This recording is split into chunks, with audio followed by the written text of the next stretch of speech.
Good morning, ladies and gentlemen. Um, just want to say welcome to everyone.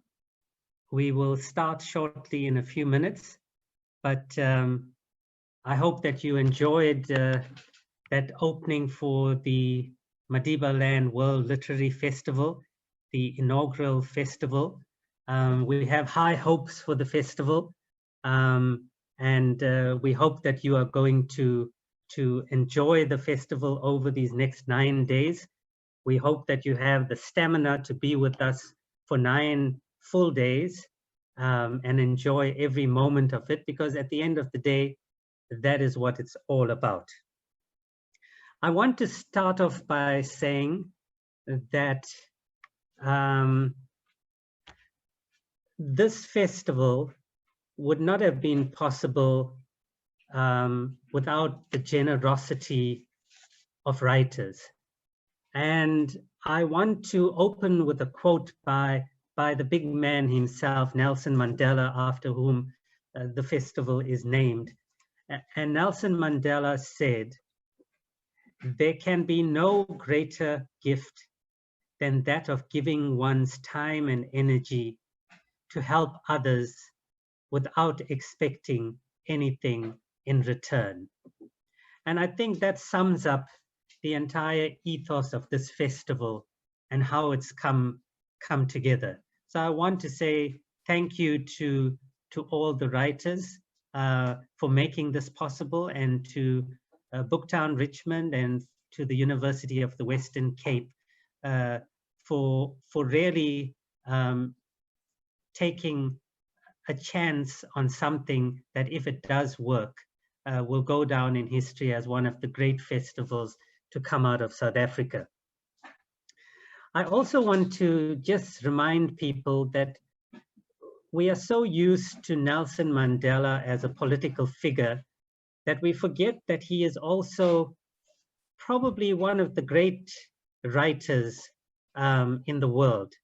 As people joke, there's enough books on Nelson Mandela to hold up the pillars of exclusive books and all the bookshops around the world. That is how many books have been written on the man.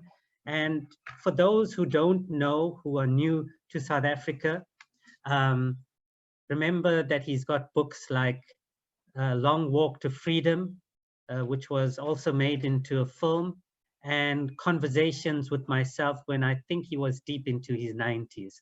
So it's fitting that we have a festival named after a man who has also, by the way, written some of the greatest love letters that you will ever find in modern literature to Winnie Mandela. And if you go on the internet, you'll see those letters, and I urge you to take time to do that. I just wanted to quickly then say that the next few minutes will be dedicated to formalities. We will initially take you on a tour of the University of the Western Cape. Thereafter, our rector or vice chancellor will address all festival goers, and then we'll hand over to my dean, who will then speak before we go on to the normal program. So if I could just ask the people in the background to get the video ready, the institutional video, and sit back and enjoy this tour of one of the great campuses in South Africa.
a new decade, and I hope a renewed sense of optimism and determination to make the most of 2020. I am proud to say that this institution has played a pivotal role in my life.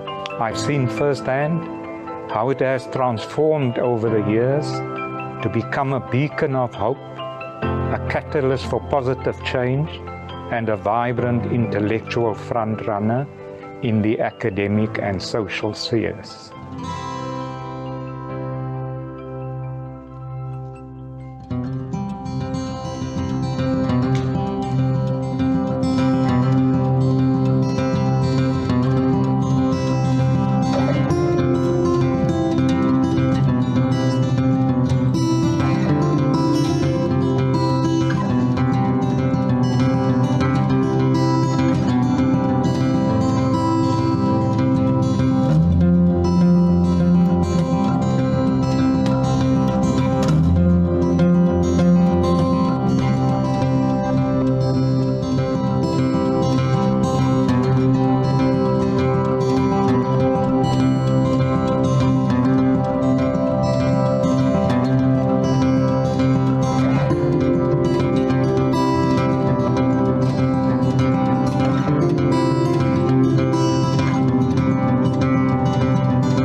This is a momentous year for the UWC family as we celebrate our 60th birthday.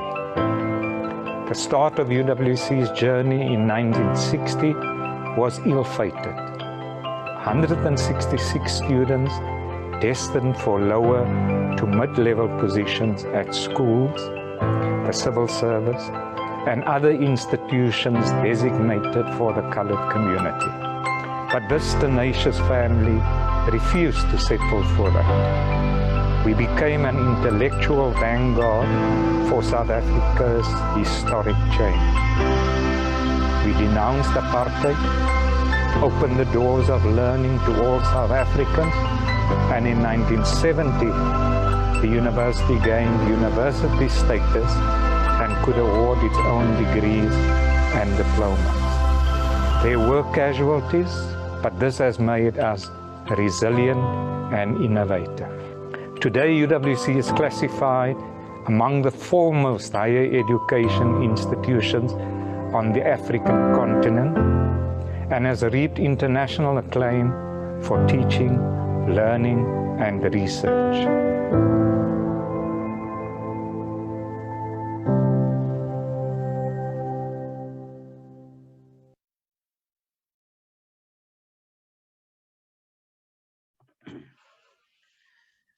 Thank you, colleagues, for getting that video working. To all our international guests out there, good evening, good afternoon, good morning.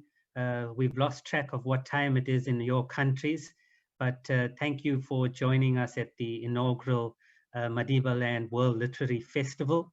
And I hope that you will enjoy your visit, although it might be virtually, to South Africa and the Western Cape, and indeed the Karoo, where Booktown Richmond is based. I also now just want to hand over to our rector or our vice chancellor, who you've just seen in that previous video, Prof. Tyrone Pretorius, and he will deliver the opening address for the Madibaland World Literary Festival 2020. Graham or Umesh, over to you.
Maybe it will be third time lucky.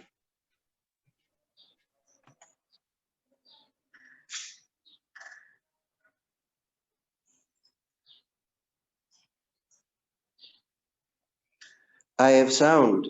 Can you hear me? Dr. David?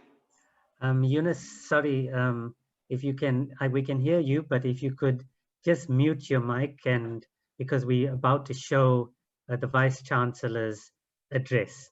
Right. Diana and other colleagues who can't hear, hopefully you can test the sound on your computer or your phone, because most of us can hear on this side. So just try on your own computer and see if you can pick up something.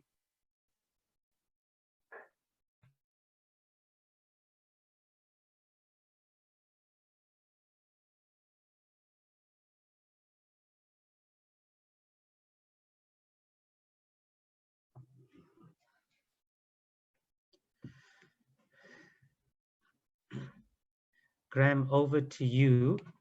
Hopefully you'll be able to get this going.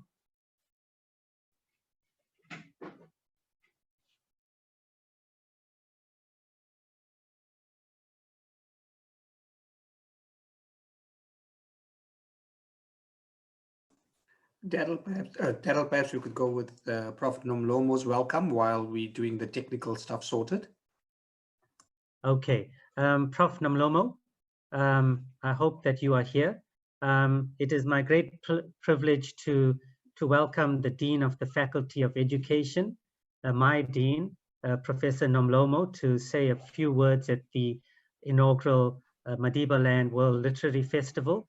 And before she speaks, I must say that this festival, we have Prof. Nomlomo to thank because she's been so supportive of the festival ever since I brought the idea to her.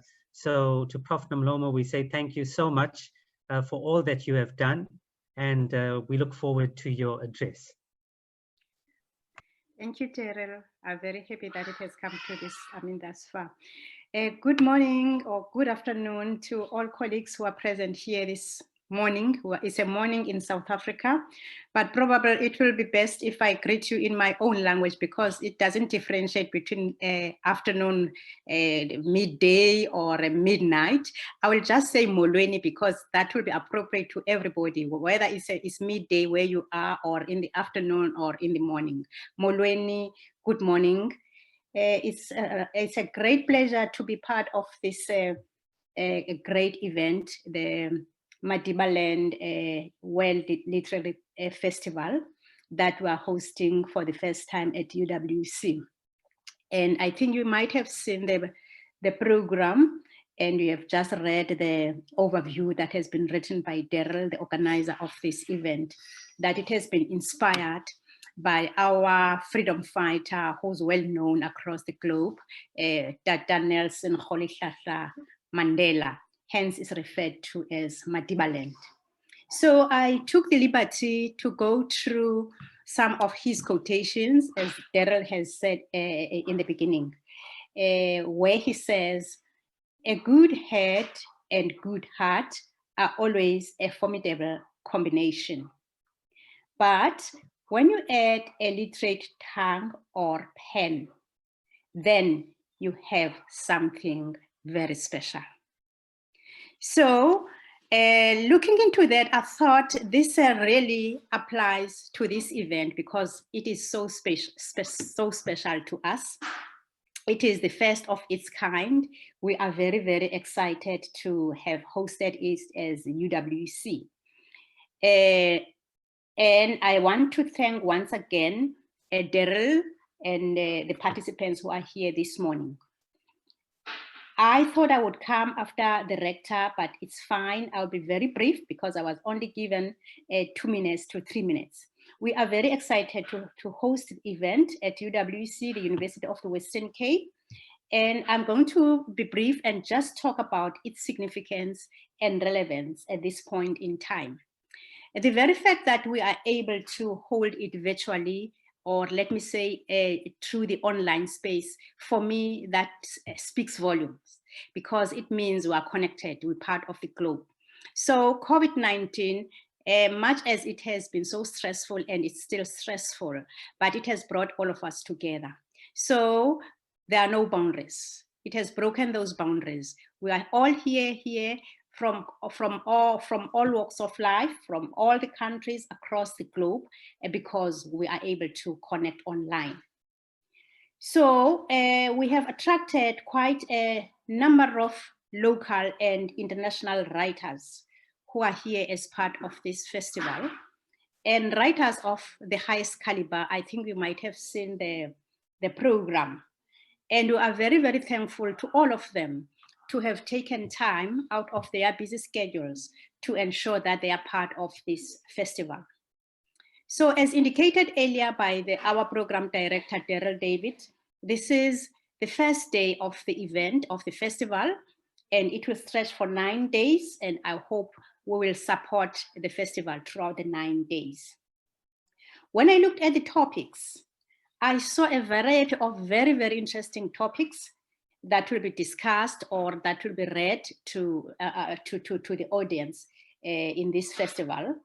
And they talk to a variety of genres. The short stories will be here, poetry, you name it.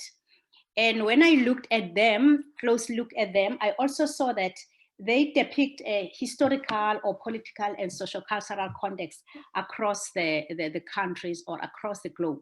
And that for me was very, very remarkable and exciting, as to say that we'll be learning quite a lot from each other, from the authors and their perspectives in terms of their writings. And I could see that some of the writings, many of the writings that are on the program, not only provide insights into critical issues around politics, the history, and so on, but they also address critical issues that impact on our society. I remember seeing one of the topics talking about women, you know, one of the genres here talking about women, feminism, and so on, politics and entertainment. And I thought they are very, very relevant at this point in time when we all talk about issues around women abuse, inequalities, and so on in the global spheres. It's also very exciting to see a variety of languages, as we saw from the beginning when Daryl exposed us to the beginning of this event. I was very, very excited to see a variety of languages that are also accommodated in the festival. It's English, it's Afrikaans, and African languages. And I think there will be other languages as well that are not spoken in South Africa. I saw them, and I thought it's a very, very brilliant idea, because across the globe, we're talking about accommodating language and cultural diversity and being inclusive. And I think that is what is promoted by this festival, to say all of us have to be inclusive, all of us have to embrace each other's languages and cultures. And I hope that will be a space to do that, where we will be able to listen to various languages and probably try to learn those languages. And in that way, we'll be promoting the global notion of multilingualism. You know, across the globe, we're talking of multilingualism.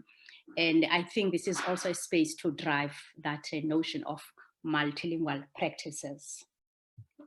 I'm talking from the perspective of teacher education, because I'm based in the education faculty, as Daryl has introduced me. So I thought this is also, the festival is also very, very relevant to our space, particularly in education in general. Education in general, because I think it will be educating everybody about the different issues across the globe. But more specifically to teacher education, I saw a very huge relevance with regard to this festival, because I think we need teachers who are writers. And I'm of the view that we will be inspired, or will be inspiring our student teachers also to take a role and be writers, because as a teacher, you have to be a reader and you must also be a writer. So I think our students will be inspired, and our colleagues will also be inspired to start writing on their own. And from a pedagogical perspective, I'm of the view that this festival will expose us to a number, will educate us with a number of relevant issues like reading, because you cannot be a writer if you're not a reader. That I believe in that. That is my own belief. And you cannot be a writer if you're not a reader, or you cannot be a reader if you don't write, because these two go together. That is my belief. So the festival comes at a very opportune time or at a very critical moment when the world, not only South Africa, is really struggling with regard to the culture of reading. And also there is a crisis with regard to literacy, the levels of reading and writing of our children. And I think if we have a space like this, we will be encouraged and will be inspired to contribute to the reading and writing culture in our own spaces. So we are aware that, for example, our children struggling to read with comprehension or not to write. And there is also the issue of reading with meaning is also very, very critical. That's impacting on our children, on how they read to learn, you know. So can they make meaning of what they are reading? And that impacts on the way they write. So because if they can't read to learn, that will impact on the way they write. So it comes at a very, very critical moment when we are struggling with all those issues, namely, if I repeat them, the reading culture, the notion of reading to learn, literacy crisis across the globe, and all of them, they do impact on writing literacy. So I would really like to thank the participants, all the participants who are here, the writers from across the globe, for their contribution to make this event a success. Thank you very much for your time, and thank you very much for sharing your work with us at UWC. We really appreciate that, and we hope that we will continue to have that engagement with your work throughout the 9 days, and it will not stop there. We will continue engaging with each other through a festival of this nature. And finally, I would really like to thank Daryl David, who is the organizer, the main organizer of this event, who has been organizing it. Thank you very much for introducing this event to UWC, Daryl. It's really much appreciated. And I would also like to thank the office, the ICS office. I think they are brilliant. They are assisting us. They have been working behind the scenes. So thank you to them and our international office. Thank you very much for your support. And without wasting time, to all the participants, our writers, our students, I'm very, very glad that there are also students here. I think that is wonderful. Thank you to our students for being part of this event, for participating in the event. I'm sure that they have a role to play. Thank you to them. And I wish everybody a very, very good time.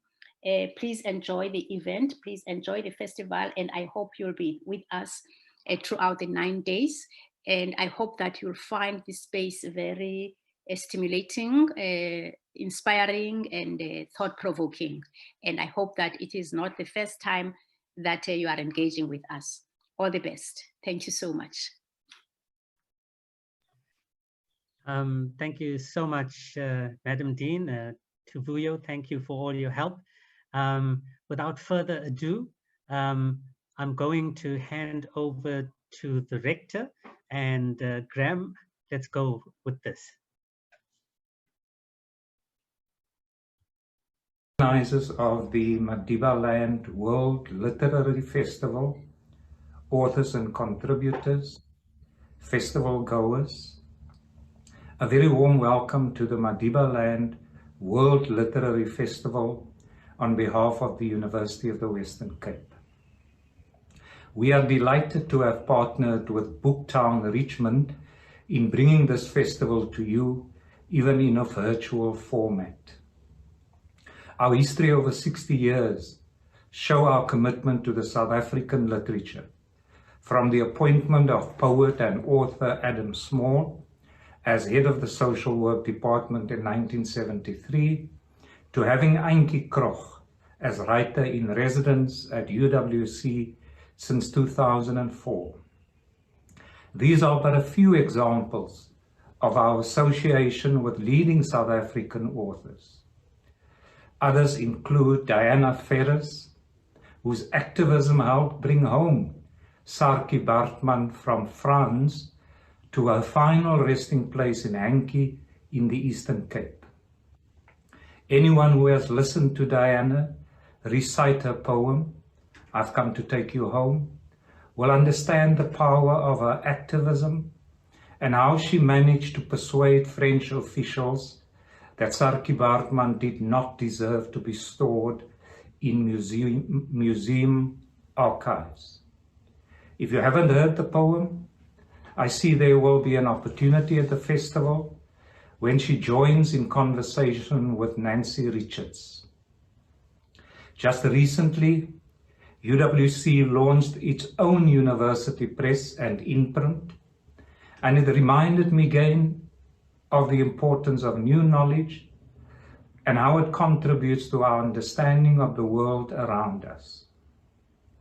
Storytelling, whether in fictional or non-fictional form, is an immensely powerful and important part of our lives because it speaks to sense-making. Reading Festival participant Jacob Dlamine's Native Nostalgia, Askari, or the Terrorist album, for instance, offers us a window into growing up in a South African township, being an apartheid collaborator, and those who are identified as terrorists by the apartheid government, respectively. Just through these 3 books, we are able to gain an understanding of key aspects of our apartheid past. It is through these works, along with others like Shantini Naidu's Women in Solitary, Inside the Female Resistant to Apartheid, Bronwyn David's Lansdowne Dearest, My Family's Story of Forced Removals, or Ronnie Casrell's memoir of becoming an activist, that we are offered a multi-layered view of history and humanity. There is also, of course, our fascination with the creative journeys on which they embark to complete an anthology of poetry, a memoir, or a novel. Often you stand in a bookshop, examining a book you are thinking of buying, and you wonder about the process of writing. How did they do this? What magical attributes do writers possess to be able to create new worlds, new characters, and insights for us? Finally, I understand that the festival was put together without funding, and I want to express our appreciation to all of the writers who gave selflessly and generously to make this event possible. I also wish to thank Mr. Daryl David, the festival director and founder of the Booktown Richmond, who joined UWC just over a year ago, for bringing the university and the festival together.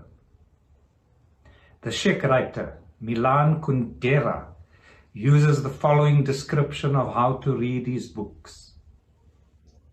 A novelist talking about the art of the novel is not a professor giving a discourse from his podium. Imagine him rather as a painter, welcoming you into his studio, where you are surrounded by his canvases, staring at you from where they lean against the walls. I wish you great moments of being welcomed in the studios of the writers participating in this festival. Please enjoy the festival. Thank you.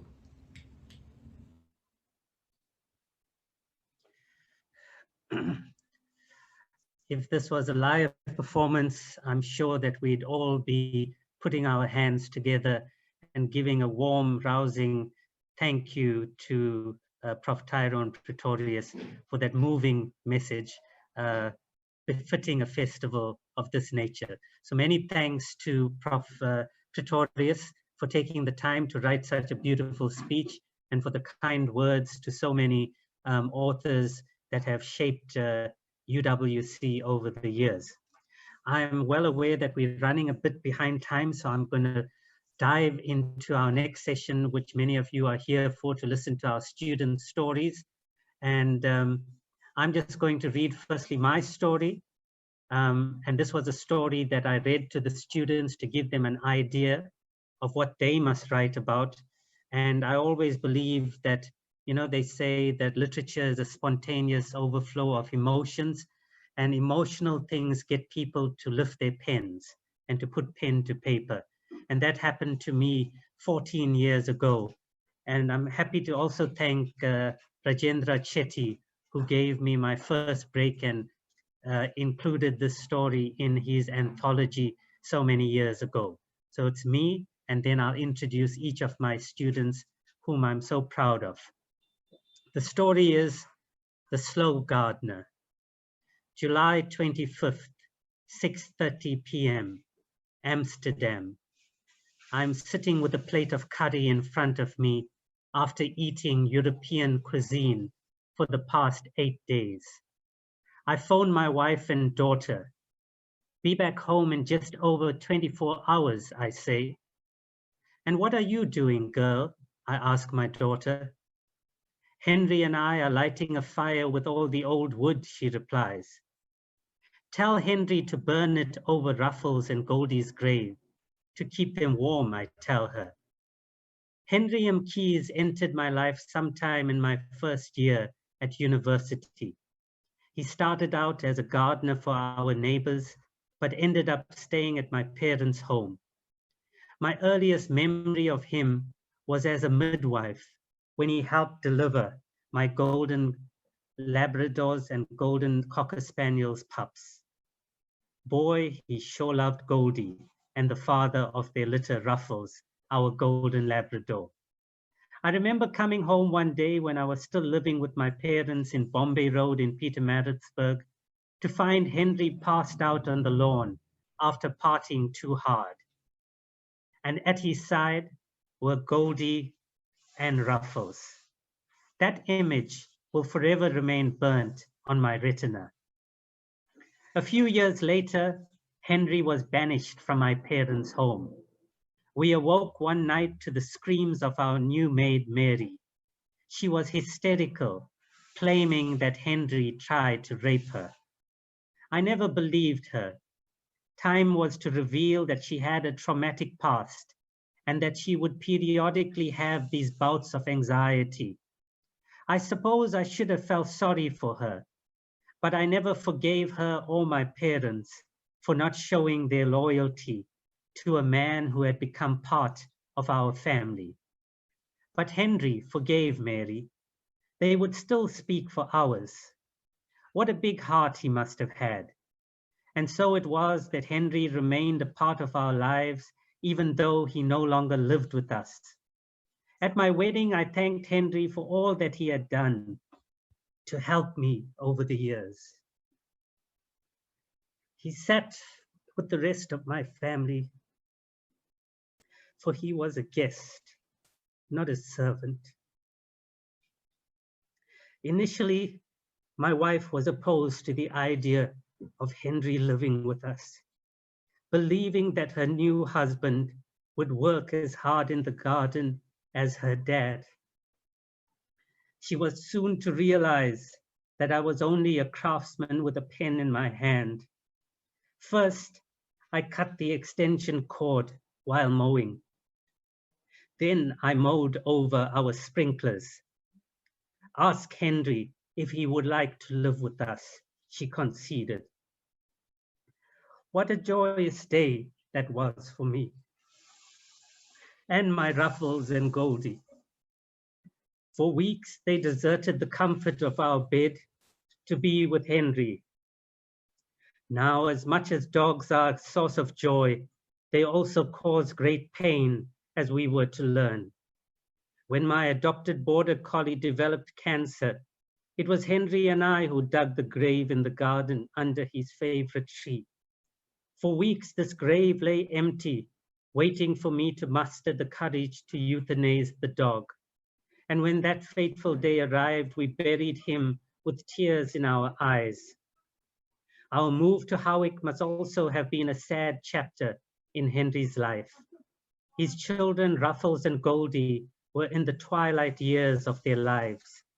For 9 months, we nursed Ruffles as his hind legs finally succumbed to cancer. Once again, I asked Henry to dig a grave, which this time remained empty for almost 9 months. But when my Goldie went into a deep coma, I phoned the vet without consulting my wife or Henry, for the two of them would only dissuade me from doing what was right. I remember Henry so vividly, weeping like a child as the vet administered the stream of death. Through watery eyes, I remember seeing him taking out his handkerchief and walk to his room. Later that evening, with eyes that could cry no more, we buried our 2 children in silence, with mouths that could find no comfort for one another. Although he never said anything, he must have been lonely, although my new Basset Hound and St. Bernard must have filled a void. My daughter followed Henry like U follows Q. But Henry was also a man of leisure. He spent most of his time reading newspapers, just like me. Henry always said that his name was Henry Tisha Mkhize. He said that he had always wanted to be a teacher, but could not afford to. My wife maintained that besides me, he was the laziest gardener she had ever seen. And she was right, I suppose. But how could I chastise someone who had walked with me through thick and thin, someone who had shared the greater part of my life? Johannesburg International.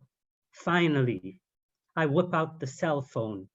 Instead of joy, I am met with tears. Henry is dead. He never woke up. My wife had to get the police and people from the mortuary. They had to break the door down. All I could think about is that I never said goodbye. I always shake hands and say goodbye to Henry. But this time, I never said goodbye. I was in such a rush, always in a rush. And now I would never get the chance to do so. The next day I go to the mortuary. The smell of death is terrible. They pull out the table and my tears let him know that he was loved. How strange, I think to myself. For almost 20 years, I never hugged this man who was like family to me.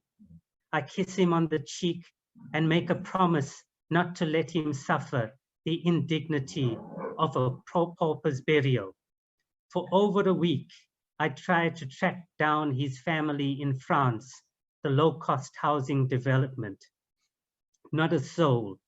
I visit his makeshift house in the squatter camp up New Homes Way, looking for his ID so that the police can release his body. I promise his friends that his body will lie here before his burial.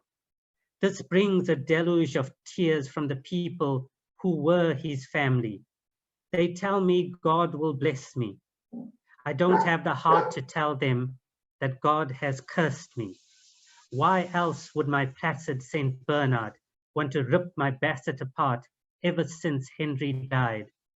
On Friday, August the 3rd, I take a suit to the undertakers. I ask that they take the body to the squatter camp. Thankfully, they oblige. We meet at 4 p.m. I ask that the coffin be opened. The people wail. I cry in silence, comforted only by the smile on Henry's face. I go home a broken man and dread the next day. We awake early the next morning. I arrive at the cemetery only to be told they cannot bury Henry without his blanket. Zulu custom, they say. I head back home. Our priest then commences the service. We sing Abide With Me. After the first verse, the torrent of tears triumph over the words of the hymn. I look at my 73-year-old dad, as strong as the rocks that dot the banks of the Umgeni River, Henry's last resting place. I cannot help but think at that moment that osteoporosis is slowly eroding this rock upon which our family is built, in preparation for the day when we too will have to prise open the earth that now embraces Henry. That night, my St. Bernard barks with what I interpret as a rage. I let him out and think to myself that I cannot trust this dog. When he does not scratch the door to come back in, I go to check on him.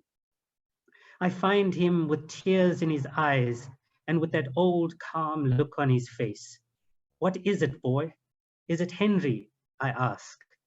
Stupid, you may say, but at that moment, the front light goes out. I freeze. Burglars? In a flash, it comes back on. A sign, I think. I go back to bed and tell my wife that Shadow, our St. Bernard, will be fine. Henry came back and spoke to him. After attacking our Basset for a week, he would do it no more after this incident. On Christmas Day, I go to place flowers on Henry's grave. That night, my daughter asks a question she has asked ever since Henry's death. Why did Henry have to die? I tell her sometimes that God chooses the best people to stay with him, and that maybe Henry has gone to prepare a lovely garden in heaven for us. Are you going to die soon? She asks worriedly. No, dear, I say as my mind scurries for some reassuring words. Don't you remember how slow Henry was in the garden?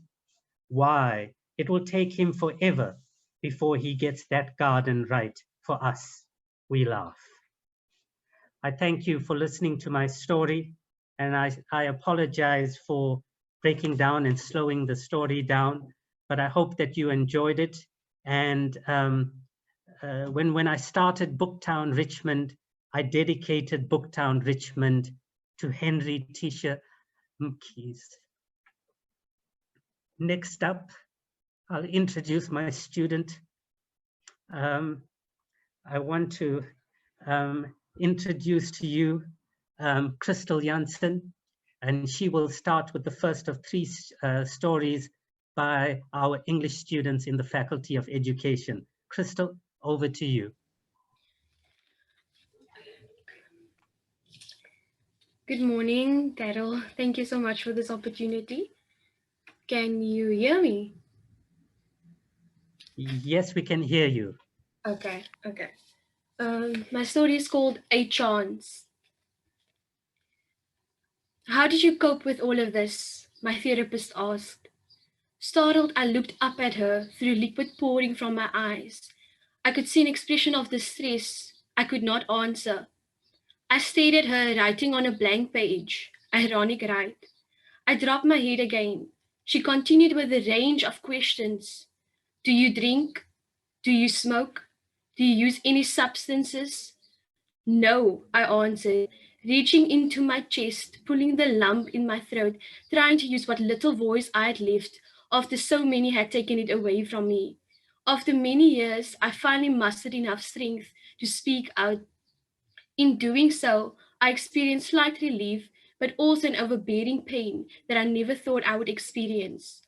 I dealt with all of these events separately and on my own terms. However, now that I finally said it out loud, it felt as if all the walls that I had built up around me gathered together and formed a wrecking ball, destroying every wall built around every hidden emotion, and now that they have collided, it is destroying me. I could not breathe. Tell me again, but speak as if you were speaking to them, she said. The first wall the wrecking ball collided with was the one containing my father, the first man that was supposed to love me, but decided that I was not worth it. Father, Dad, what do I call you? You took one look at your precious baby and still mustered the strength to walk away, to start a new family, to forget about your firstborn, to forget about your worth, to solely focus on drugs and alcohol, and to finally dispose of your other seeds that you planted in another woman that was not my mother. Your wife had 2 little girls, and in the process you call your life, You left behind 5 women scorned, but drugs you chose, prison you chose, not loving me you chose. After many years, you reached out, a stranger standing on my aunt's doorstep, calling me his child. You made many empty promises that day. I knew you were lying, but when the day had arrived, so did disappointment. Ha! I guess a part of me still had hope, but I was wrong. You were wrong. As a wall shatters, pieces of my soul breaks. Clenching onto the handles of the chairs, I witnessed the wrecking ball tearing through another wall that I had built to protect me from what it kept. I cannot do this, I cried out. Yes, you can, she said in an oddly reassuring voice. Mother, you were supposed to love me. You were supposed to be there for me, and instead you too were broken. You searched for love in all the wrong men. Men who would abuse you, men who would destroy you, and leave you with another bastard yearning for the love of their fathers. We had to see you break each time your heart got broken. Oh, but you tried to hide it. You tried to beat it by beating me, you eldest bastard, who loved you unconditionally. You were supposed to love me, but decided to decorate me with marks all over my body, marks that I had to hide away, marks that I am still hiding. The beating I could handle, but the words you uttered, those words made me feel so stupid and weak in order to fill the room with the laughter of your so-called friends. By this point, I could not breathe anymore. The walls just came crumbling down. I no longer had control. Carry on, she said. Could she not see what this was doing to me? Obeying, I continued, but breathing was the warden. I entered confinement. The prison which I had built for my uncle was the next wall to break. He made a 3-year-old girl his object of lust. For a few years, he would creep into my bedroom or carry me to his. I dreaded going to sleep or that my loving aunt leaves me within his care, because I knew what this meant. Every time you put on my favorite show, I knew what that meant. But thanks to you, I gained a good imagination. I would get lost in film and not be aware of what you were doing to me. You made me feel like all I am is an object. I never knew what safety was, and because I was so young, I never learned to gather strength. I never learned to speak out. I never found my voice. Your actions made me weak, and now I cannot gather enough strength to take back control over my emotions. I am destroyed. I have become the wall that would now yet again be destroyed. Without waiting for my therapist's voice, I continued, for at this point I could not stop. Oh, mother, why do you want to hurt me so bad? Do I remind you of your loss? Do you hate me for not speaking out? Why do you insist on breaking me down and finding such filthy men? Those who would teach me to mistake love with fear. Men had promised you forever, but took what they wanted and left. This made you desperate for love and blinded you till the point where you cared so little about us that you married a man that took away me feeling safe and secure in a place that I once called home. He is the most important thing in my life, you told my little brother and I. If only you had stopped forcing us to accept him, you would have stopped forcing his way into my bedroom. You would have stopped looking at me as if I'm an object. Maybe you would have stopped accidentally touching me as you walked past. Stepdad, you destroyed me. You were supposed to be my father as you promised my mother you would be, but instead you made me feel weak.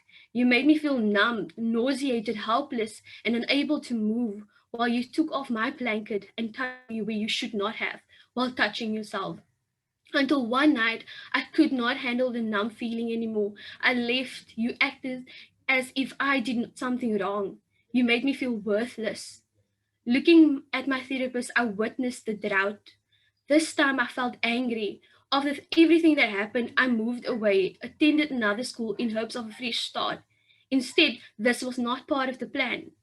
What happened at school? My therapist intervened. I attended a new school in grade 11, and through everything that happened, I was still smiling. I was fairly happy, but in new school, happiness is seen as being too friendly, and a girl should never be too friendly. It started off normal with introductions and making new friends. I was determined in meeting friends that was worth the word. I invested all my time into healing others, and when I needed to be healed, I was thrown to the wolves. My friends tore me apart and tried to make sure that nothing was left of me. They howled in their victory and left me behind. There was no one I could speak to. I went home and smiled, made sure no one would notice my scars.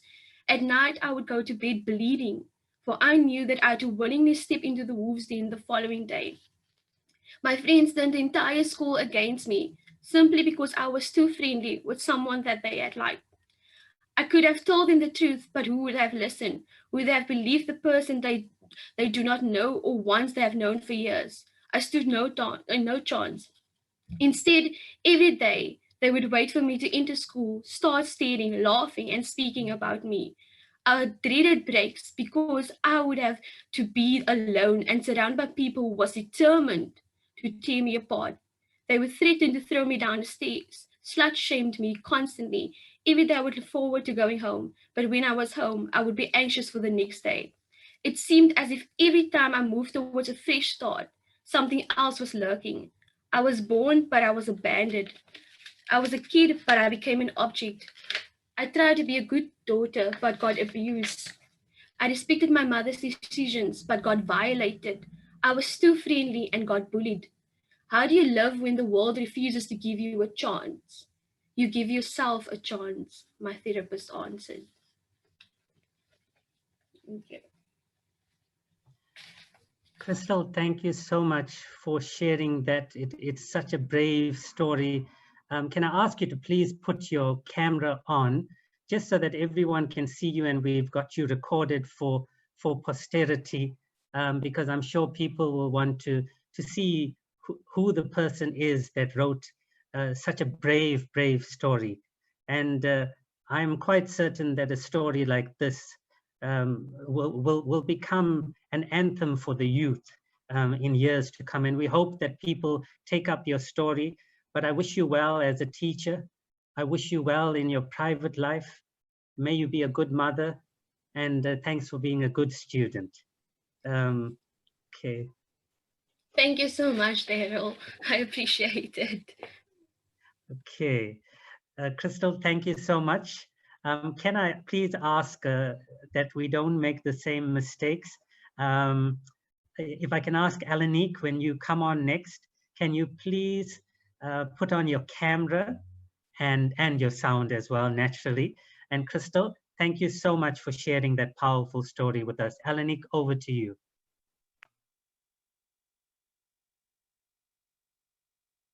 Hi, I'm in my car. Morning to everyone. Good All right, morning. so my story's name is Coffee in the Morning. Dad, get over here now. That was my mother's frantic attempt at phrasing her panic. A call like this must have confused my grandpa terribly on that Tuesday morning, between the cold and dark hours of 5 and 6 a.m. Like a movie I had seen before, everything replayed in my mind while my mother and I sat and awaited the arrival of our old-aged hero. Reliable was an understatement. My grandpa was always the man that could be counted on, his age being just a number. His eyes told stories of his days on the border. Every crevice in his skin made me picture the harsh Namibian sun and sand, where he fulfilled his duty. His voice was as deep as the ocean, and his hands as rough as gravel. I remember the days when he would plaster my pain after a fall on the playground. He would wipe my tears away with those rough hands of his. Okay, Pa, don't cry, man, he would say. A sentence so simply structured, yet soothing to my soul. Closely curled up on the cold kitchen tiles, my mom and I waited. The cupboard withholding our numb limbs. A photographer's dream image. I can just read the caption that would have been chosen. Brokenness in their hearts and in the glass shattered around them. If anyone had entered at this stage, it would be an entrance to a 3D gallery. The human canvas is covered in hues of red, purple, and blue, although the red hues still glistening and dripping, as if the painter had used too much product. I knew why my mother's embrace was not as tight as usual.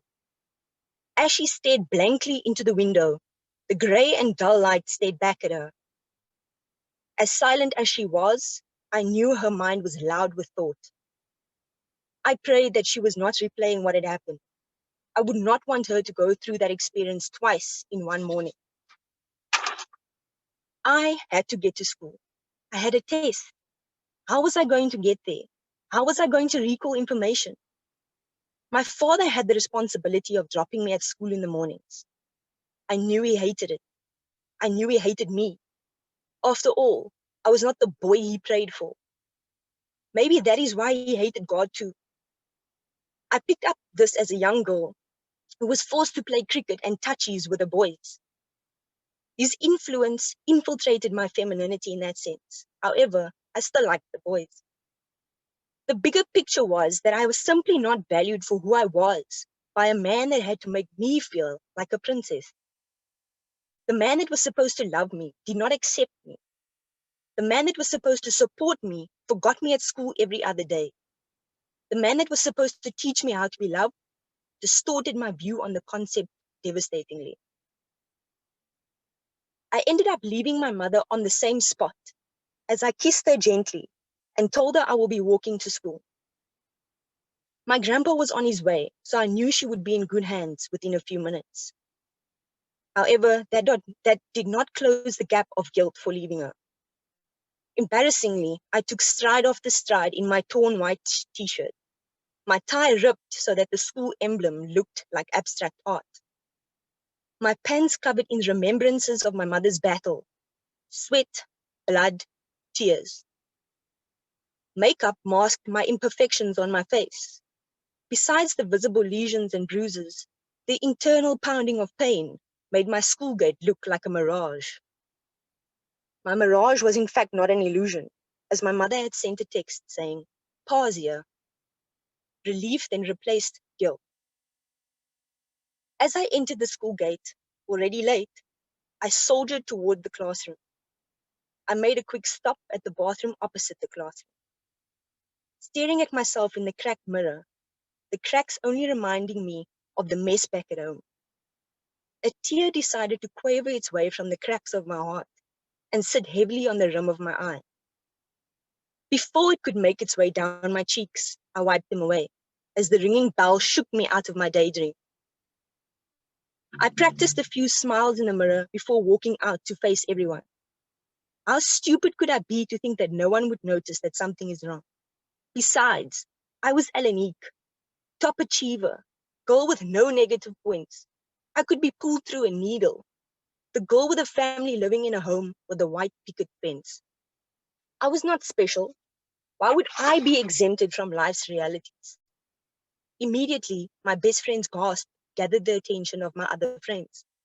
Their concern made me uncomfortable. Their persistence proceeded to make me spill my sadness. I told them about my father's fury, how I awoke to a different alarm that morning, the screams of my mother. Loud screams mixed with ones that were softened by my father's filthy fingers covering her mouth. I sprinted to the passage, only to see her being dragged by her hair. I hid behind a door to see what he would do next. I was too scared for him to see me. My father's wrath sounded like an instrumental band, bass in his bashes, treble in his slaps.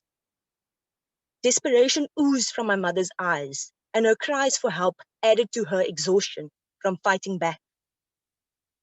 I felt an anger I had never felt before, an anger that would get me into trouble with law, for I was going to kill him. A backhand to my face stopped me in my pursuit to end him. His pupils wide with rage and eyebrows clenched with hate, directed at me, turned my spirit of braveness into immense vulnerability. At least my mother could now recover, while the domestic brawl turned its neck towards me. He looked possessed. I decided to then close my eyes. I closed my eyes because I did not want to see what he had promised he would never do again. My storytelling was interrupted by the call of my name. It was that ocean deep voice, my old aged hero, my grandpa, coming to rescue me. This time it was more serious than a plaster on my knee. This time I could see the hopelessness in his eyes, for there are no plasters for my heart. Him fetching me from school made me fall into fathoming that my father would never fetch me again. I knew this because he said, "Have a nice life," as he walked out of our house and out of our lives that morning. The drive home with my grandpa was a quiet one. His anger always made him quiet, until a random confession from him broke the silence. "I knew this would happen someday," my grandpa said. "I never trusted that man. His shoes were never polished." In typical military style, my grandpa believed that a man's shoes spoke volumes about his character. This made sense, as I recalled how his torn khakis planted themselves in my ribs that morning. As we pulled up to my house, my spine tingled with fear. My old man's bakkie hardly switched off as I arrowed towards the door to see how my mother was coping. A smile that took a lot of energy to form warmed up my heart. My tears took revenge on me for holding them in. There we sat, crying on the cold kitchen tiles. "I tried, Mommy. He was just too strong," I said. My mother's tears answered for her, as if to say the words, "It's not your fault, my child." My grandpa cleared glass and pieces of furniture out the way to be able to join us in our pity. One thing, however, about that morning was still unclear. My grandpa played the role of investigator as he asked my mother what exactly the reason was for my father's behavior. I too looked sharply at my mother, waiting to attentively listen to what she had to say. Surely something drastic had happened for him to react that way, for him to beat his wife and child, who he claimed as his world. Although my father had no excuse for what he had done, my mother's response disturbed my entire being. I did not warm his coffee up enough, Dad.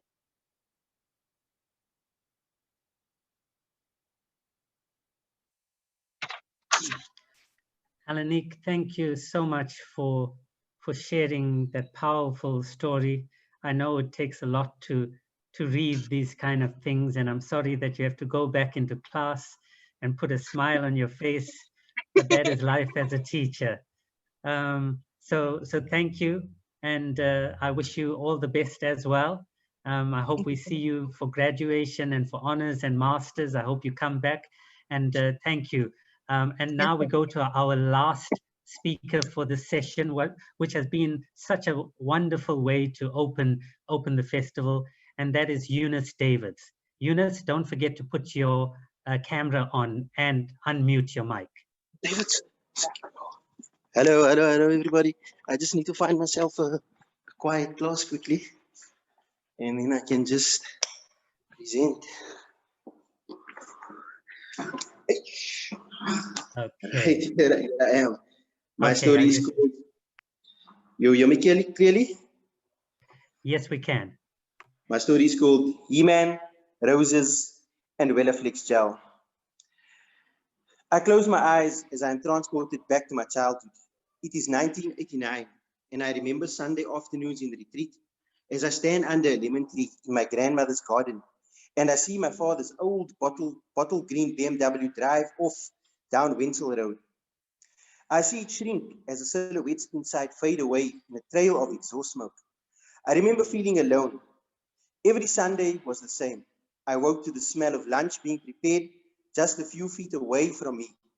In our makeshift kitchen, that was an extension of my parents' bedroom, which was converted from an empty garage at the family house in Surrey State, where my father's family lived. I knew that in a few hours, we would pack my things for the long week away from my parents and sisters, whom I would miss more and more as the days rolled on. Staying with my grandparents in the retreat was not at all bad. Even though I was just 6 years old, the memory seems so fresh today.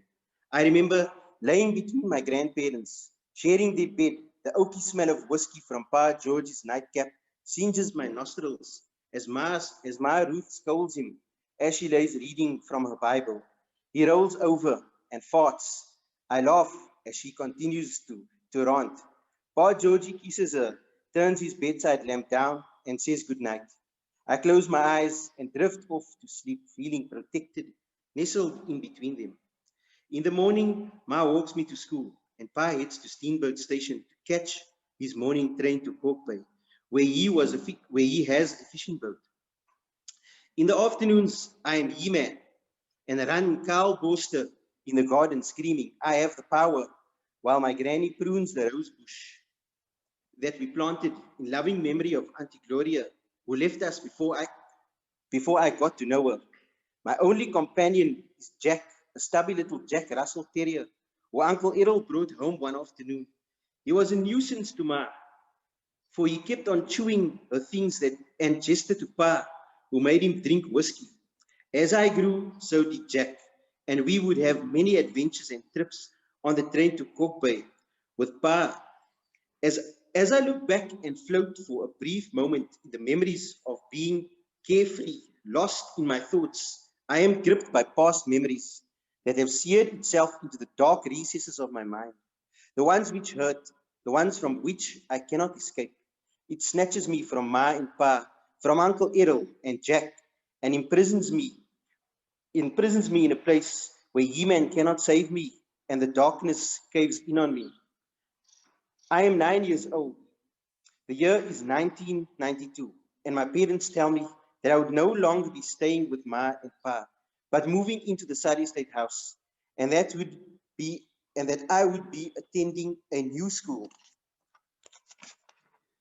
I remember the feeling of joy I felt, that now I would be staying with my parents and older sisters, but I also felt the fear of uncertainty, of being away from Ma and Pa. The Surrey State House is big and roomy, but is comprised of 3 families, my father's parents, and at the time, his 3 unmarried sisters, my father's brother, Uncle Ahmad, his wife, and 3 children, and finally us. The excitement made my head spin as so much unfolded all at once. Thoughts of a new school, of spending time with my cousins, those in the house and the ones just up the street. We all attended Porterview Primary School. The luster fades quickly, and 15 bodies in the same house complicates matters. We were outsiders across the Sunday. It was a big adjustment, and it was chores and afternoon madrasa, gone were the days of He-Man, Jack, and Ma Ruth's rosebush. I was accustomed to sharing, but here my things were taken, my sweet treats, my action figures, and even my innocence. Naked and exposed, I stood as the bathroom door swung open, and my cousins entered to share the shower. Nadia was a year younger than I, and her older brother Fuad was 11 years my senior. Promptly the door slams shut, and the locking mechanism clicks into place. I hear their voices and make no sound. As he undresses her, I stand in the corner of the shower with the curtain drawn. I cover my unmentionables with my hands. They don't open the curtain, and I don't move. My body is soaked, and a very real chill overcomes me. I peek out from behind the curtain and look upon a mess of 2 bodies, one suppressing the other. The smell of Wella hair gel filled my lungs as I breathed deep. He laid there on her, and my mind caved in on itself. A whimper, a gasp for air, and a beastly moan rose up from the bathroom floor as I remained an icicle in the corner of the shower. The curtain is abruptly pulled back. My chicken skin betrayed my bravado, and as I reached for my towel and made for the door, a claw reached out and grabbed me at the hair. With eyes that burnt into my soul, Fuad raised his finger to his lips and gestured me to keep my mouth shut. The she grates my very being. I cannot make sense of what had transpired and remained silent as the scene replays itself in my mind's eye. For the next 3 days, I bathe with my sister and don't mention a word. I'm not entirely sure of how I ended up in my cousin's bedroom, but I remember the sharp light that emanated from the television. Flashing images of moaning bodies echoed the dark room. I experienced pornography for the first time, and my young mind cannot process fast enough. I moved to peek from under the duvet. As I laid at the foot end of the bed, I quickly glanced around the room. I see Nadia fast asleep, but the brother is slowly being aroused by the images on the screen. As they buck back and forth, speaking in foreign tongues to a backdrop of bad music, Fuad cups my feet, pressing my soles together. He forces his penis through the hole created by the arches of my feet and uses it as a vagina. The familiar smell of Wella hair gel hangs heavy in the air as I laid still, waiting for him to finish. My fingers clenched around my He-Man action figure. No one heard my muffled screams, and He-Man does not come to save me. Fuad gets more and more aroused by the gyrating bodies on the screen. I pull away, but he kicks me. Lay still, he whispers, as he pulled at my pajama pants and lubricates my inner thighs with Wella hair gel. I lay face down, restrained by his weight as he forced my face into the mattress. The warm, stale breath grunts and groans with every repeated thrust. Fear envelopes me as I am swallowed by a sea of sheets and duvets, and in his climax, he strips away my childhood, leaving me powerless, broken, and empty. It is 1997. I am 14 years old. My roof prunes the rose bush we planted in loving memory of Auntie Gloria, who left us too soon, and for Pa Georgie, who went silently in the night. And as we plant one for Jack, who had to be put down, I scratch a hole in the dirt with my fingers and plant one. Ma Ruth asked, and who's that for? I shrug my shoulders and answer, Uncle Errol bought extra. It is 2019. I am 36 years old, and I live at 12 Wenzel Road Retreat. I spend my sunny Sunday afternoons in the garden, pruning the rose bushes we planted in loving memory of Auntie Gloria, who left us too soon, for Pa, who went silently in the night, for Jack, who had to be put down, for Ma Ruth, who taught us to love and to forgive, and for Eunice, who died defending He-Man. Thanks for listening.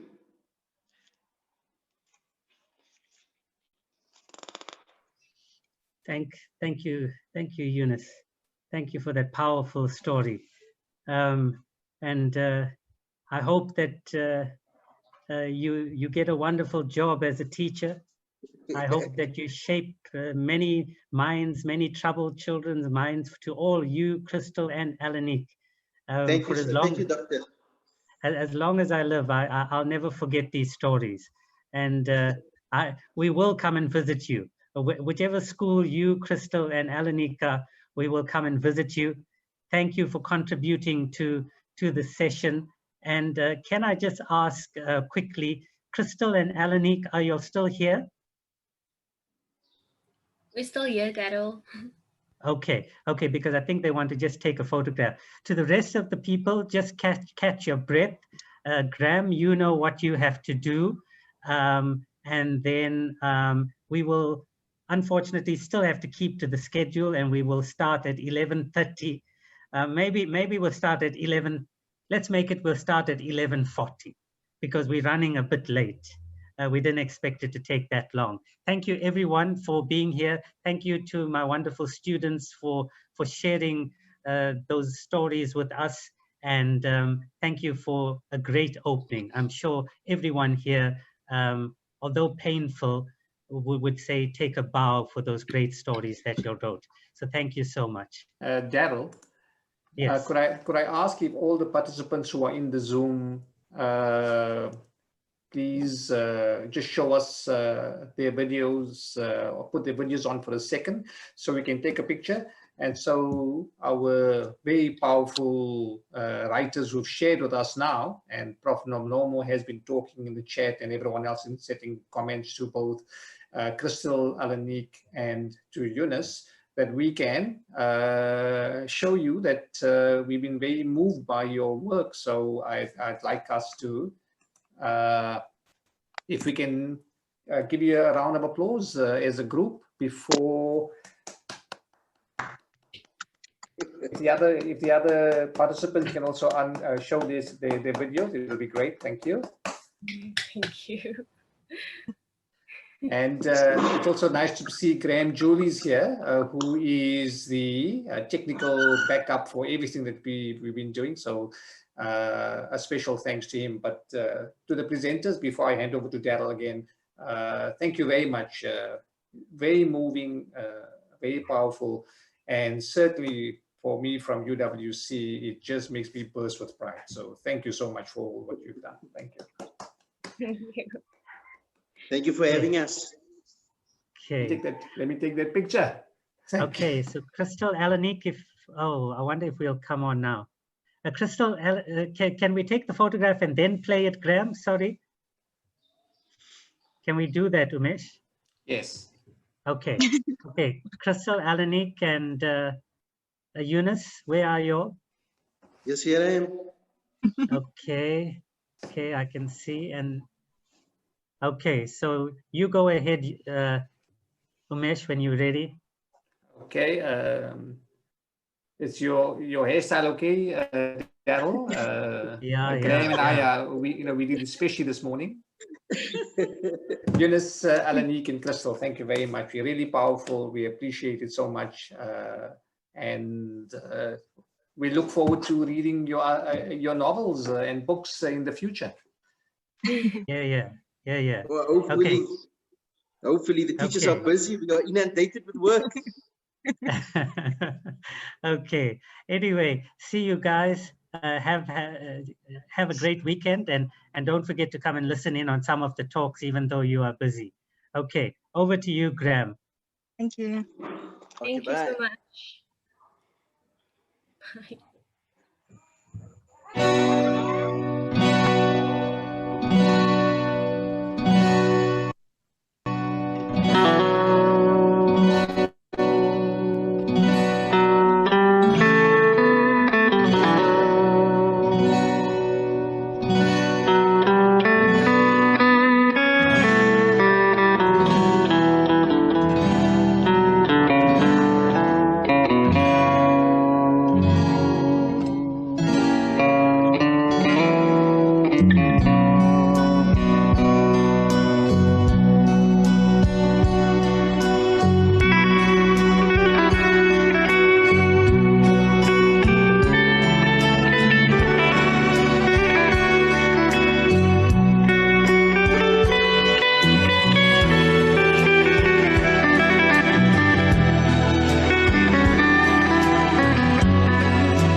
For people just joining us, we will come back online at 11:40.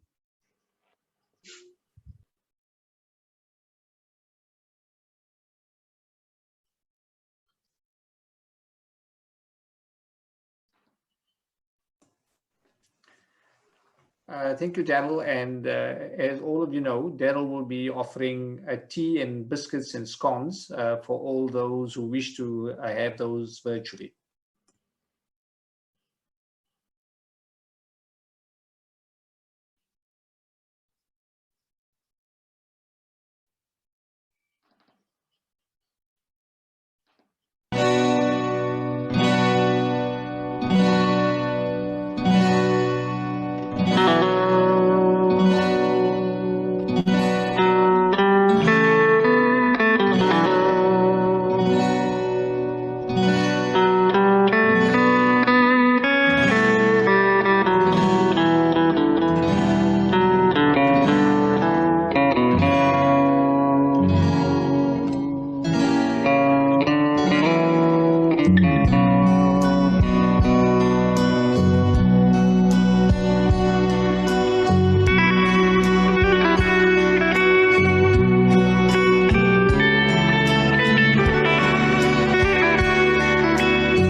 Okay. Good morning, everyone. Sorry, we were just taking a bit of a breather after an emotional first session. Welcome to the second session of the Madibaland World Literature Festival. And if the first session is anything to go by, I think we're in for a very good second session and a good first day at that. Next up, we have Ilana Bregan. Ilana is a Durban-based writer. She is a strong advocate of people's rights, earth rights, and I know firsthand animal rights. She has published a diverse range of novels, titles such as Survival Training for the Lonely Hearts, Shiva's Dance, Kalahari Rain Song, which she co-published with Belinda Craper, and to critical reviews. She has also won the Percy Fitzpatrick Prize a few years back and a publisher of children's stories. As a job, Ilana is immersed in books. She used to be, and I suppose she still is, but now not a full-time, but she has been a publishing editor for the greater part of her life and is one of the most respected names in South African publishing. Ilana is here today to talk about the audacity of hope. And I'm almost certain that after you hear Ilana speak, you will realize why I put her in this slot. So Ilana, welcome online. I hope things are okay in KZN, and we look forward to the next half an hour with you. Thank you, Daryl. My very first question is, can you hear me? Yes, we can hear you. Good, okay. Yes, it's quite hard to follow that very emotional first panel with all those very personal stories being read, very personal and very powerful, your own included. I hope audaciously that you won't be disappointed in my talk. I have to admit, it wasn't an easy talk to prepare for. In the weeks that have brought us here, the backdrop of world events against which I give this talk surpassed red alert. Everywhere you looked was cause for alarm, evidence of disaster in the making. News feeds dominated by the mad, the bad, and the terribly sad. Even battles we thought were put behind us in the hard-won victories of the last century, institutionalized racism, fascism, global xenophobia, have put their knife hand up again, like in one of those slasher movies where the corpse resurrects for the final scream. The craziness of the times most glaringly apparent in the utterances and behavior of a not very rational and highly megalomaniac American presidential candidate, he who does not need any naming. The audacity of hope has its back against the wall. And where do we turn to find our courage in a world of such polarization, extremism, and planetary damage that seems to grow worse by the day? That word, audacity, is an interesting one. We commonly think of it as meaning impudence, cheek, but it has a deeper resonance. Bold disobedience, courage in outrageous circumstances, reckless defiance, refusal to give in to the inertia of despair. There's a piece of graffiti at the Cape Town waterfront that shows a running man about to enter a tunnel opening. Hashtag be brave is the tagline. Hashtag be brave. For me, it sums up so simply, so resonantly, this fearful, uncertain, and demoralizing COVID-dominated moment in which we find ourselves. There is no comfort in knowing that our misery is largely of our own making. One of the terribly sad news items I was referring to is the slaughter of 17 million minks in Denmark. The mink is an animal like a ferret, like a mongoose, alert, agile, highly intelligent, famed for its rich and extremely beautiful fur, for which it is farmed in the most cruel circumstances imaginable. 6 of them per cage, crammed into small bare wire cages in which you would not keep a chicken. There they live their life. The mass slaughter is because, inevitably under such conditions, another mutation of COVID has been found in these animals that is thought to pose a new threat to humans. And so they are being slaughtered, every last one. Even as we speak, around the world, in similar brutal conditions, the live meat markets of China, the industrial live meat factories of America, the Bao Bear farms of Vietnam, and a multitude of other such merciless enterprises, COVID sisters and brothers are gearing up to launch. There is a particular depraved kind of cruelty with which these so-called commodity animals are reared and treated, kept in the most unnatural conditions, highly stressed, immune compromised, crammed together in filth, sickness, and injury. Petri dishes of contagion, these places have been called. Pandemics just waiting to happen. Scientists have warned us for years, but we haven't been listening. It is human nature not to want to know until we have to. David Attenborough, in his new book called Life on Our Planet, talks about visiting the Ukrainian town of Pripyat that bore the brunt of the Chernobyl nuclear disaster in the 1980s. The people of Pripyat lived in the shadow of that giant nuclear reactor for many years, he says. It was the first thing they saw when they opened their curtains in the morning. Many worked there. They understood the dangers of living so close to it. Yet they would not have thought of wishing it shut down. Chernobyl had brought them that precious commodity, a comfortable life. We are all people of Pripyat now, he says. We live our comfortable lives in the shadow of a disaster of our own making. He's talking in particular about the rapid and alarming wipeout of Earth's biodiversity, the great vital web of species and organisms that functions as the immune system of the planet, without which we humans cannot survive.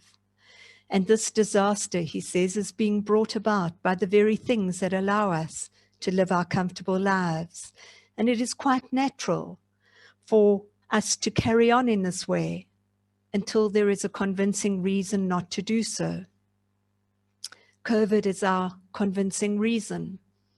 It's our clarion wake-up call, but we are too busy slaughtering minks to heed it. We cannot minimize the challenges of these times. That we are called on to change our ways is undeniable, but how to do it is another question. Osho, the venerable Indian mystic, sage, and author, has the answer. Be realistic, he says. Plan for a miracle. If only we still believed in such things. For many of us, the predominant feeling of this year is one of bewilderment. Our world has lost its footing. The certainties we depended on, the ways we secured our survival, are no longer viable. The sense of things teetering out of control, out of our control, is very prevalent. That we are in the grip of fundamental change is unmistakable. We know it. We feel it. Where it will take us, we have no idea. Hashtag be brave. Change, by its very nature, is never clean or comfortable or controllable. Its energy is wild, unpredictable, chaotic, all the things we fear and dislike. Its role is to unseat the grimly tenacious status quo that does not move up voluntarily. Our lives are ruled by men long dead, says Arundhati Roy. It is their inherited systems that we are locked into, their rules we play by, rules that were never designed for fairness, equality, or social cohesion in the first place. Civilization is just another word for insatiable development. We cannot go back, she says, to this horrifying injustice that we call business as usual. The question many of us are asking ourselves is, where do we fit in? What use are our small voices against this big moment?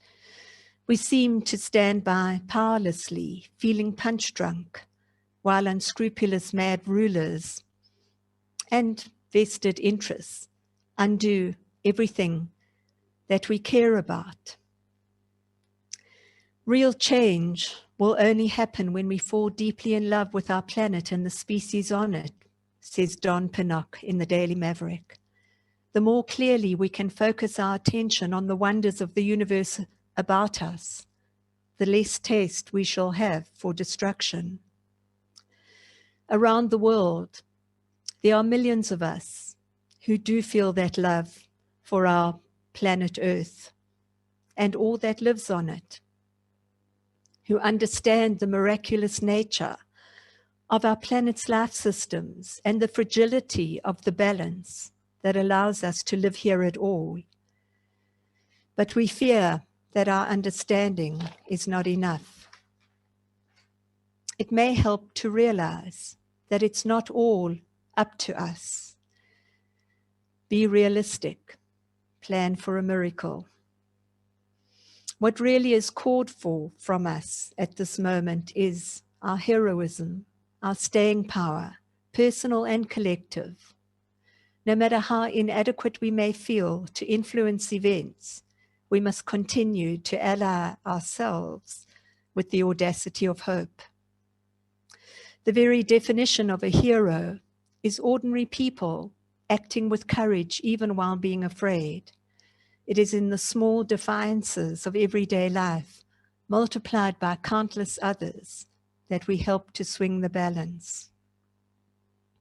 In South Africa, throughout the difficult world right now, we see innumerable examples. People standing up to corrupt power, whatever the cost. Whistleblowers, journalists, writers of political exposés, indigenous forest guardians, community environmental activists, pitting their small, brave slingshots against the unscrupulous giants, in many cases paying with their lives, but refusing to let the bulldozers win unchallenged, the forest destroyers and species destroyers, the palm oil profiteers, the despoilers of sacred ground. All fights seem unwinnable until they are won. The arc of the moral universe is long, but it bends towards justice, Martin Luther King said. Maybe not in our time, on our watch, as we would like it to, but as a result of our cumulative resistances, the little 2 cents worth that we contribute to the audacious cause, however minimal we may think that contribution to be. The humanizing gesture of giving food to a hungry someone at a traffic light, regardless of whether they are a Wunga addict or not. The online global petition against environmental or human rights abuses that you sign in the company of a million other signatures. The Trumps and the Bolsonaros may not be impressed, but the banks that bankroll the dictators and the corporates that depend on public goodwill for their stock market showings can't afford to ignore them. By those small acts, multiplied by uncountable others, We change the culture that normalizes the wrongs and strip the wrongdoers of their moral right. There is the small Buddhist story about the little bird who collected beakful after beakful of water to pour on a raging forest fire. This may not put down the fire, she said, but I like to be counted among those who tried to help. Amid all this, the question that I ask myself recurringly is, what is my role as a writer, as a storyteller, a creative influencer in this difficult and demoralizing climate? Like many other South African and global writers, artists, musicians, and dancers, The Audacity of Hope has become my signature tune. There's so much to dishearten at the moment, so much to crush the creative heart in all of us. For writers, it's the contraction of publishing options and bookshops, the high cost of books in a society of shrinking, of severely shrunken disposable income, and not least, the general text exhaustion induced by the daily avalanche of social media feeds, stories, updates, blog posts, infomercials, and the like. Never has so much been written by so many about so little. Is it any wonder that the full-length book no longer has the pulling power that it used to have? Social media has conditioned us to an attention span of no longer than a tweet. The hunger for the good story, for the well-written, genuinely engaging gem is still there, but finding it amid all the noise and hype and self-glorifying mediocrity can be exhausting in itself. The world is a hellish place, and bad writing is destroying the quality of our suffering, complained Tom Waits, musician and songwriting bard. It isn't easy to keep on keeping on in the face of such discouragement. It takes audacity to keep speaking up, writing up, when it would be so much easier just to shut up. But that in itself, for a writer, for any artist, is unthinkable. I try to keep Pablo Picasso's words in mind. To draw, he says, you must close your eyes and sing. To write, I say, you must let your words dance to the tune that is in you and forget about all the rest.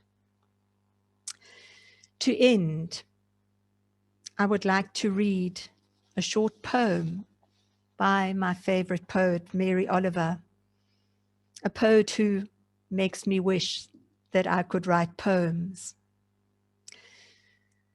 She talks about, in very simple terms, the miracles and wonders that we take so much for granted. So her poem is called The Sun.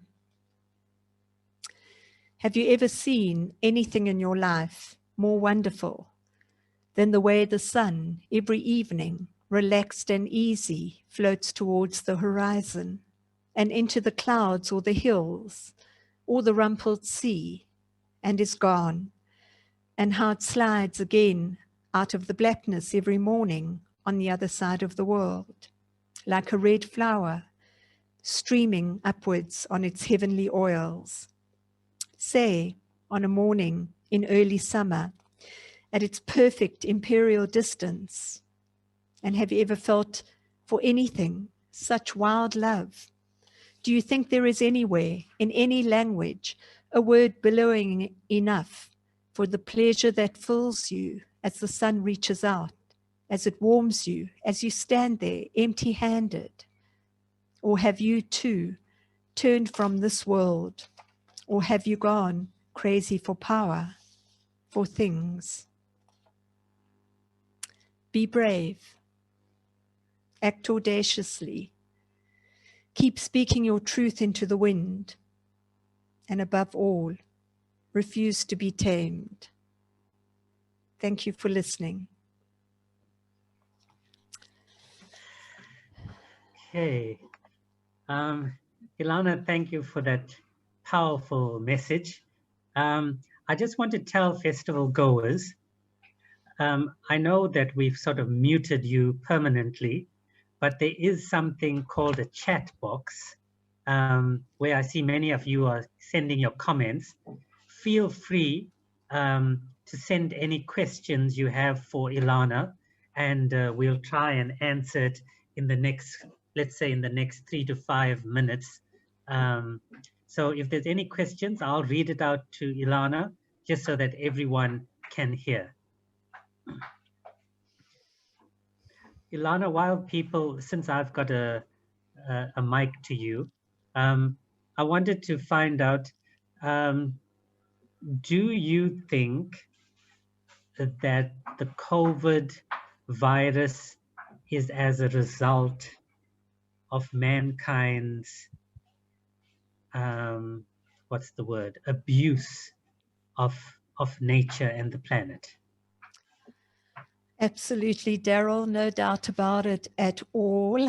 There's so much, I belong to so many environmental and animal organizations, and normally these animals in the wild, it's a different kind of COVID that they carry, and they deal with it in the ways that they do. But when they are taken out of that wild and they are put in these abysmal circumstances, if anybody sees the visual evidence of these markets and these farms and the meat production factories and all the rest, you can see that there is no way that we can't end up with a disaster. And we've had various scares before, and the scientists always warn, there's more to come unless we change the way our relationship. The other thing is that, as I mentioned, biodiversity is the immune system of our planet. David Attenborough says that the richness of it is vital for our world to continue. And we don't realize the role that even the tiny organisms play. And the cutting down of the great forests with all the life that is in them, we humans cannot survive as a species alone on the planet. And yet that seems to be what we're aiming for. Don't know if that answered your question. Okay, no. That answered my question. There's a question from Sue Winchester, and Sue says, Ilana, you have nailed it, but the question is, what are your views on the expected miracle? You know, the thing about miracles and change is that whenever it finally comes, it's unexpected. So for me, if I had anything to do with the miracle, it would be that stardust comes down in the night that opens the eyes of collective humanity to the fact that we are one species among many other species that are vital for all of us. The way that it will actually happen, the way that change will actually come, is not something that we can predict at the moment, because we are stuck in what is. We cannot see what will be. Okay. Hope that answers your question, Sue. Okay. She says, okay. She says, well said, let's all wake up. I assume that was her alarm clock going off in the background. I'm afraid that is my phone, which I thought was out of range. Okay. I'm giving people a few more seconds. Are there any more questions? Can I just say, while people are having a few more seconds, that I am going to be talking again on Wednesday, the 25th, in conversation with Daryl, on a different topic this time, which is the ant bear cabin set in the Congo, set in South Africa, and set in the realm of recovery from trauma. I'm speaking at 10 o'clock if anybody is interested. And one more commercial is that if anyone is interested in doing a writing retreat, I have one coming up in January, the 4th to the 7th at the Buddhist Retreat Center. And please message me on Facebook or ask Daryl for my email address. Okay, Ilana, thank you so much. A wonderful talk to get into our second session. Sorry we were running a bit late, but I think we're more or less on track. So thank you so much. Thanks, Okay. Daryl, and thanks everyone who listened. Okay, thank you so much. Okay, next up we have Louis Botha. Louis, if you can please unblock your camera. As a photographer, you should know what I'm talking about. And if you can unmute your mic so that we can get ready for the next session. Okay, Louis, are you there? I'm here, Daryl. Thank you very much. Okay, okay. So we into our next session that we hope will finish. Oh, we've got enough time, Louis. We've got a bit of time on our hands, so we don't have to rush that much. So Louis Botha is a man who lives in Prince Albert, in a region called the Karoo. In my opinion, he's one of the great photographers to have come out of South Africa. And it's a pleasure to welcome him to speak on his book, Karoo. So Louis, the first question to many people who may not know this word, where exactly is the Karoo? I mentioned Prince Albert. Some people may not even know Prince Albert. Where is this Karoo that you talk about? Daryl, yeah, first of all, thank you very much for having me on this amazing initiative. And I feel very humbled to be amongst all these writers and authors of books and artists of words. And as you have now introduced me, I'm a photographer. Now, fortunately, there are people that believe that photographers are also authors because they write with light. And I think you will know that some people would say that a good photo is as good as 1,000 words. Yeah. So yeah, I'm not a writer, but I enjoy writing with light and hopefully in a way share stories with my photographs with other people. The Karoo is, for those people that do not know, first of all, the word Karoo comes from a Khoi word that means dry land or thirsty earth. It's a very, very dry region in South Africa. It's about 35 to 40% of the whole country geographically is referred to as Karoo. People always ask, but when does it rain in the Karoo? The Karoo, strangely, does not have a summer or a winter rainfall. In South Africa, the Western Cape is known for a winter rainfall, and up in the north, it's known for summer rainfall. The Karoo is in between. It's almost a buffer between the north and the south. Okay, so just for people from out of South Africa, if you go on a map and you pretty much look at a town called Philippopolis, some people say it's stretching it a bit, but it starts round about there and goes pretty much all the way to Worcester on the N1. For the people who don't know this, this is the one where your children and you usually fall off to sleep. You'll say this is not the good part of the country. So Louis, I want to ask you, what makes the Karoo such a special place to you? Not many people will come out with a book on this area of the country. What makes it special for you?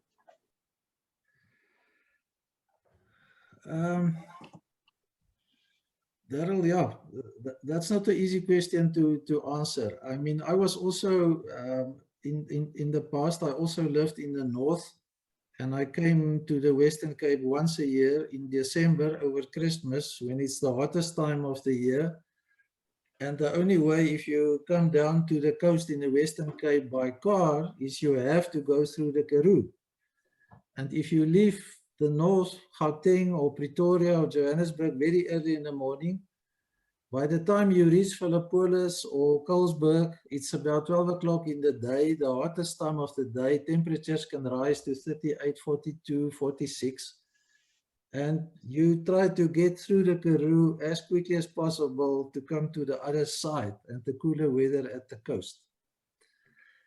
But only when you start spending time in the Karoo, and when you find excuses to stay over and visit the small little dorpies in the Karoo and meet the people and take some of the back roads and visit the Karoo in the different seasons, not only in one season like December, you realize that there's such a diverse range of treasures in the Karoo. It's not only one flat landscape. It consists of amazing mountain ranges, passes that you can drive over.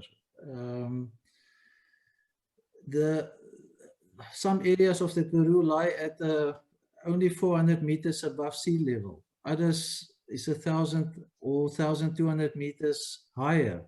With that, you have a diversity of vegetation, of succulents, of farming operations. I mean, and every now and then you stumble over a unmarked grave, or you come across an abandoned farmhouse, or a ruin, or an old motor car. And you cannot escape then from thinking back many, many years about the history of the first people that lived in the Karoo. If you walk in a dry riverbed and you look on the side, on the rocks, you find art, you find rock art.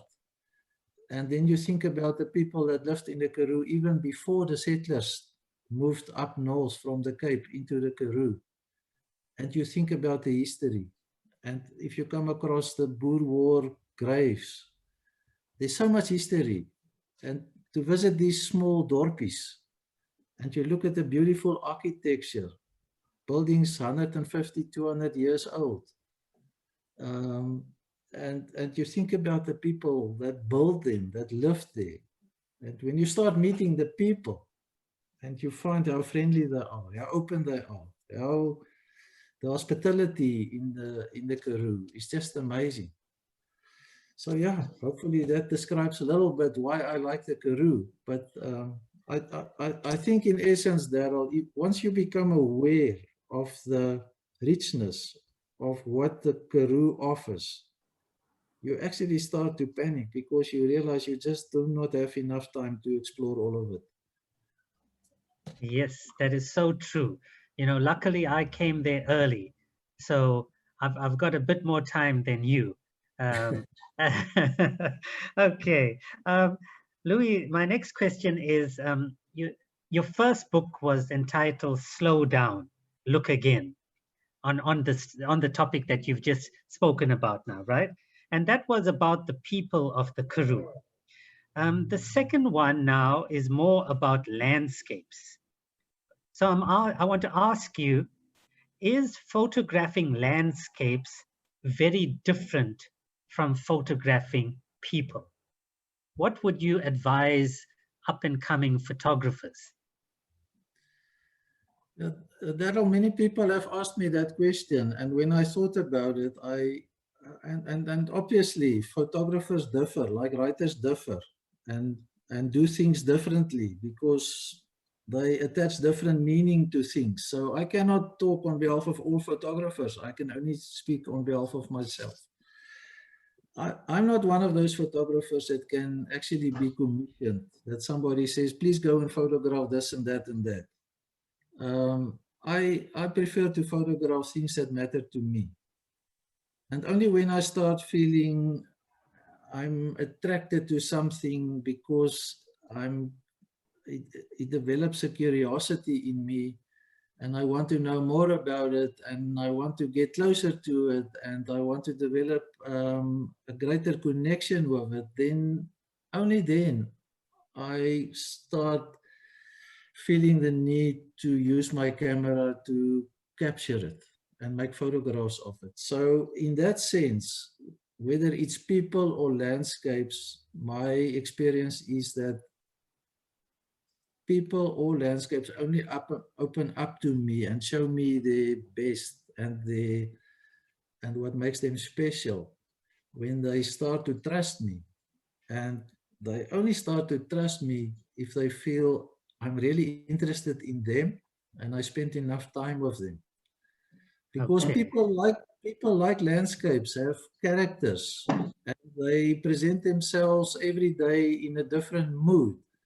A landscape, when it rained, looks completely different when it's dry, when it snows, or when there was a veld fire, or when we had good spring rains and it shows the flowers. The same with people. I mean, you can one morning greet me with a big smile on your face, the next morning something disturbed you and you look worried or puzzled or angry. So yeah, so in that respect, there's a lot of similarities. Yeah, Louis. What I always say is I prefer the landscapes. The landscapes never complain about the photographs you take. Eh? Okay, Louis. My next question is about the cell phone, and you know, I almost feel like when the cell phone came out, it relegated many people. There wasn't a job for the photographer and the family anymore. Everyone took their own photographs, you know. And do you think that people who shoot photographs on cell phones, is this the future of photography? That's my first question to you. Would you one day ever consider shooting on a cell phone? But the second question is, what makes your photographs different from someone who shoots on a cell phone? What makes yours special? What do you do? People may want to become like you, you know, write with light and photograph something. What advice can you give people? Darryl, again, that's also not an easy one to answer, because you can ask 100 people this question and you might get 100 different answers. But for me, it's not about the camera that you have in your hand. It's about the motive of why do you want to photograph something and what do you want to say with it.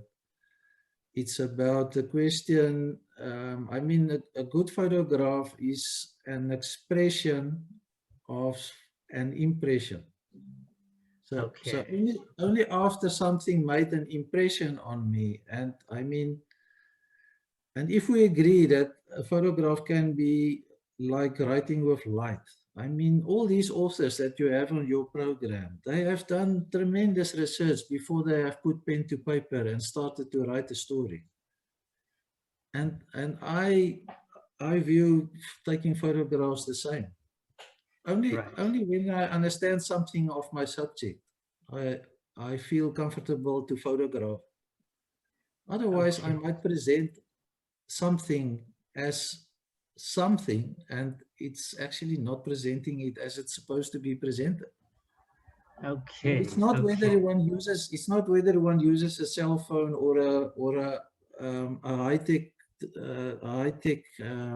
DSLR digital camera. It's about the motive, the approach, the process that you follow, etc. Yeah, that is what I would say. You know, when I think about what differentiates you from me, is also in a sense time. I think that's what you're alluding to. When you get to know a subject well, you need time to study it. You can't be, as you say, driving through the Karoo trying to escape the heat and just quickly roll down your window and hope for the best photograph. time is very important. Okay, Louis, you've been very prolific as well. Now, I hope I'm pronouncing the title of your last book correctly, but you've also done a book. Is it Nankuse? That's Is correct. that how you pronounce it?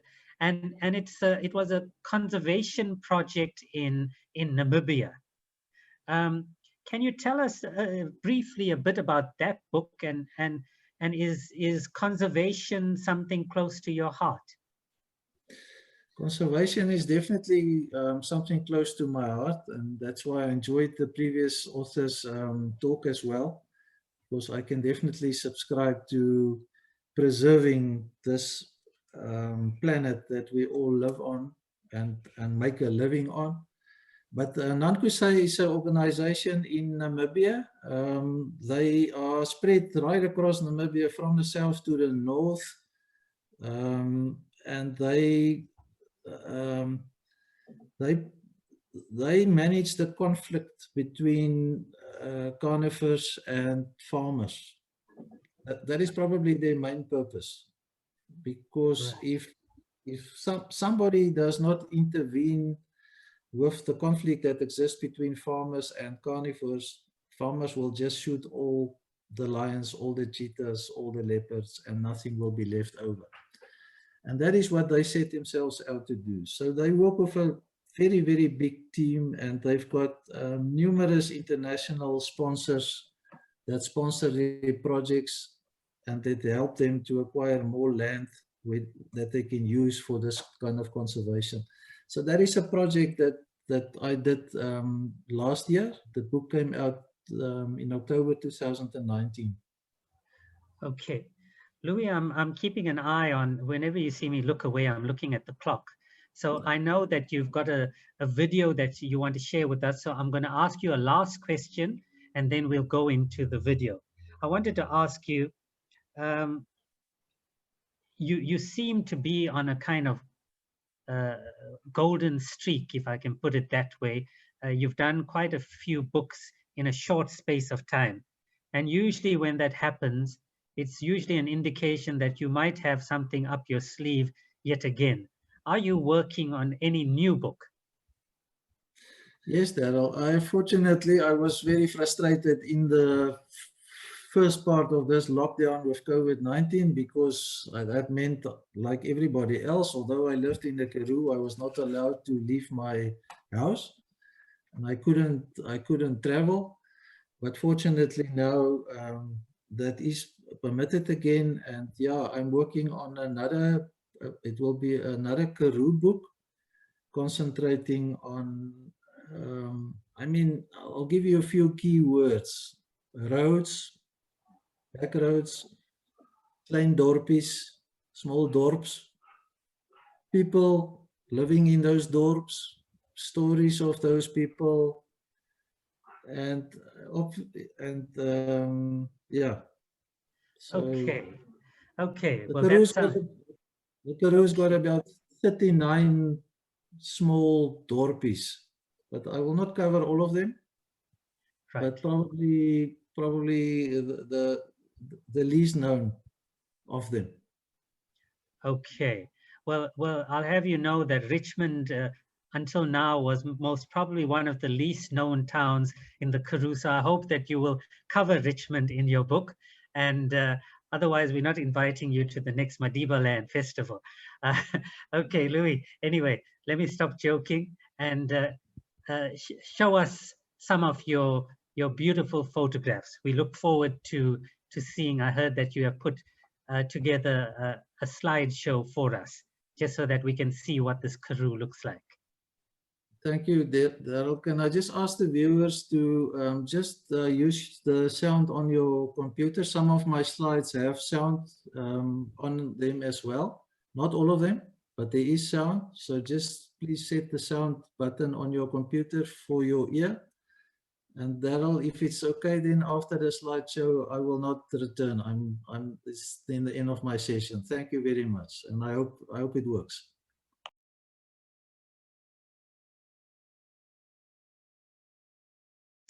Thanks, Louis. Yeah, you don't have to. Maybe your photographs will speak 1,000 words. So let's see how it goes.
O verre wytes van die groot oop dag, my siel vloei na die wasige vertes in, en voel dat in die sluimer stilte wag, 'n vrede, heilig soos die oerbegin. Na baie jare ry ons weer katbakkies uit, tot Doer diep in die Kroo, Pramberg verby en Skitterykloof af, tot in die hart van Ceres se Karoo. Kontry so grensloos wreed en goed, louter Karoo, so ver soos jy kan kyk, sal hulle jou ooit mak maak en verfoes met blik en bottel en die roese moes van bler geraas dat hoor en sien vergaan. Miskien, maar dit sal barstens gaan, van Toorberg tot in Groot Namakwa-laan. O koud is die wyntjie en skraal, en blink in die doflig en kaal. So wyd as die Heer se genade, lê die velde in sterlig en skade. En hoog in die rande, versprei in die brande, is die grassaad aan roere soos winkende hande.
Hier wil ek rus op ons vaal Karoo, hier waar die veld 'n leegte is, hier by die slang en die akedus, hier met die hemelblou daarbo.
plaas in Afrika, maar my oom het gesukkel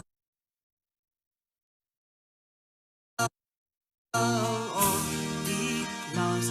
Van die son was te warm en die reën te skaars, en die man van die bank het net sy kop geskik, want my oom, ja my oom was te diep in die skuld.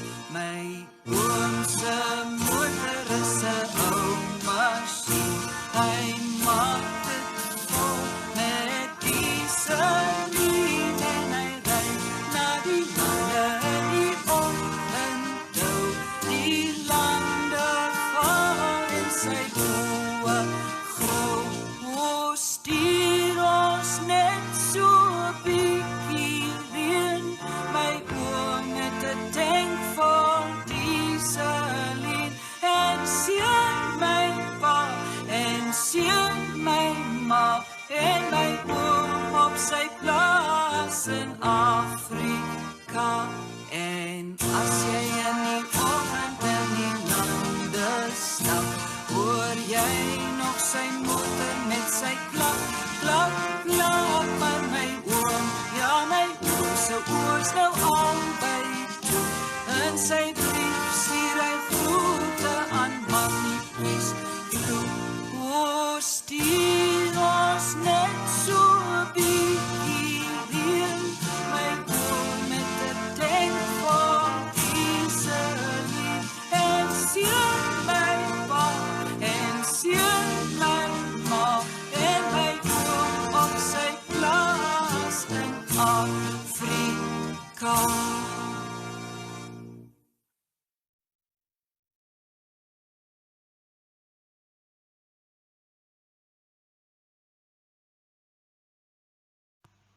En hier ontmoet ons weer, ek en hierdie berg. En daar staan ons by mekaar, alleen en verlate, elkeen in sy eie reg.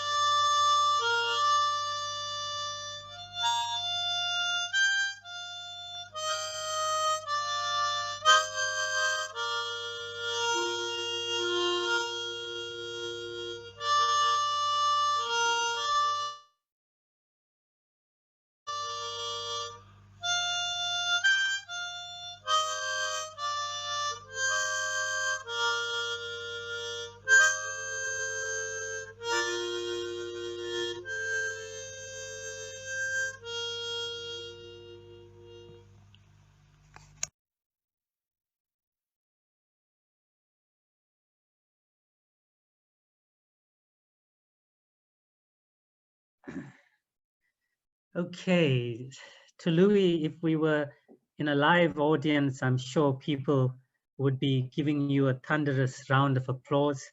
Such a wonderful, wonderful presentation of your photographs. Thank you for sharing that with us. I'm sure everyone here has truly appreciated it. And for those of you who want to buy Louis' books, please contact me. I've got his email address, and as you can see, it's a stunning book for a part of the country that very few people know so intimately as Louis does. I just want to say thank you to everyone, especially our panelists, Ilana and Louis, for giving us yet another wonderful session to lead us into the lunch break. I hope that you have seen, I'm taking you on a bit of a journey. We started in the Cape. We spoke about COVID. We're working our way through the Karoo. After lunch, we're going to my home province, KZN, the gardens of the Natal Midlands. We're going to savor some of my favorite dish, the curry of Erica platter. So enjoy yourselves, put your feet up for a while, and return at 1 o'clock when we go into the next session. Thank you once again to everyone, and I hope you've enjoyed the festival thus far. to the post-lunch session of the inaugural Madibaland World Literary Festival. It's nice to see people slowly getting back to their computers. And I'm pleased to see, Erica, that you are here. So I'm a bit relieved. So I know that everyone has been able to log on to their computers. We had a wonderful first session. I think people are really inspired after the opening. And I don't want to put any pressure on the writers coming up in this session, but you really have big boots to fill. So let's sit back and let's enjoy this next session. And as you can see, we pretty much go from now till 5 o'clock with a bit of breaks in between. And first up, we have Jackie Kelly. And Jackie will not really speak because she's put together a beautiful video of gardens of the Natal Midlands. And I've included it on the program to show you the world that I come from and the world that I left in order to join UWC.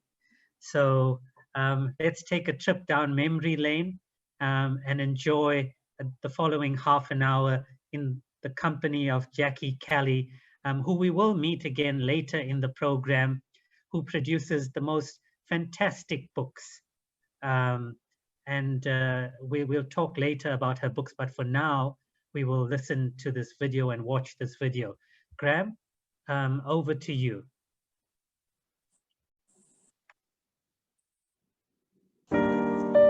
Harcourt's virtual open gardens provides an insight into the work of KZN's creative and very generous gardeners, not forgetting, of course, all the hard work of their staff. Angels Care Centre in Howick will benefit from your participation. So, pack your picnic basket, virtual though it may be, and come with us.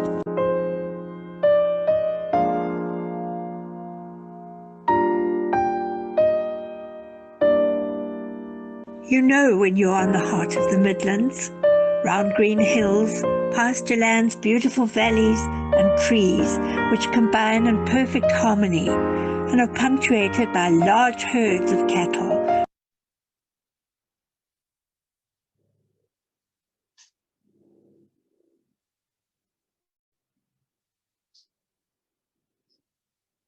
Forest trees in this old and formal garden set in the Carcloof Valley.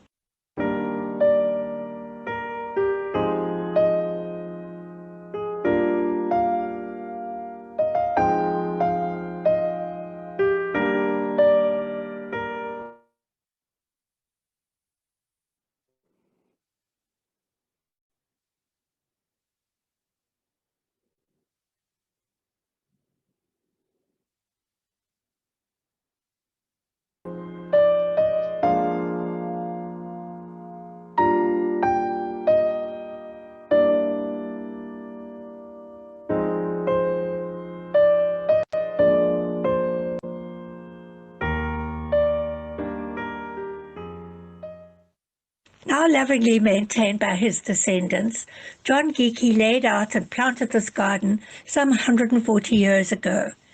His dream of creating an arboretum was made difficult as the seedlings came from all over the world to the Durban port, transported to Maryvale by train, and then by ox wagon to the farm.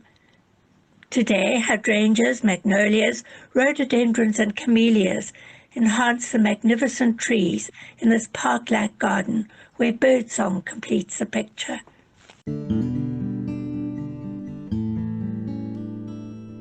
She was a maiden,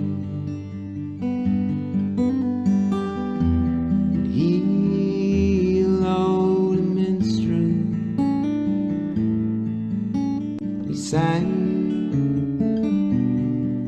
for he loved her so very much.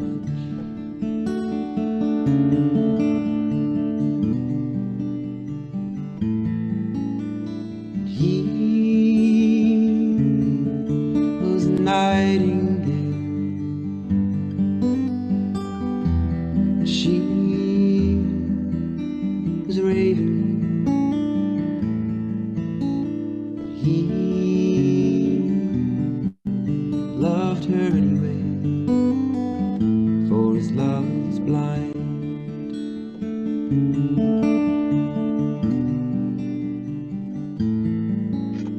Sang for her every Friday, bought her flowers on all right days. When the roses start to bloom, that the Wilson garden spills out in an abundant mix of form and fragrance. Jill is an ardent proponent of old roses and is an expert on making gardens out of the smallest spaces, albeit with a modicum of colonization.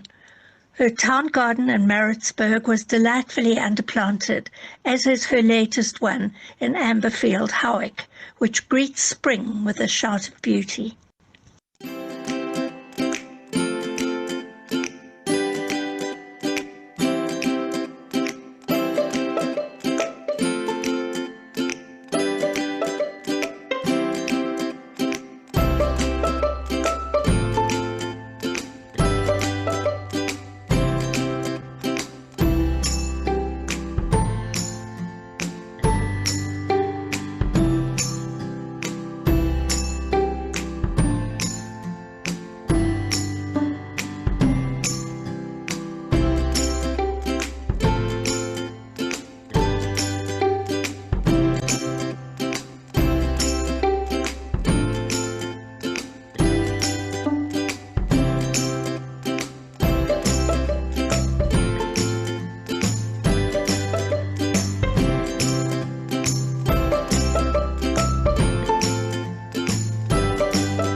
This 1 hectare garden is set on a steep east-facing slope where colourful borders billow on either side of a central lawn.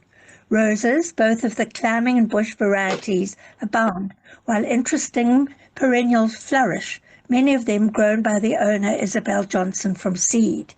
Clematis are a glorious feature of this garden and for which it is very well known.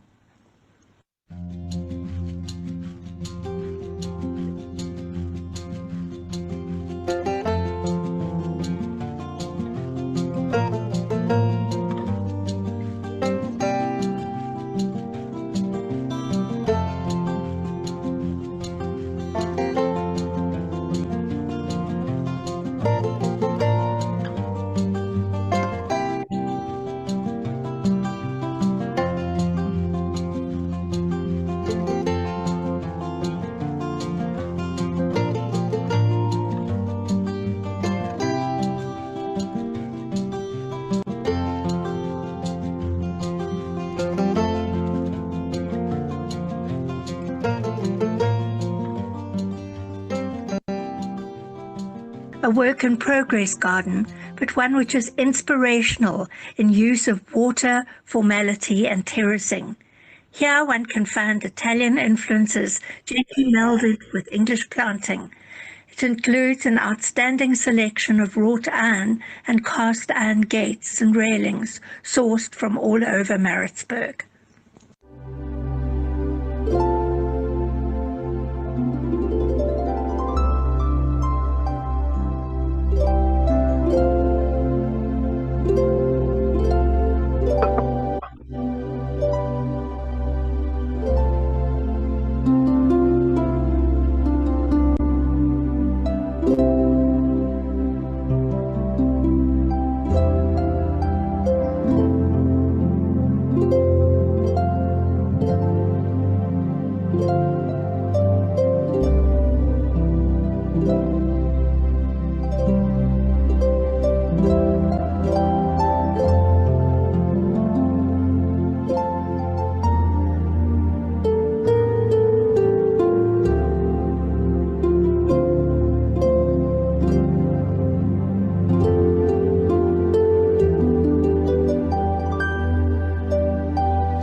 Nestled between green valleys and mountains, it is difficult to believe that just a decade ago, this serene garden, with its subtle blend of the indigenous and the exotic, was a field of kikuyu grass.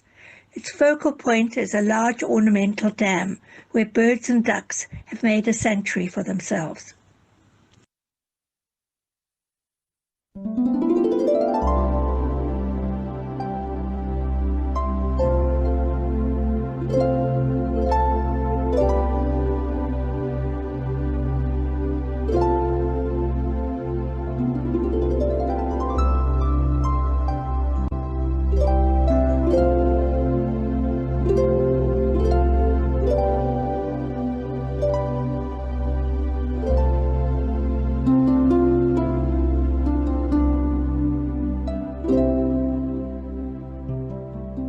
Located on the picturesque Bushman's Neck Road, this farm is owned by a dairy farmer who's passionate about roses. The garden keeps on growing and changing, and of course has a built-in fertilizer close at hand.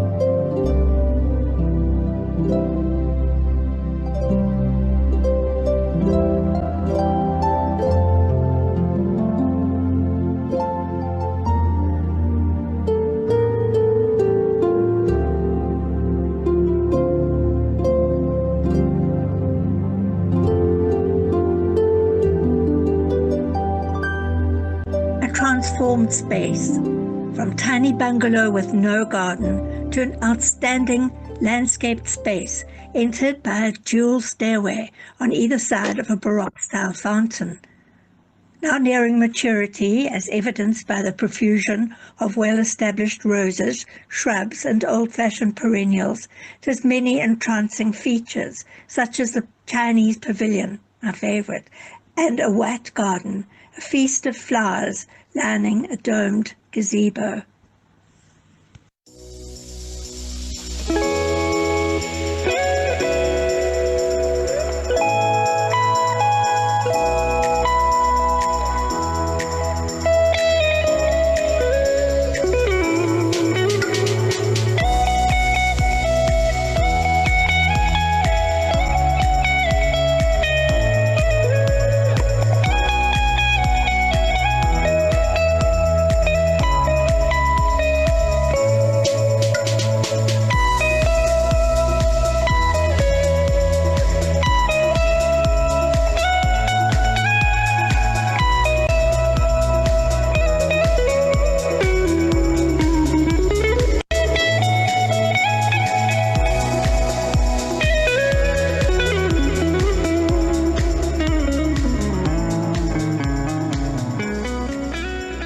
House in the Balgan Valley is over 100 years old.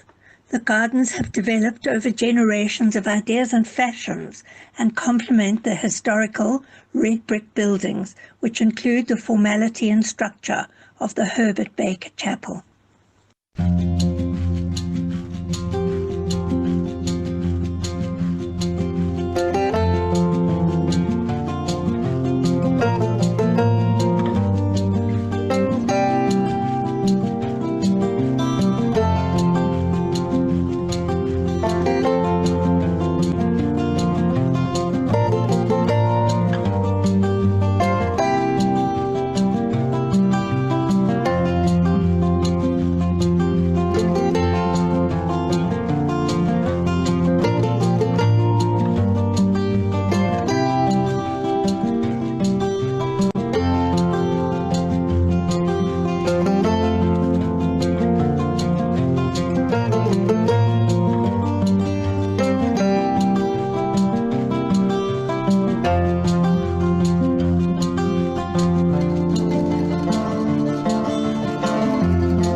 The abundant planting, paths and sweeping lawns were laid out in 1882 when Joseph Baines and his second wife Sarah moved into their newly completed house. Trees, however, were his great love. A tulip tree, a black stinkwood, Otaniqua and indigenous yellowwoods graced this garden, together with those he imported from all over the world.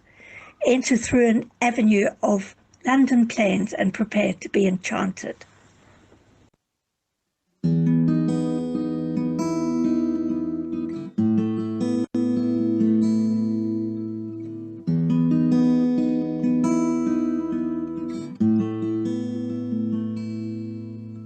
Sleep, sleep, oh my little one. Save your worries for another day. Sleep for me, sleep for everyone. Broken heart.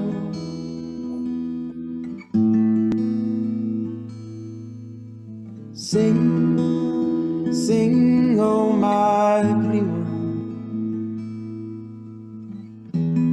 Save your silence for another day. Sing for me, sing for everyone who's been down that road.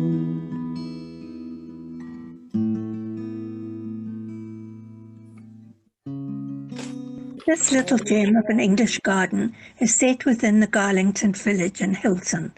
Garden rooms and ornamental arches are a foil to the stunning roses that are the main feature of the garden. It has a practical side too, as it is home to a highly productive vegetable garden.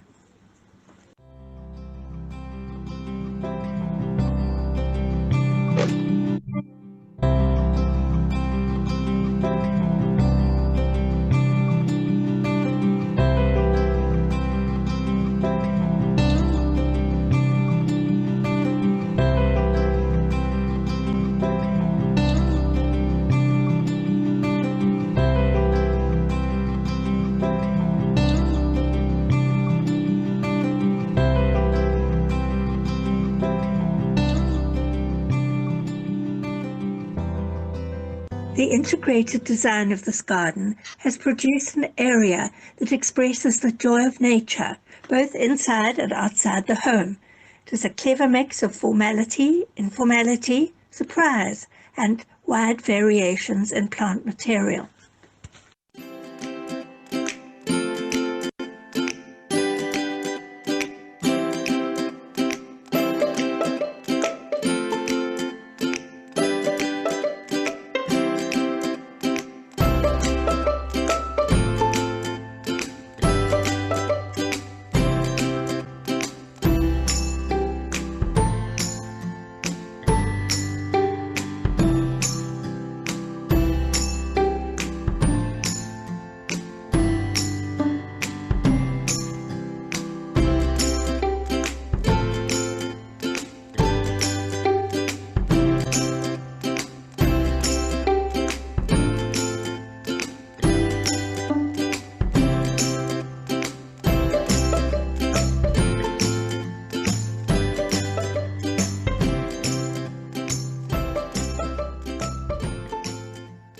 Only established in 2017, from the veld, the garden has an air of a mature space. An oval lawn set within a rectangle provides a setting for each corner to be planted in different coloured old roses, those bred before 1945, with the oldest one dating to the 1500s. Arches bisect the garden at each quarter. The striking main entrance is a tunnel of 6 arches, while the gazebo in the middle forms a charming focal point.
Endabeni Forest is beautiful at any time and spectacular in the autumn.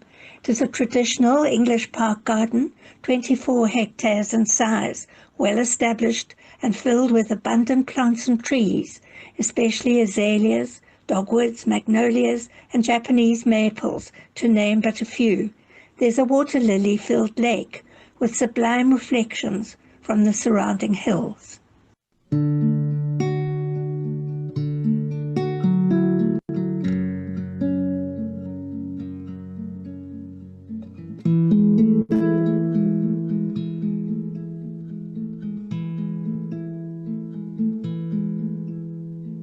Morning called for you, love, was new love again. And I was as lost as sunrise in your eyes, my friend. 'Cause I'm bad at love, but I'm good at desire. That's what happened tonight. And with you, it's just another stolen hour that leads to another morning call. I'd like to fall into Set in gentle sugarcane country, some 10 kilometers from the center of Maritzburg, this is a winter garden par excellence, given the aloes and succulents that thrive there. Whilst they're in bloom, birds, bees, and butterflies are in abundance. The variety is amazing.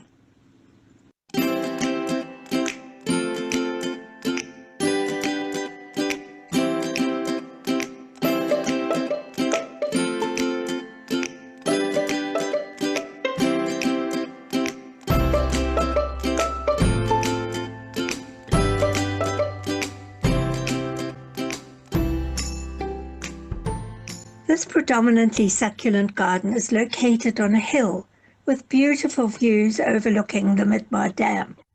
The terraced banks are a feast of colour and shapes formed by argives, aloes, kalanchoes, sedums, euphorbias and others.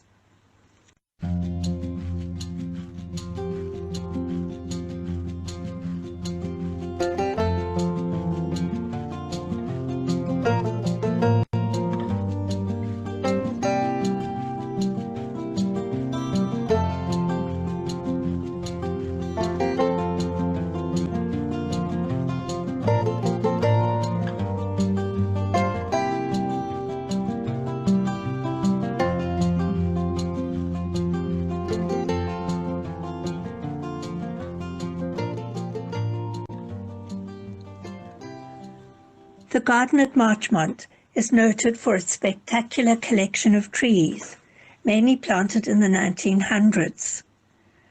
The Natal fig on the main lawn is quite one of the most amazing trees I have ever seen.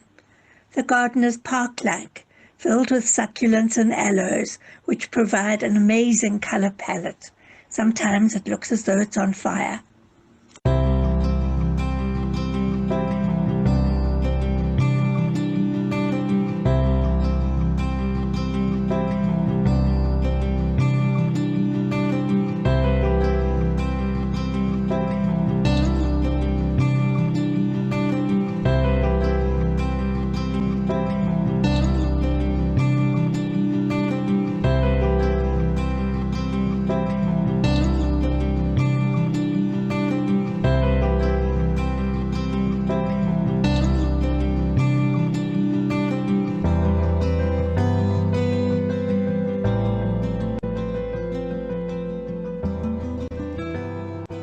Here is Nkwazi Farm again, this time covered in a blanket of snow, showing the wide variety in climatic conditions in the Midlands.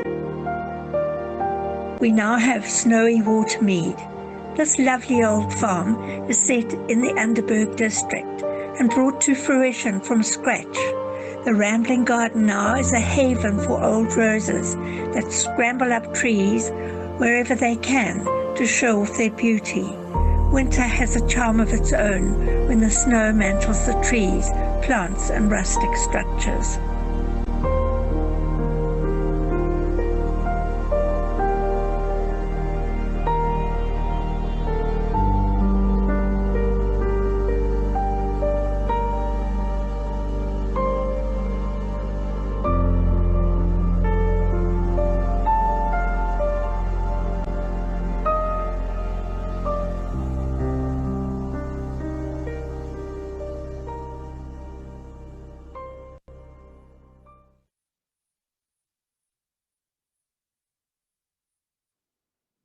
Harcourt Hilton in KwaZulu-Natal, South Africa, has been proud to be associated with the Open Midlands Gardens since 2014. Natal has long been called the Garden Province, and for very good reason. It is a region where gardens thrive in very diverse conditions.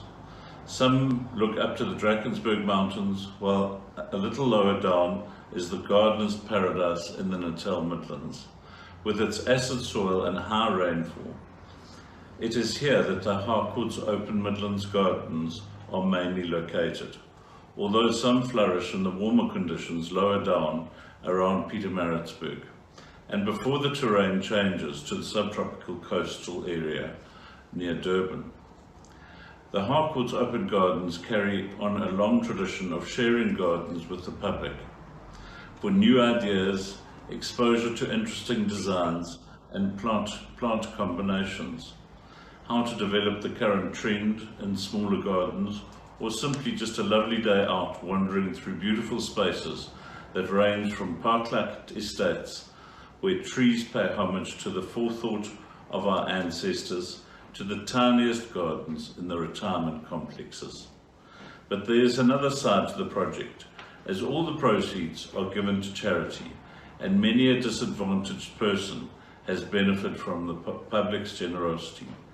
The uncertainty around COVID-19 has precluded us from opening our gardens in 2020, but instead we showcase 18 beautiful gardens to delight and inspire you. There is a facility to donate at the end of the presentation, and we hope that you will do so. Please feel free to circulate the YouTube link to your friends all over the world. The charity Angels Care Centre in Howick will be more than grateful, as will the desperately poor local children it serves. Harcourt Hilton salutes this innovative venture and is proud to be its sponsor. An integral component of open gardens is to support those less fortunate than ourselves. So please make an EFT. The details are on the screen below. Thank you very much.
Well, I don't know about you, but wasn't that just stunning?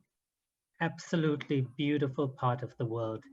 And it's a pity we didn't have the open gardens this year in KZN, but out of that sadness came something as beautiful as this that we could share with a far wider audience.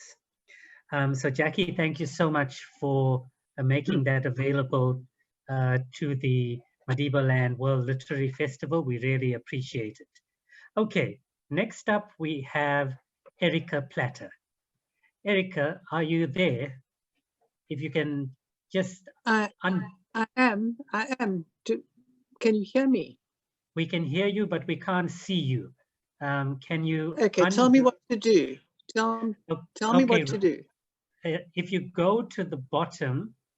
to the top, yes. Oh, I don't know where's yours. I'm on an iPad. Oh, okay. You must unblock the... If there's a... there's it. Okay, I can see you. Okay. Can you see me? Rather okay. rather look down. Wonderful. Can you see me? Daryl, I can see you and your hair and a corner of your painting. I can see your blue. Okay, I would like to wonderful. see your dog. I would like to see your dogs. Okay. Okay, no, they're eating now, so burp is just around the corner. Okay, yeah, but it's wonderful to see you. As long as you can see my hair, your day has been made. I can see your hair. Look, yes. it's in good shape. Yeah. Anyway, you can see the mud there. Can you see him? Yes. So yeah. So you've been able to see him. Erica, it's so lovely to have you here. Thank you for agreeing to speak at the inaugural Madibaland World Literary Festival. It's a great honor to have you here. For those people who don't know Erica, Erica was in journalism for a long time, and she is the other half of the Platter's Guide. The Platter's Wine Guide that most of you in the Cape most probably know better than me coming from KZN. That is Erica and John Platter. And Erica is also a groundbreaking author, and she's going to speak about this groundbreaking book that she came out with, I would imagine about 2 years ago, on Durban curry. Do you have it there, Erica? Yes, I've got to show us. There you go. That's the first. That's the first one. That's the first one. This is the second one. Show us the second one. Okay, yeah. Durban curry. Wonderful. Erica, now people may be wondering why I'm saying it's a groundbreaking book. And you want me to tell you? Yes, you tell me, because I know that you're not afraid to say these things, but let me know why you think, and then I'll tell you why I think it's a groundbreaking book. All right. Well, just look at me. I'm obviously an old white gogo. Okay. Or actually, I'm very proud to say, now that I've written 2 books about curry, I am now an auntie. I have been called Auntie X. In Durban. No, it was just because I had the cheek to think KZN has got food every bit as good as any other province in this country. And why is it that we only kind of focus on Cape food and bush food and that sort of thing? Why are we not seeing more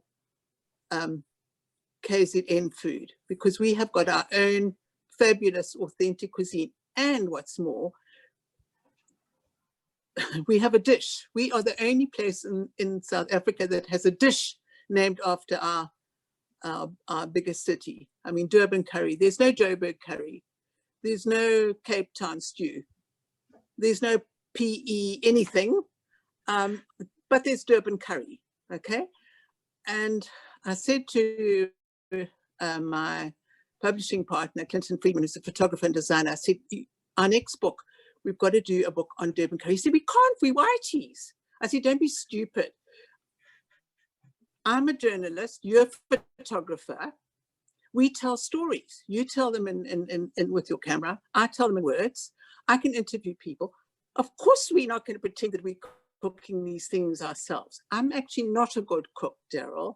I'm a great eater, but which I think is important, you know.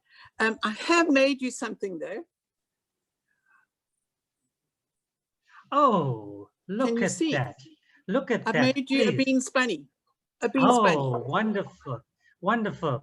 Yes, you know, Erica, I must say that you have inspired me. You know, when I started this UNESCO City of Gastronomy, you were instrumental in changing the way Yes. I thought about things.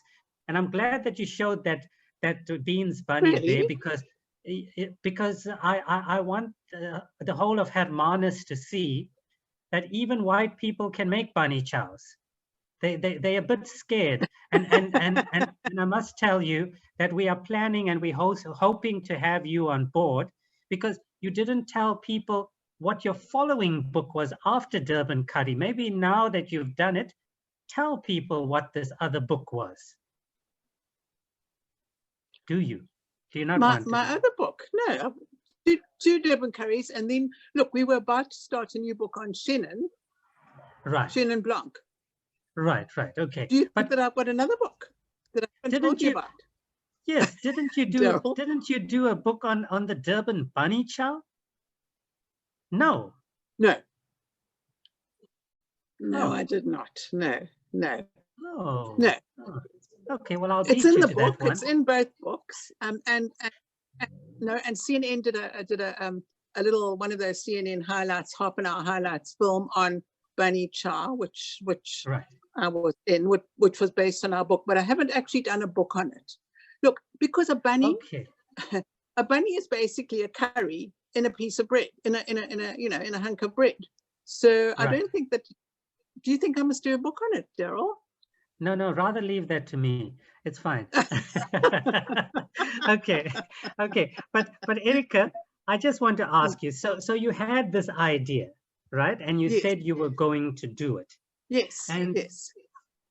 How did you go about it? Because I mean, if you came to my mother or my wife and said you want to know their recipe for the curry, they wouldn't have given it to you. How much did you pay No, these of course people? they would, Daryl. No, of course they would. I've been a journalist since I was quite young, which is therefore many years, and I do know how to get a story out of people. Right. I actually managed. Do you remember we had a cabinet minister in the old apartheid days whose name was Pik Botha? Yes. He was the foreign minister. Do you remember him? I remember. I managed to get him to pose in his swimming pool. Pose in a swimming pool with, in a swimming trunks. I remember which had never that been photograph. seen before. No, because I knew what to say to him. I said to him, but don't you remember John F. Kennedy had lots of pictures of himself taken in the White House pool. Don't you want a photograph of yourself in Fair Lady? Because I was on Fair Lady at the time. Don't you want a photograph of yourself in the pool? And he said, oh, yes, I do remember. Oh, okay. Well, of course, I just made that up. But he fell for it. Okay. Now, the thing to do is to butter people up and to also listen, to listen, because they can see that I don't know their secrets. And they're proud of Durban curries and their curries. And they are actually tickled that somebody wants to share them with the world. I think that your mum would give me her recipe. Don't you? Yeah, if you mention Fair Lady, details, I'll ask. If you mention Fair Lady, definitely. Yes, yeah. but you go to John, my husband's laughing at me, but you go to, we've been all over the place doing stories about wine and now doing stories about food. You just have to be so interested in people and what they're telling you. And I am. I want to hear. There is a story. And each curry, there's not one Durban curry. There are probably millions. And each one has a story, has a backstory, has a family story. And people, okay, it's the 160-year anniversary of indentured Indian laborers coming over from India to Natal.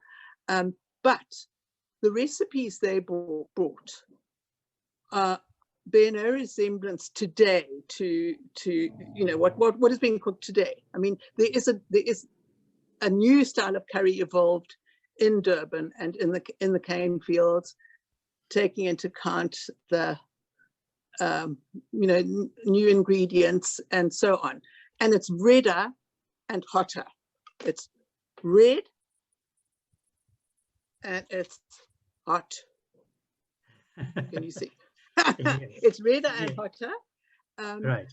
And it's, the chili only got to India in the 1600s.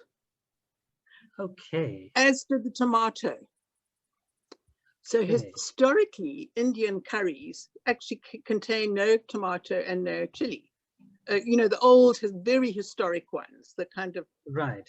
ones, very traditional ones. Whereas the people who came and settled in Durban were kind of new wave, new century, and they brought their recipes featuring tomatoes and chilies, and they were adventurous. They were breaking traditions. They were starting anew, and they made their food new as well. Does Right. it make sense to you, Daryl? Yes, yes. No. I can definitely understand that. Now, I want to go a bit wider than just the curry. So yes, people like myself who come from Pietermaritzburg and Howick. I take it in your book when you spoke about Durban curry, you only interviewed people from Durban. You are, in other words, saying that a Durban curry is only geographically based, or does it spread to? No, absolutely not. That is the very leading question. And no, it is a description of a curry. It's a style of curry. It is not a geographical, fencing in of curry. Right. I mean, one of the best curry makers I know is, why is her name just gone? But she lives in Howick. Okay. Yes, and no, curry is owned by everybody, Daryl. That is also, Durban curry is owned by everybody. It is, you'll go into a tiny little rural village and they'll be using amadumbi and maybe some scratcher chickens, running fowls and for their curry, but it'll be a curry. Everybody curry, Durban curry, or the style of Durban curry with tomato and with chili, is found everywhere. It's jumped all sorts of barriers, geographical and racial and gender barriers, because if you're a man, it's very kind of manly to make a hot curry, isn't it? I mean, you wouldn't make a cupcake, would you? Yeah. Well. Yeah. If I Might could, you I make would a make cupcake? it. Well, no. There we are. But your curry is hotter than mine is regarded as sort of a test of kind of, I don't know what, I mean. Yes. So I think yeah. Yeah, but it's strange that in Durban, I mean, I was always, because I came from Pietermaritzburg, and whenever you tell people you're from Pietermaritzburg, they say, "Oh, you're from Durban." They don't know that there's a geographical distance of 100 kilometers between the two. And the interesting fact for me, when I went to Durban and started teaching at the University of KwaZulu-Natal, is just how many Indian male chefs and Indian male waiters there are in Durban, and still are. Yes, of course. Is that unique to Durban and something to do with the last outpost? Because I don't see so many waiters being Indians in other parts of the country. Well, they're all Zimbabwean. No. They are all Zimbabwean. Oh, you're saying they're all Cape Town. Well, I don't know yet. I haven't been around enough here, but it did strike me. Yeah. It did strike me that, as you're saying, you've got a setup where it's a very patriarchal society, you know, in Indians families, but yet the men wouldn't really cook at home, but they would nonetheless cook in restaurants and hotels. Do you understand what I'm trying to say? Yes, I would be an yeah, I'm not really an expert on that. I think you must ask a sociologist or somebody like that. But I think probably apartheid, with only a certain few number of jobs available for people who weren't white, you went where you could, you know, possibly. But that's above my pay grade, Daryl. Okay, okay. Now I wanted to ask you, if people from the Cape now, if people from the Cape ask you, Erica, tell me the 3 top curry restaurants in Durban or Maritzburg or wherever, where are you going to point them? I'm sorry to ask you this, but how could I say? How can I favor one above another? They're all my friends. Oh, they're all my friends. I can't. It would be disloyal, and it would actually be dangerous. Okay. okay. Not a problem. If you can't answer it, everyone off air, you just come to me. I'll give you the answers. Okay, Erica. Now I'm gonna. Yeah, carry on. Sorry. Okay, I'm gonna ask you. What I will tell you is where to get your spices. Where? Okay, you get your spices at Garima's, or you get them at Spice Emporium. They're 2. Garima's or Garima's, if you want. Garima's and Spice Emporium, and both of them are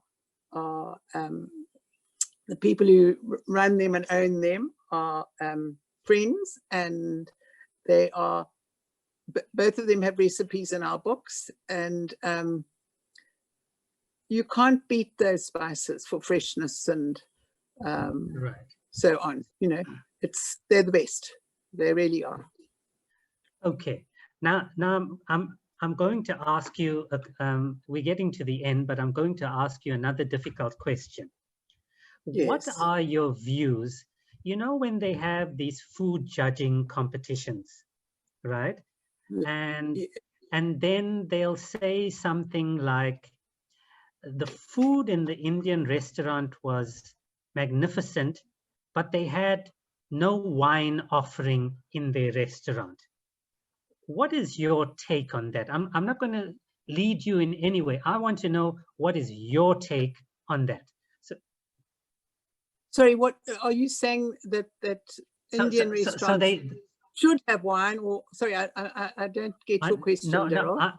My question is, when they judge you know, the best restaurants in South Africa, etc. Oh, I see. Then the Indian restaurants get marked down because they don't have a wine list. So I wanted to ask, what's your view on that? Yes, I think that this is another instance, in my view, and I know I'm going to be controversial now, but of people thinking that in the olden days, people would think that Indian food was not as fine, not as chefy as, you know, other foods. And although every bit is delicious, it was somehow regarded as, you know, not quite, it wasn't kind of 5-star Michelin, all that sort of stuff. Now, I think that the chefs, particularly in Durban, are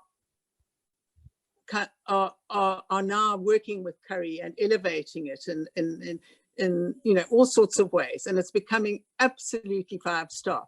And I think that you know, okay, they don't have they may not serve wine. It may be a religious reason that they don't serve alcohol. I don't think that should be part of the criteria as far as I'm concerned. But you know, these are restaurant judging review panels, and they have their own rules. I don't know. I think, look, go to these restaurants, take your own wine. Right. And the food can be 5-star, and then you can take your own wine. And I'm going to put a little plug in here for our next book, which is going to be on Chenin Blanc, and say that Chenin Blanc South Africa's, used to be South Africa's workhorse grape. It's now it's show pony, you know. Chenin Blanc is the one wine that goes with all curries. In fact, I think that most wines go with all curries, but that's me. You know, I like wine. Okay. Don't drink beer. Don't drink beer with your curry. Or the top Indian restaurants in London, the ones that have sommeliers that say you can have beer before a meal, but you should have wine with a curry. So please drink wine, and sparkling wine is fantastic with a curry. That prickle that you get from the chili is sort of replicated with the prickle from the bubbles, and it's it enhances that sensation. Okay, well, it's a good thing that it's being recorded, because my father would be most happy to hear that you must drink wine, because my mother forbids him from drinking wine with his food because he starts to giggle. So I will be sure to tell him that Erica. I will be sure to tell him. Okay. Tell your mother I'm coming for a recipe from her. Wonderful, wonderful. Not a problem at all. And Erica, but thank Gerald, you. Please tell me, this is the whole day was so beautiful that you've had so far. I mean, beautiful. Ilana was beautiful. The Karoo was beautiful. The gardens were beautiful. I'm really sorry that I've not been able to continue that sort of level.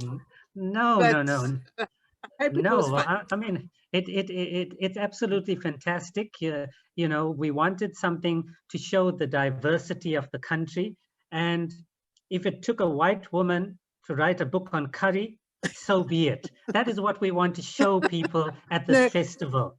We don't want to box people in, you see. Well, still the absolute best book is Indian Delights. Yes. By the Women's Cultural Circle. I mean, but it doesn't tell stories and it doesn't have magnificent pictures. So I think ours is a little bit different, but I still think that they're the gold standard. I bow down to them. The aunties in the Women's Cultural Circle, Women's Cultural Group.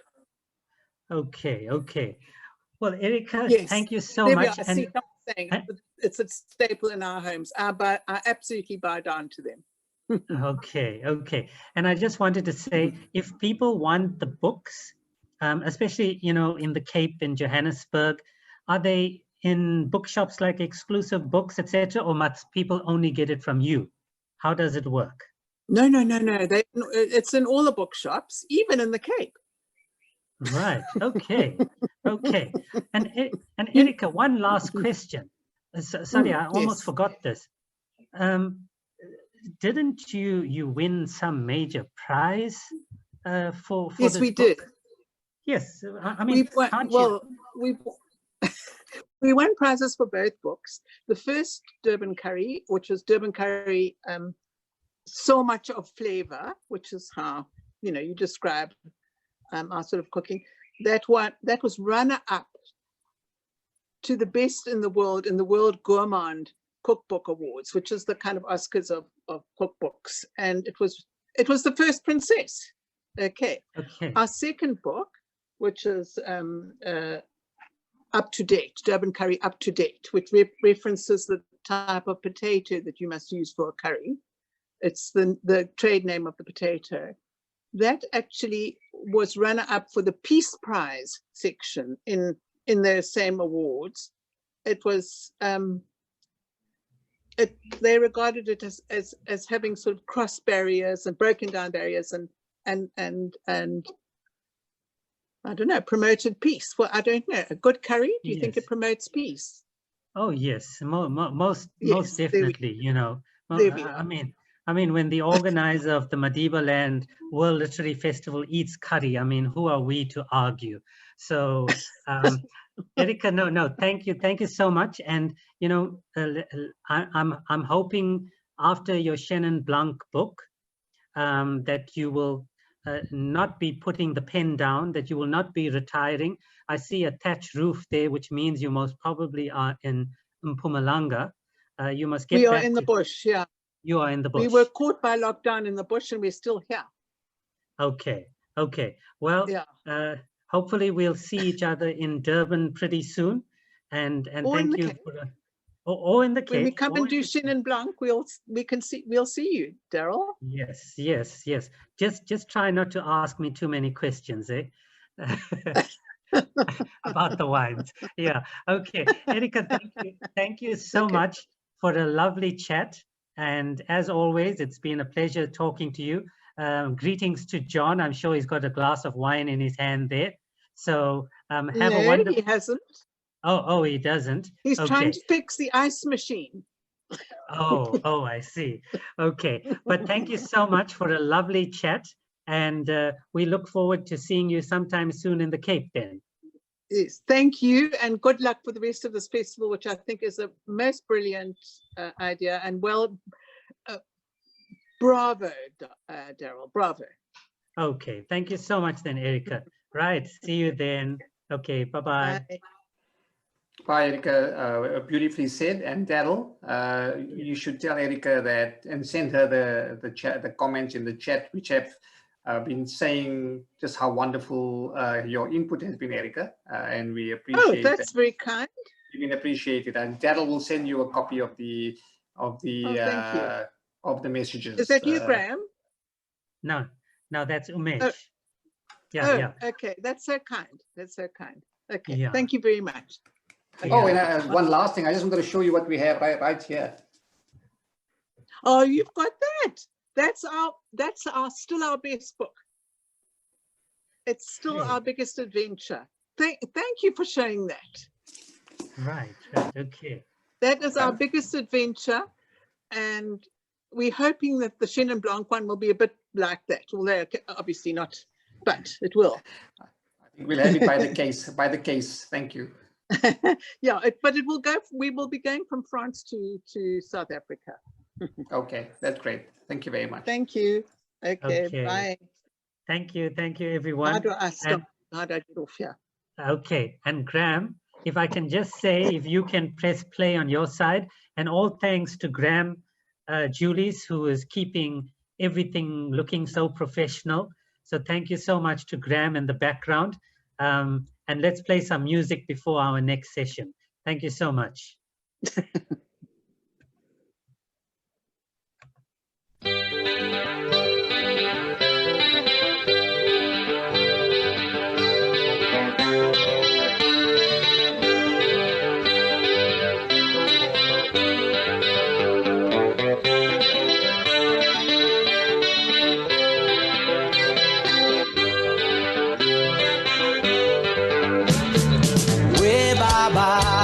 Kunzima kulomhlaba we baba lomsebenzi upokile we baba nemali ayingeni engathi lele fikile ngaphela we baba we baba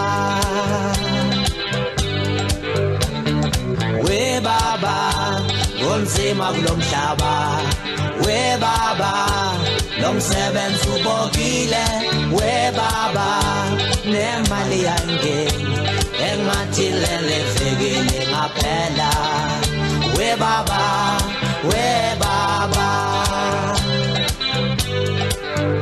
it was a Friday my darling was a Friday umsebenzi upokile was a Friday my sweetie was a Friday ilanga linkomile wena we baba kunzima kulomhlaba we baba lomsebenzi ubokile we baba nemali ayingeni awungathi lele fikile ngaphela we baba we baba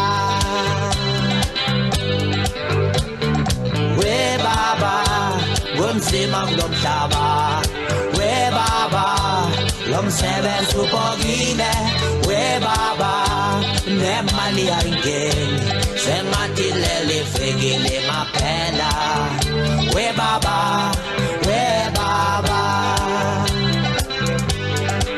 awungithi was a Friday my darling. Was a Friday, umsebenzi upokile. Was a Friday, my sweetie. Was a Friday, ilanga linkomile wena. Awungithi was a Friday, my darling. Was a Friday, umsebenzi upokile. Was a Friday, my sweetie. Was a Friday, ilanga linkomile wena.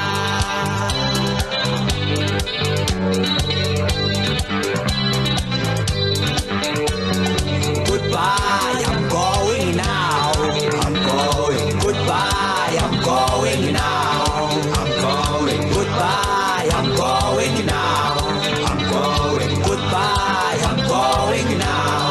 I'm going. Tomorrow morning, I'm going. Tomorrow morning, I'm going. Tomorrow morning, I'm going. Tomorrow morning, I'm going. Goodbye, I'm going now. I'm going. Goodbye, I'm going now. I'm going. Goodbye, I'm going now. I'm going. Goodbye, I'm going now. I'm going. Goodbye, I'm going now. I'm going. Goodbye, I'm going now. I'm going. Goodbye, I'm going now. I'm going. Goodbye, I'm going now. I'm going. Goodbye, I'm going now. I'm going. Goodbye, I'm going now.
kunzima kulomhlaba we baba lomsebenzi upokile we baba nemali ayingeni engathi lele fikile ngaphela we baba we baba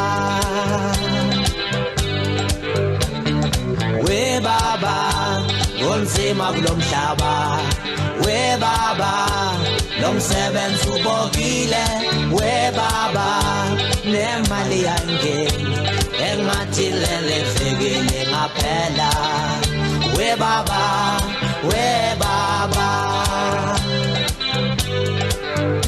it was a Friday my darling was a Friday umsebenzi upokile was a Friday my sweetie was a Friday ilanga linkomile wena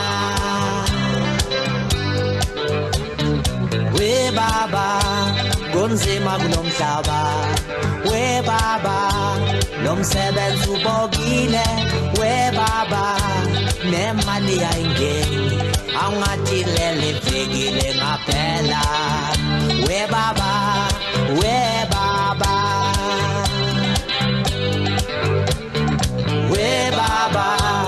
kunzima kulomhlaba we baba lomsebenzi upokile we baba nemali ayingeni leli veki lingaphela. We baba, we baba. Awungithi woza Friday my darling. Woza Friday umsebenzi uphokile. Woza Friday my sweetie. Woza Friday ilanga linkomile wena. Awungithi woza Friday my darling. Woza Friday umsebenzi uphokile. Woza Friday my sweetie. Woza Friday ilanga linkomile wena.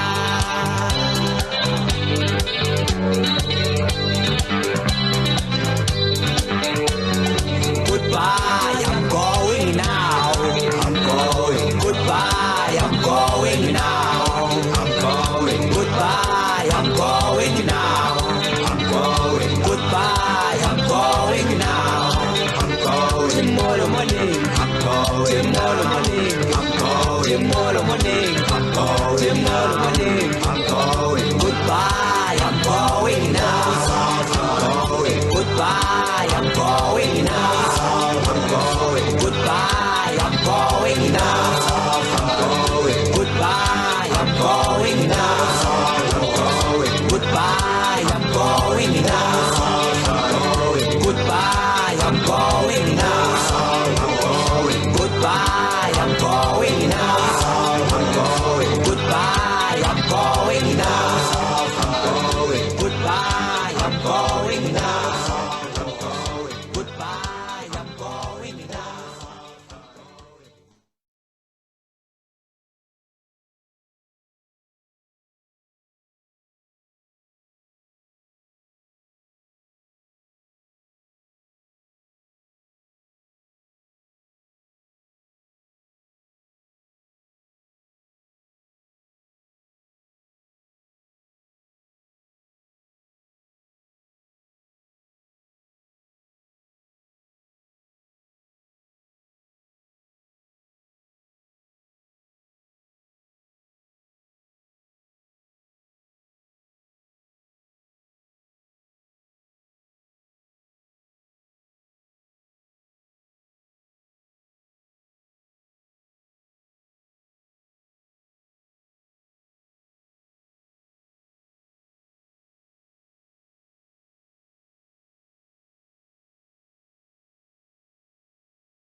And the truth, you know, love is all we need.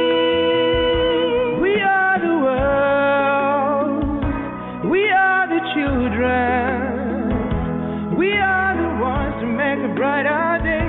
So let's start giving. There's a choice making. We're saving our lives. It's true, we'll make a better day. Just you and me.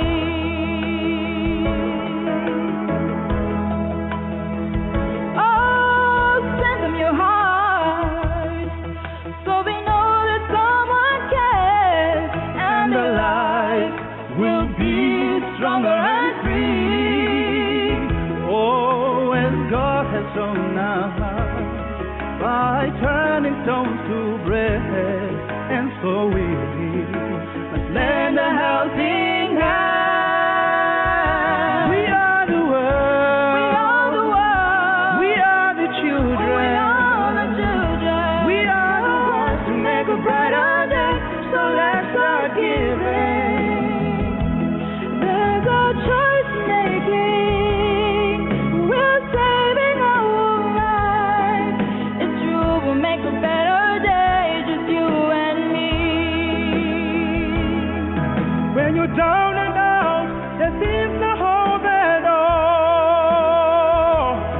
But if we just believe, there's no way we can fall. Let's realize all that a change can only come when we stand together as one. We are the world. We are the children.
Yeah, I'll see about it.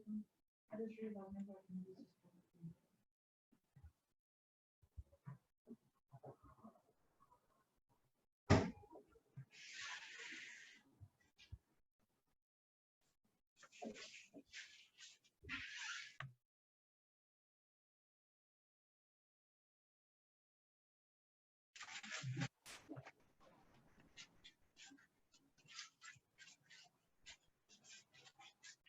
Graham, are you going to be playing our video, or must I just start?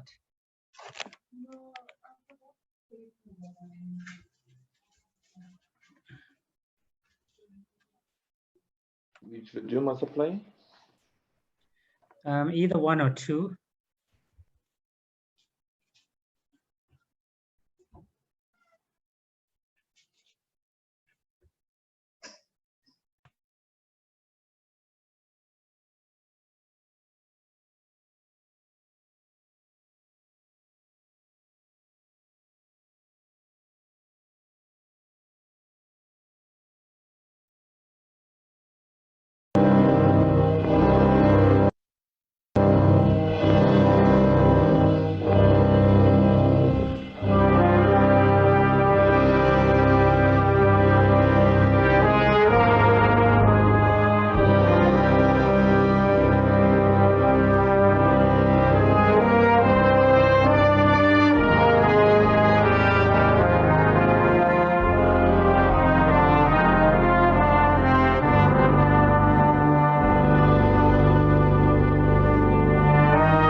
Good afternoon, ladies and gentlemen. Welcome back to our next session, which will be from 14:30 to just after 15:30. This is the session that I'm really looking forward to. And this is a first session of the day that I will not be chairing. So I will be putting my feet up and relaxing.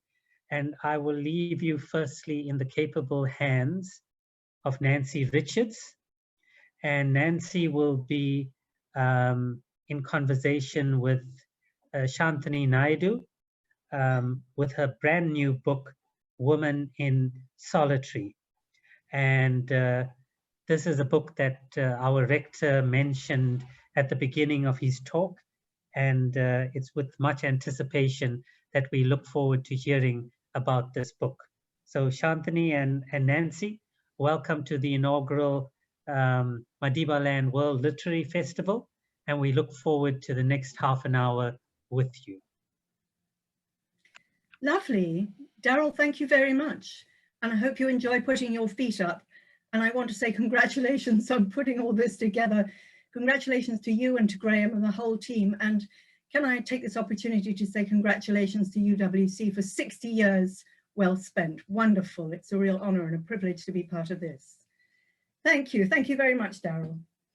And Shantini, how lovely to be talking to you. I can't tell you how moved I've been by your book. So it's really quite an honor to be talking to you. So thank you very much. I'm going to read a sort of formal intro, if you're all right with that. Sure. So let me just introduce it to people who don't know who you are. Shantini, just tell me, is it Shantini or Shanthini? Shantini. Shantini, thank you. That's fine. Shantini Naidu. Thank you for asking. Well, I think it's important, and I'm very often, especially in South Africa, we get one another's names wrong, so I wanted to get it right. Shantini Naidu is a journalist. She holds a master's degree from WITS, the title of which is Women in Solitary, Stories of the Female Detainees in the South African Terrorism, December 1969. Significantly, in this particular case, she's also author of a book called Women in Solitary, Inside the Female Resistance to Apartheid, published incidentally by Tafelberg. Well, previously, Shantini worked as a journalist for the Sunday Times, and which is really where the book starts, when she comes with a photographer, and she was visiting the remains of the cell of Winnie Madikizela Mandela, where she was incarcerated in Pretoria Central Prison in the 60s and 70s. This particular time when Shantini opens the book, it was April 2018, just a few days after Winnie's death. And she was there for the newspaper's memorial coverage, so just to sort of contextualize where you were. But I would also like to say that Shantini is also the mother of 2 daughters, and I mention that not as a sort of coy gender thing, but because her empathy as a mother really adds significantly, I feel, to this story. So just to contextualize further, Winnie Mandela was one of 7 women who were held under the Suppression of Communism Act in the trial of 22, October 14, 1969. The remaining trialists, needs to say, were men. So relative to the high-profile Rivonia trial, very much less is known about the trial of 22. I have to say, I certainly hadn't heard of it.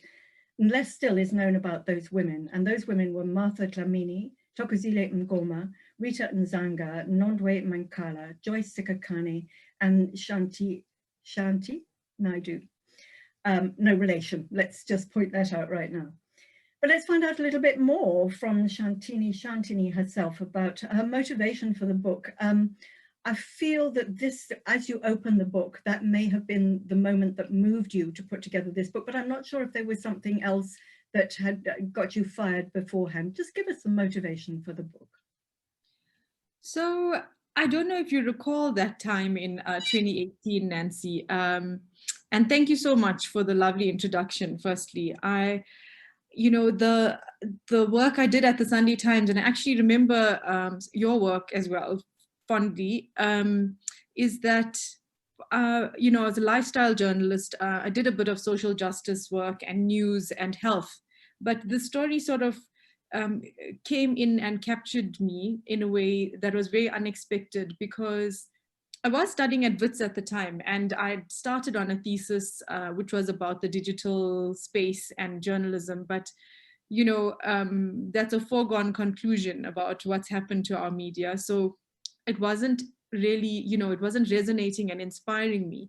So at the time of Winnie Mandela's death, we were in April, and I'd been to the prison, and I just reread parts of her book, 491 Days, which was, you know, a recollection of this time in solitary confinement, which was linked to the trial that you mentioned. And what happened afterwards was, when I thought about the trial a bit more and saw that there were other women who were involved in it, and then it was the funeral and some of these women had spoken there, I thought, how fascinating, and what effect did this trial have and the solitary confinement have on Winnie Mandela herself? Because you remember, there were really, the media reports at the time were really not very warm or sort of caring towards her. They were, the media reports that came out across the world and in South Africa were very unkind. And in that context, to visit the prison and find out about the other women and their experiences, I thought, this is a story that we don't know in South Africa. It's not something that we interrogate and we think about, but what were the effects of that detention on our, on Winnie Mandela and the women, but everyone else who was incarcerated under political terms in that period. So that's where it came from. Yes, yes, and then some. And I have to just draw attention to this, that you were not only doing your master's, not only working, being a mother as well, and writing a book. And I'm thinking that so many things carrying in your head. Over and above carrying in your head and your soul, the more you went into this book, the stories of these women and understanding what they went through. I'm assuming that apart from Winnie herself, that you perhaps didn't know very much about these women, two of whom passed on. I think it was Martha Dlamini and Thokozile who had passed on. But you made it your mission to go and find them. How did you do that? Well, I had to first go back and look at the trial and look for the women who were in prison with her, and the women specifically, because they had a completely different experience compared to men. And Marita Nzanga, who's one of the 7, spoke at Winnie Mandela's funeral. So she was the first port of call. And as I looked a little more into the trial, I found that 4 of the women were still alive, which was Marita, as I mentioned, and then Joyce Sikakane Rankin, who was a journalist and activist in those days, Ma Nondwe Mankashla, who's in the Eastern Cape, and whose name had been spelt incorrectly in the trial. So it was, you know, it took a while to find where she was, and turned out that she was in Port Elizabeth, where she'd been arrested in 1969. And then the last one was Shanti Naidu, which has, you know, I think part of it is significant for me because we're not related at all, but it was interesting for me as a journalist to never have come across her name before. And I'm almost embarrassed to say so, but you know, it was the way that our history has been told in this country, is that we may know her very famous brother, Indres Naidu, who was on Robben Island for 10 years, but her particular story was not known at all. So that is where it came from. And in meeting and contacting the women, and, you know, it started off as an article, which turned into my, I redirected my thesis to expand on the story. And that event a year later turned into a book. So it was all not exactly happening at the same time, but one thing led to the other. You also, there's a chapter on the trial itself. It has been quite chilling to go back over that, you know, which would have been very judicial. How did it feel, sort of, as it were, reliving the documentation from the trial, the transcripts from the trial? Sure, it was really a difficult one for me, because it's not as if we don't know some of these stories, and it's not as if we don't, you know, if you have to ask a young child to tell you about Nelson Mandela and maybe the Rivonia trial, it would be something that they could recall very easily off the top of their head. We all know the Robben Island 27 years narrative, but to actually meet the women and talk to them and go through their lived experience again, and also to see how it's affected them and their families today was really eye-opening for me. It made me realize why we are where we are as a country. There's just so much damage that was done, and it would be wonderful if we could count 1994 as a chapter closed and another one opened, and forget about what happened in those many years. But unfortunately not. The effects are still with us today, and they will be with us for a long time. So that is how I was affected by it, knowing that there's a lot of psychological work that we need to do as South Africans. Yes, you reflect on that. In fact, you talk about the legacy. It's in our DNA, the legacy of trauma. Just expand on that a little bit. I mean, I may be putting the cart before the horse, but it does come up, the legacy of trauma. Just explain what you mean by that. So it's a scientific notion, and it comes from previous major events in history, like the Holocaust and Northern Ireland conflict, and other incidents in Africa, that they've actually found that trauma is passed on generationally. And it's definitely something that's in effect in South Africa. Even if you look at the women in the book, Joyce Sikhakhane-Rankin is an absolute hero and did the most amazing work as an activist and as a journalist. But the effect on her children, they still feel it today. Some of them may not even live in South Africa, but they speak about it, and they share how it's affected them, having the long absences and the effects of what the security police did to their families and things like that. So the generational trauma is exactly as it says. It's whatever affected their parents is still affecting the children today, and is likely to affect the grandchildren, depending on how we break these cycles. So, and it's with us today. It's our generation. If the children are in their 40s and 50s, it says a lot about our friends and colleagues that we engage with every day. Yes, and it isn't as if it's important that they do know these stories. One of the reasons why you've written the book, it's important. And I think, I'm not sure which one of the women it is, but one of their grandchildren, one of their granddaughters, just didn't want to know the story because it was too painful. And one can understand that. So it's a balance, isn't it, between explaining what happened, lest we forget, but at the same time protecting or trying to sort of reframe it so that it's not quite so painful. But let's go back to the women themselves. So I think it was in 2017 that all 4 of them who were still living all received the Order of Luthuli in silver. So they were out there. So you did manage to find them, but as a journalist, you would have been well prepared to go and talk to somebody, but these were 4 very elderly women, and you were about to stir up difficult memories. Just talk us through each one, because each one of them had a very different story, with whomever you like to start with. Great.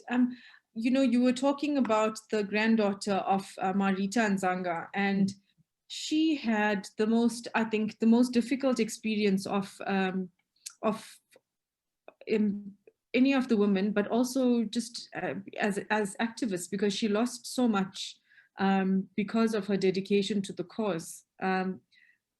We managed to track her down after the funeral, because, as I said, she'd spoken at the funeral, so she was the easiest one to find, living in Soweto, and her granddaughter facilitated a meeting a year later. But I'm just going back to at the time of Winnie Mandela's funeral, she was a very angry person. She was very upset about the way, firstly, that Winnie Mandela had been remembered, and she was starting to lose her memory a little bit. And it was taking her back to the time of her childhood during forced removals, and which she experienced multiple times in her life. And very sadly, her husband, who was also a very important activist at the time, was killed in detention.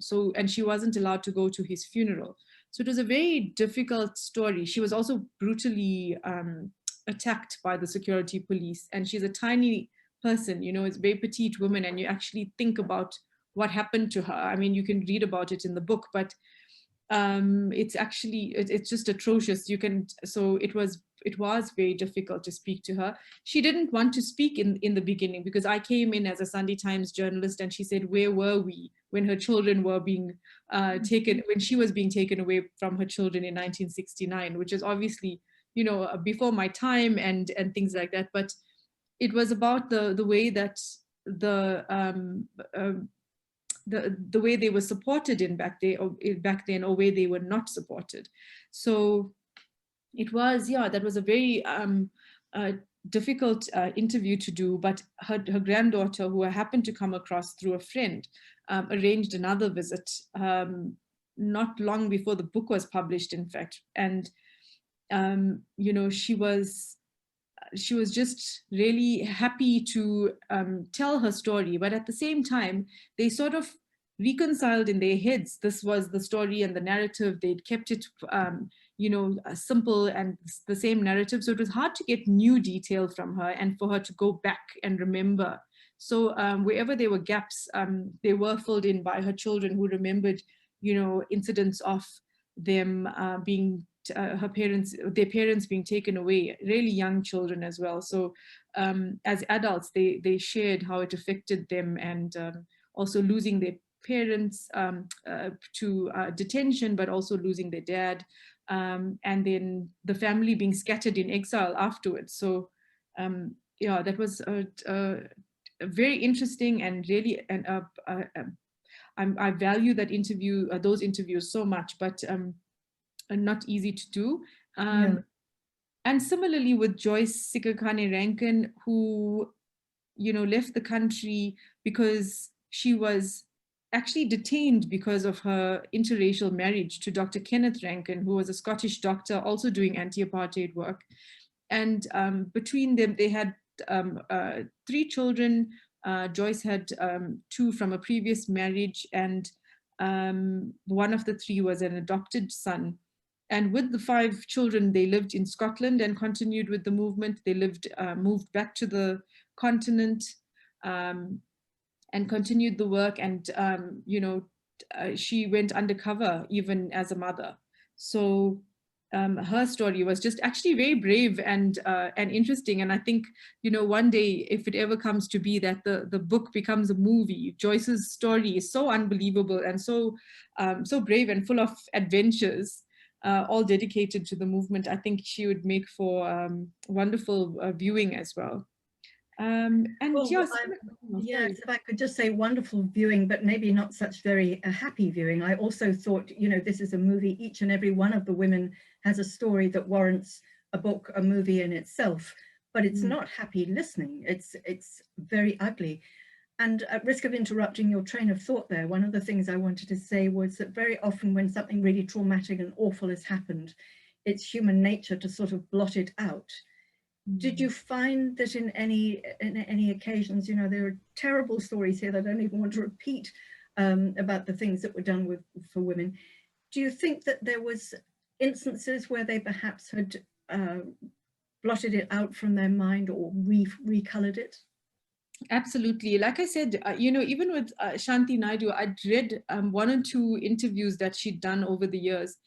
And it was the same story. It was a repeated narrative without, you know, actually having nuances and detail, because they'd replayed it in their minds in a very sanitized way, and then were used to recalling it, whether to friends or family or anyone. But there's detail, even you know, when I went into it a bit deeper with them, there's still detail that's missing.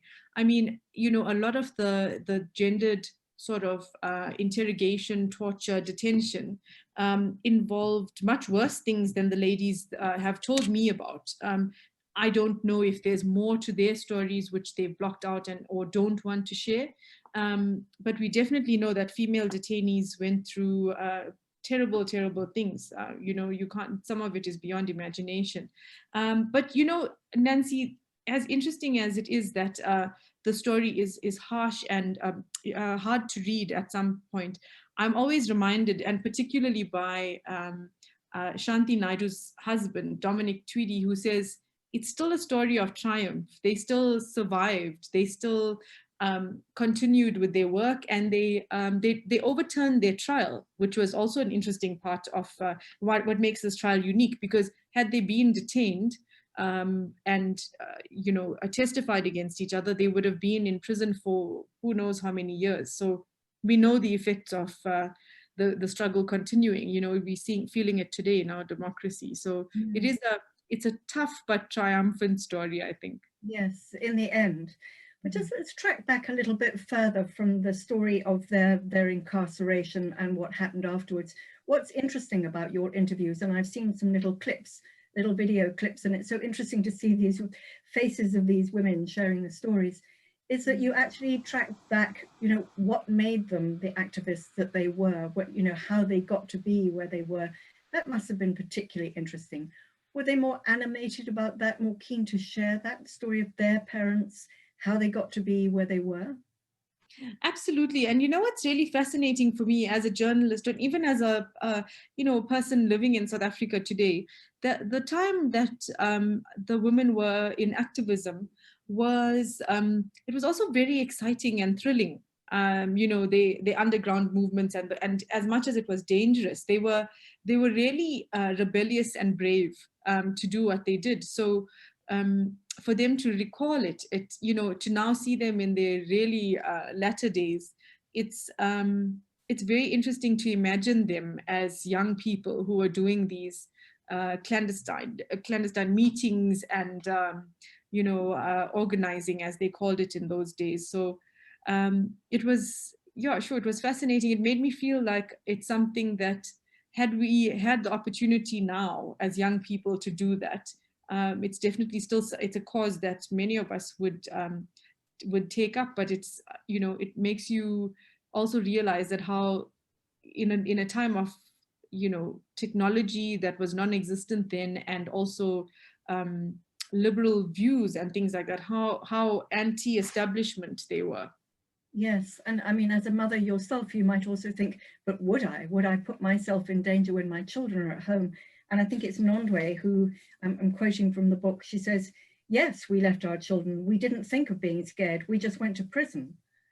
We just did it. There was there sort of much solidarity between them? I mean, they'd all been on trial together, but did they they all live in different places.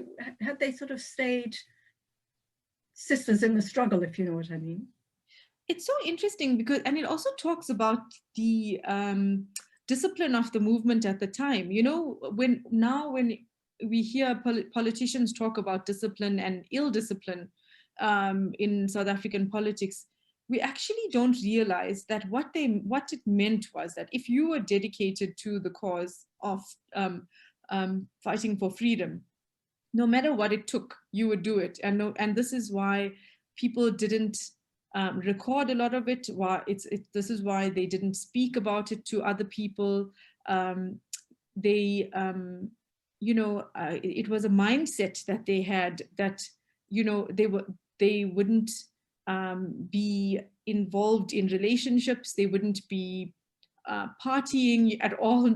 Alcohol and cigarettes were not allowed. It was that kind of discipline that they had, as it was something that they took up and then put their everything into it. So exactly as Manondwe says, you leave friends, family, and work, everything behind. So even now, those very, very dedicated people are not the ones who will be interested in things like enrichment and things like that. It was done for the sake of democracy and nothing else. How angry, certainly Nondwe was, how angry are they? How much sort of bitterness do they hold on all their efforts? All that they went through appears in some instances in the present day to have been for nothing. I think Manondwe says she admonishes the youth of today. They don't care, they don't understand. Was there a sense apart from Manondwe, was there a sense from any of the others that they were angry about the way things have turned out? That for me was another big learning, which is something that I think lots of us in South Africa feel at the moment, that that the establishment has let down the heroes of the struggle and the work that they did over so many years.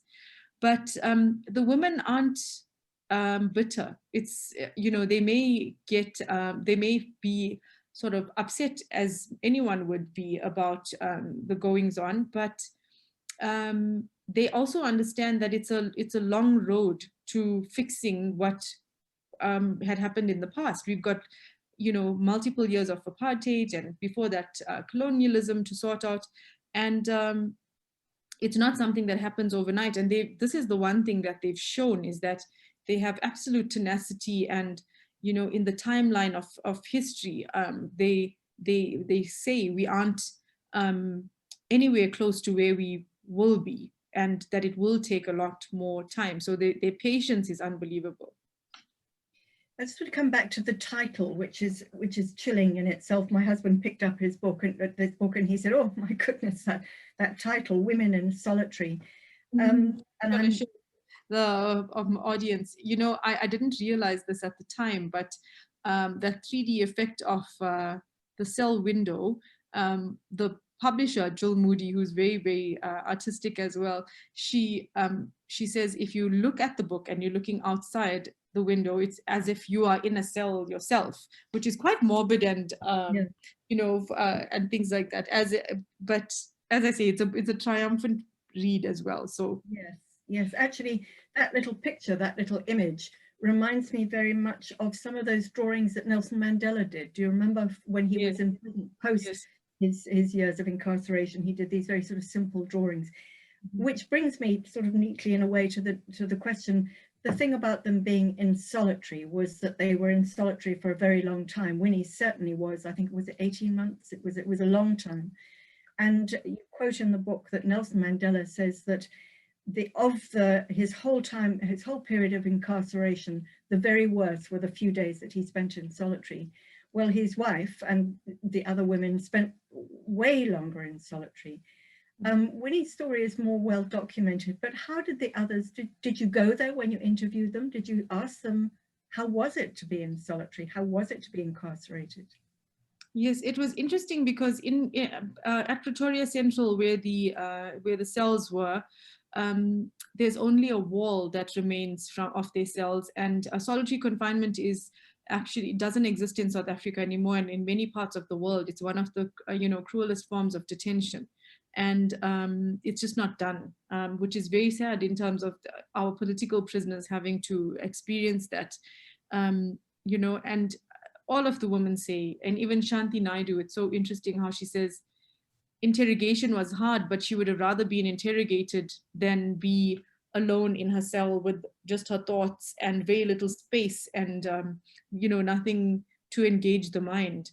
And many people who were held in solitary confinement, or even in common detention, were affected mentally by that experience. It's something that we know also has been studied internationally about how post-traumatic stress comes from that, from detention. So for these people who are not criminals to have had that experience was really a huge tragedy, and it was done to break their minds. And the interesting thing about these women and many others is that they came out intact, and there were many who didn't survive, physically didn't survive, and mentally didn't survive. It's amazing they did come out intact. You suggest that they would rather have been interrogated than be left alone in their cell, but the interrogation was just awful. And one of the other things that you draw attention to was that during the TRC, the hearings, very little was sort of addressed about the gendered violence, gender-based violence of those women's incarceration generally. Was that deliberate? Was it just upstage? Why do you suppose that may have been? I think it was such a huge task, and it's very interesting that people are talking about. This week there was a ruling about the TRC and reparations that should be paid to victims of apartheid. And the TRC was almost like, the example of putting a Band-Aid on on a broken leg. It was, it was just not impactful enough. And I suppose it would have taken many years for something like this to be done properly. But it's very interesting that gender-based interrogation and detention was, and even gender-based violence was not a category in the TRC, sort of the way they broke up, crimes against people, which tells you how women were regarded in that time. And even now, it's something that we know far more of the male stories than the female stories, and let alone having that reparation by the TRC or anybody. Yeah. Nancy, sorry, you've got Yes. five minutes to go. Oh, only 5 minutes. I thought we said to 3:30. I've got so many questions. I'm going to rush through them because I suppose as important in the book as the women's stories themselves is the aftermath, their latter years, the healing and the conclusion. That's a lot to put together. So in conclusion, what are we to learn from this? I mean, I go back to this thing about, to what extent do we talk about it? To what extent do we put it behind us? What is your conclusion, your personal conclusion, and your conclusion of the value of the book? For me, it was very relevant to have this knowledge going into a different work environment. For instance, I've now taken a step outside journalism into a corporate space, and to have this kind of knowledge and this spiritual strength that comes from this story means a lot when navigating South Africa today. And I think that is the important thing, is to know where we come from, and whether that is a female story or a Black story, whether it is an Indian story, whatever it is, we've got to know our history and how we got to South Africa today, because otherwise we regard each other completely blindly. We don't know. Like, for instance, I was saying Marita's granddaughter happens to be a colleague of a friend of mine. She had no idea until she saw the surname and said, "Hey, is that your grandmother?" And then you can really see a person and understand where they come from, what their background is. And in a place like South Africa, where we've got so much psychological healing to do, we have to understand each other and know our history, whether it's having grandparents who were in World War I or in the Holocaust or whatever it may be. It's to tell stories and to know them, and it puts us just in a position of knowledge, if nothing else. And storytelling, funny enough, is also a scientifically studied phenomenon in terms of healing. So the more we know and the more stories we tell about our fellow South Africans who are so diverse, the better placed we'll be as South Africans to continue in a place of of knowledge and not ignorance. For instance, I'm looking at what's going on in the Cape at the moment with the Brackenfell High School, and I feel if the backstories are known, we won't have incidents like this, because then we would be more conscious of each other and what is appropriate and what's not. Yeah. Gosh, you must have learned so much from this book, putting this book together. I'm sure that you could take up a profession as a psychologist. Lastly, and very briefly, you alluded to the fact if ever it were to be made into a movie, have you been approached at all? Has there been any sort of next stage for the book? And the very last question is, have your daughters read it? So there has been interest. None of it's solidified yet, so I can't even mention it now. But what is happening, and what I'm very, very proud of, is that the story has resonated with people so much because of the Black Lives Matter movement and the Me Too movement, and just the spirit of activism in the world at the moment, that we've had interest to publish in the US, and we've got a print run coming out in February next year. There's translation rights that people have been interested in as well. So the stories are far-reaching, and that is the point. It's not a story about 4 women in a particular trial. It's about many women in many trials in many parts of the world. It's not necessarily a South African story, but it's a resilience and strength and a need for knowledge. So I'm very pleased that it's being picked up internationally, and long may their stories continue. That was the intention of the book. So yes. And as for my daughters, no, they are, my elder daughter is just 7, so she's starting to read, and they do know the story very well, but I think it will be a few years before they get through the book. Yeah, wow. It's been fabulous. Thank you so much. I have many, many more questions. As says Betty Govenden, we could listen to you all afternoon. Bless you. Thank you so much. So it's definitely a book that is about the past, but it certainly has a future. Shantini Naidu, thank you very much. And once again, the book is published by Tafelberg. Take care. Thank you. Thank you, Nancy. It's been lovely. Lovely. Thank you, Nancy. Thank you, Shantini. Nancy, if you want my job, you can have it any day. Just tell me when you have an entire day free. I just want to ask very quickly, are there any questions to Shantini? Let me just see. Well, just a comment from Dr. Dina Padiachi says, the trauma stayed with the ladies. I knew Fatima Mir and Dr. Gunam. So it's just a comment. And any more questions for Shantini or comments? Shantini, can I ask, do you, now that you've got a taste for this, has there been something else that you've stumbled upon and maybe that we could invite you the next time to a book festival? Are you working on a new idea? Well, this work was about 2.5 years in the making, and it's a 50-year-old story. So there are so many stories. The more we read and the more we hear about people and how everyone's so weirdly interconnected. I would love the opportunity of writing more and meeting more of our struggle heroes. I absolutely encourage other people to do it as well, because many of them have passed on. We know the last Rivonia trialist passed on recently. So yeah, I hope that others will take up the cause. Okay. Well, thank you so much, Shantini, and thank you so much, Nancy, for a really professional, polished interview. It's much appreciated.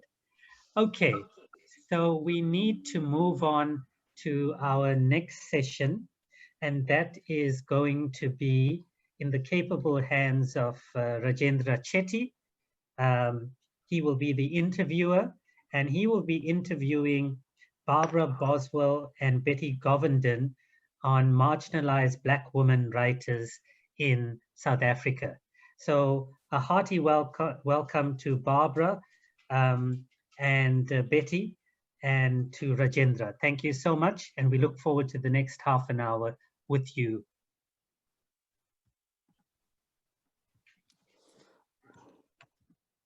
Good afternoon, everybody, friends, colleagues. Am I online now? Yes, we can see you, Rajendra. Cool. So just for Betty and for Barbara. Let's hope they're somewhere around. Yeah, both Betty and Barbara are online. Yeah, hello. Hi, Okay. Hi. Hi, Daryl. Hello, Betty, and hello, Rajendra. Hi. Okay. Welcome to this session of the Book Festival.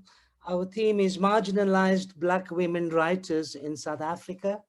I think there's an interesting link with Shantini's talk, where we were enlightened on women activists that are excluded from South African history. And we yet to read of the legacy of Shanti Naidu's mother. Her name was Amma Naidu, and she was one of the most courageous activists because she provided a safe house for some of the activists during that time of the 50s. Okay, we have limited time, so we are delighted to set the ball rolling with Barbara Boswell. Barbara is a respected feminist literary scholar with an interest in Black diasporic writings, women's writings, Black South African women's literature, and queer theory. She's the author of and wrote My Story Anyway, Black South African Women's Novels as Feminism. And this was published this year. So we're going to hear some very exciting and fresh thoughts on that. Barbara also published Grace, a novel, in 2017. Barbara, I found your response to an interviewer on giving voice to Black women very poignant. You argue, I do not believe in giving a voice to other people. Most marginalized and oppressed people already have voices. They do not need to be given a voice. It is easy for those in power to ignore marginalized people, even when they are speaking very loudly and clearly for themselves. Barbara, please share with us your thoughts on how this theme of our session, marginalized Black women writers in South Africa, how does it resonate with your own writings? Thank you so much. I want to say thank you, Rajendra, for the introduction. Thank you, Daryl, David, for inviting me. And also thank you to Graham for organizing everything. And I want to just say I'm very thrilled to be on this panel with Betty Govinden, whose own work was so influential to me. Her book, Sister Outsider, really shaped my thinking. So it's such an honor to meet you, even though it's virtually, and to be in your company. Regarding the question, you know, the quote that you mentioned, Rajendra, is I teach feminist research methodologies often, and I've always found when I speak about doing research in a feminist fashion, students would be saying, "Oh, I want to give voice to this unheard population," and I, you know, I always say to them, it's not really your job to give voice. Your job is to do a research story, to maybe excavate or find something that is worthy of being, you know, a story that of being told in a academic fashion. And so I think how this relates to the topic at hand, marginalized Black women. I mean, it's the panel prior to us was so fascinating, and I'm so grateful to have been part of that, also to have heard that.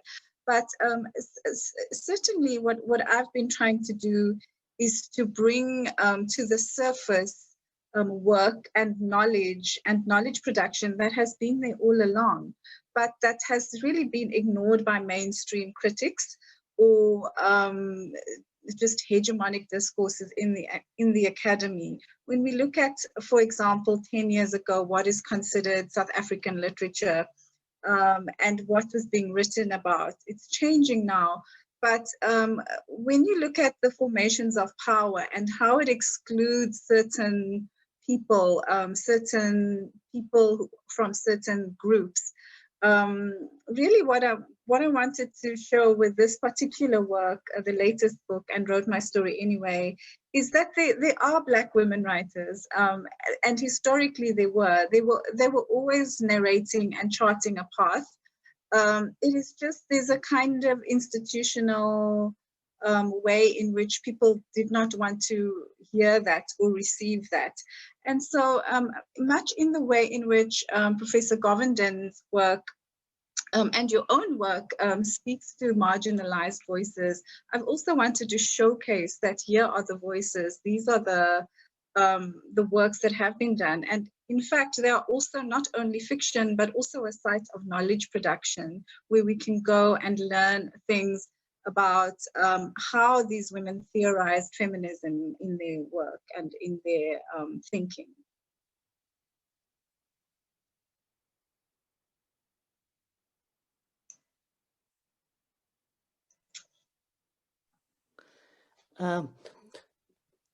Barbara, what's the motivation for your novel? Oh, Grace. Yes, the novel was published in 2017. You know, I think I'm a person who, I'm a survivor of gender-based violence. I grew up with domestic abuse at home. And as I became an adult, this was something that I had to deal with as I grew older and older. as I became a mother, as I was married. You know, the ways in which it's like a haunting, these violences that shape us when we are very young come back and haunt us in different forms. And so part of writing that novel for me was really, it started out as an exercise in trying to revisit some of my own trauma, and through writing, maybe trying to heal some of the trauma. I think I was doing that quite unconsciously. And after writing a little bit, I started to think that maybe here's a narrative that is worth sharing. And so I fictionalized it. I didn't want to write about my own life. And I took the characters, or I took the experience and turned it into a fictional experience through the novel Grace. And I hope that there's some emotional truth in the novel. And I wanted to highlight the dynamics of interpersonal violence, of gender-based violence, especially in the home.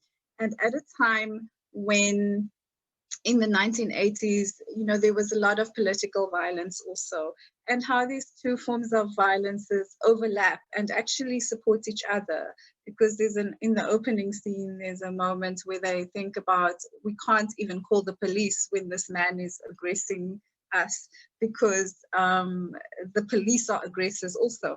And so I wanted to show this, and I also wanted to, in the end, when the novel was finished, I thought this would be a good tool for teaching. And so I've also taken it into workshop spaces with young people, high schools and students, and do workshops with the novel around what is gender-based violence, how does it manifest. Thank you. Thank you so much, Barbara. I wish we had more time to hear how eloquently and passionately you share your thoughts on writings. Our second speaker in the session is Devarakshanam Betty Govindon. Betty is a literary and educational scholar and poet. She's the author of the award-winning book, Sister Outsiders, Representation of Identity and Difference in Selected South African Indian Women Writings, and A Time of Memory, Reflections on South African Writing. Betty has a repertoire of interests and has published widely on education, literature, theology, and the visual arts. I found something very interesting, and that there's an overlap of two writers in both Barbara's and Betty's books, and they are Agnes Sam and Farida Kirodia. And just to jump on the bandwagon, I've also written on Agnes Sam and Farida Kirodia. Betty, it would be valuable if you can share with us the rationale behind Sister Outsiders. You know, it's been an award-winning book, and I found your engagement with issues of identity and difference as exemplified in South African Indian women writings very insightful. Thank you, Professor Rajendra Chetty. And thank you for those introductory comments. And it was good to hear Barbara. I'm greatly honored to be invited to speak at this conference. I wish to commend Daryl David for organizing this extraordinary event. It is a special honor to share this session with Barbara. Barbara's work in many ways includes, but expands and deepens the work I've been trying to do in Sister Outsiders. So this is my book, Sister Outsiders. And this is Barbara's book. I have it right here. We show, Barbara and I, if I may like to, if you will allow me to include you, Barbara, in my comments. Barbara and I show in similar and different ways how Black women's writings foreground many questions: colonialism, apartheid, indenture, slavery, which have been the crucible of our histories, the place from which Black women write and speak. So the liberation struggle, women's political roles feature strongly, and in my work, passive resistance. There's the longing for home. What is home? Where is home? Writing the body, what the body remembers, memory and remembering, In this, the women's writings in our studies are continuing the work of the TRC and critiquing it too at the same time. We're looking at women writing to the nation, writing to the new nation, contesting the very idea of a South African nation, looking at the nation as narration, but also at its material effects. How are women writing to a nation that birthed them but denied them? And so in some ways, what I'm doing, and Barbara's doing as well, is moving the center, as Ngugi would have it. Moving the center between the nations, but also within nations, pondering over race and space. How do Black women take marginalized spaces and make them their own hallowed ground? So the writings are about identity, as you point out, Rajendra, what identities one claims against the ones that are prescribed for you. And so apart from ethnicity, race, class, and gender, identities may also be gleaned from pain. And what does it mean to be in pain, to be in confinement in its various manifestations? And here the prison is the literal metaphor of the general condition of confinement that apartheid was, and the way Black women broke out of it and refused to be defined by it. And so it is fitting, as you also pointed out, Rajendra, to be following after Shantini Naidu and Nancy Richards. And so I have taken for some of the themes that we both cover, Barbara and I, and have prepared a collage of poetic pieces that deal with our themes in different angles. And I've included 2 more poems at the end from 2 of our eminent feminists. So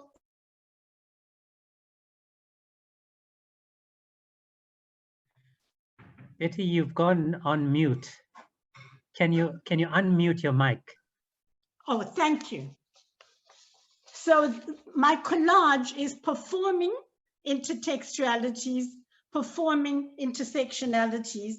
If you like, I'm dramatizing how living and reading and writing are not linear, but iterative, are untangled, are echoes within echoes. This is my patchwork quilt, if you like. And Barbara makes the important point that writing is activism. Writing itself is performing agency and is part of the movement from being objects to becoming subjects, to claiming and asserting subjectivity. Barbara refers to this as creative revisioning. And so in Sister Outsiders and in her book, and wrote my story anyway, we see the way in which this creative revisioning is taking place. In many ways, our critical activity is part of this activism. As Toni Morrison says, books are a form of political action. Books are knowledge. Books are reflection. Books change your mind. Indeed, I would add, books change the world. So my first piece is called They Refused. And this in a way answers the question that Rajendra is suggesting. I'm referring particularly to the women in my book, Sister Outsiders. They refused the longing for ancestral shores, but carried their homes on their backs. They refused to be tongue-tied, manacled in gridiron, living in the false cocoons of the oppressor's lies. They refused to mirror back the oppressor's images of primal law, tradition, and custom that corralled body and mind into allotted spaces. Living and writing against the grain, Sister Outsiders did not see freedom's cause as a choice or even a vocation, but a deeply felt moral responsibility. They still have much to teach us today. The women are also writing and speaking to the nation. And so Barbara's exercise and mine is also excavatory in nature. And so this is a poem largely for Barbara, but to some extent it speaks about my work as well. You have ferreted out the seers of our time, our mothers, sisters, daughters, fearless, brave, and strong, submerged in the fissures of the past, daughters of the twilight, writing from the shadows, dark liminal spaces outside the pages of their histories, speaking to the nation against silencing and lies, speaking the unspeakable, the rape of bodies, the rape of truth, a shattering of silences. When rain clouds gather and the sky is still overcast, sister shields sister in the embrace of their bodies as shelter in the storm, one for the other and the other for the one. You draw the ragged rainbow over the horizon. You show its fading, failing promise that hangs in tatters. You sing of undaunted women refusing to be seduced, beguiled for a pottage by their empty promises. Sisters who have never doubted that happiness is a four-letter word that spells H-O-M-E. When exiled and bereft, writing becomes a place to live. And then my next piece, I move on hurriedly to, is called Memory and Rememory. And it's for Barbara and I, and for both the women in our studies. Again, continuing the work of the TRC, as Shantini pointed out as well. Living in the prison house, the fortress of apartheid, 100 years of solitude, what the body remembers is seared in flesh. Writing with the body, rewriting the body. Oh, my body, make me a woman who questions, spelling out the fragments of a broken geography, claiming voice, my woman's voice, possessing the narratives of my dispossession. Voice is power, remembering, rewriting myself whole, restored, redeemed. We write of our sisters exiled into solitary confinement, apartheid's prisons across the borders of the homeland, languishing in foreign climes, enduring the rupture from the motherland, secluded in group areas and rural outposts. And they didn't die. And so our writing is an act of solidarity.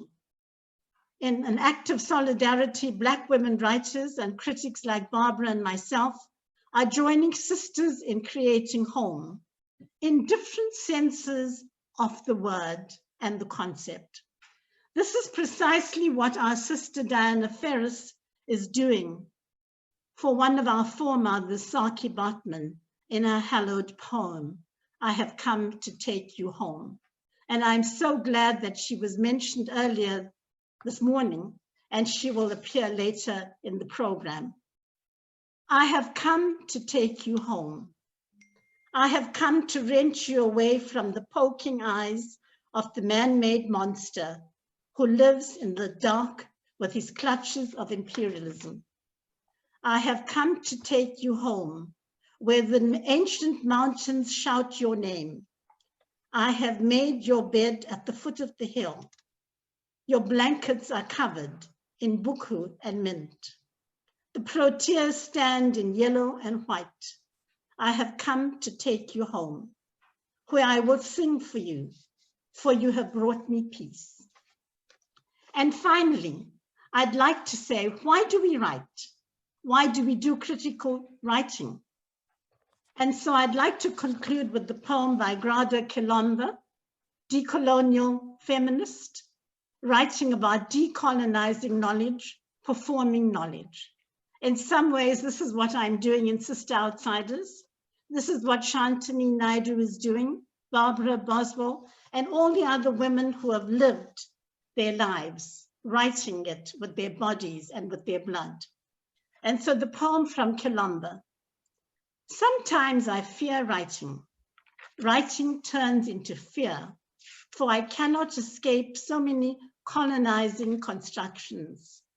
In this world, I am seen as a body that cannot produce knowledge, as a body outside place. I know that while I write, each word I choose will be examined and maybe even invalidated. So why do I write? I have to. I am embedded in a history of imposed silences, tortured voices, disrupted languages, forced idioms, and interrupted speeches.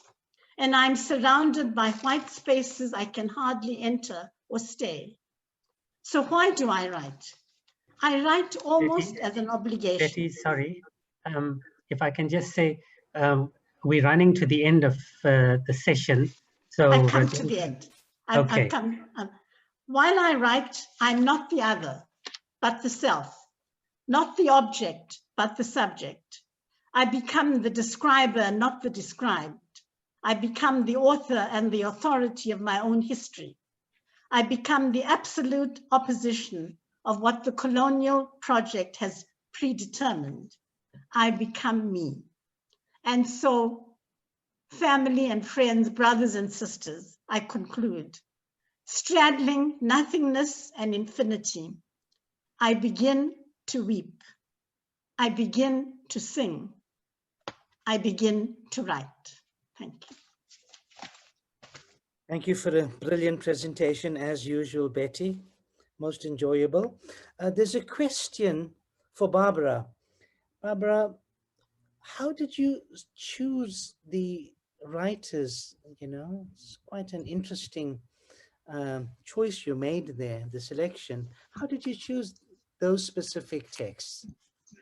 Yeah, thank you for the question. And what an amazing, I'm still basking in this wonderful poetry. Thank you so much, Betty, for that beautiful compilation. And those, I hope we can find them somewhere, the poems.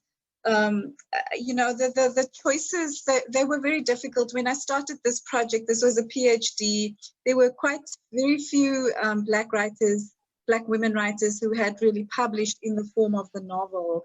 There were many poets and short story writers, but there weren't that many novels. And while I was working on it, while I was turning it into a book, there was this explosion in the mid-2000s, from 2005 onward, of creative writing by Black women, poetry, short stories, novels, everything.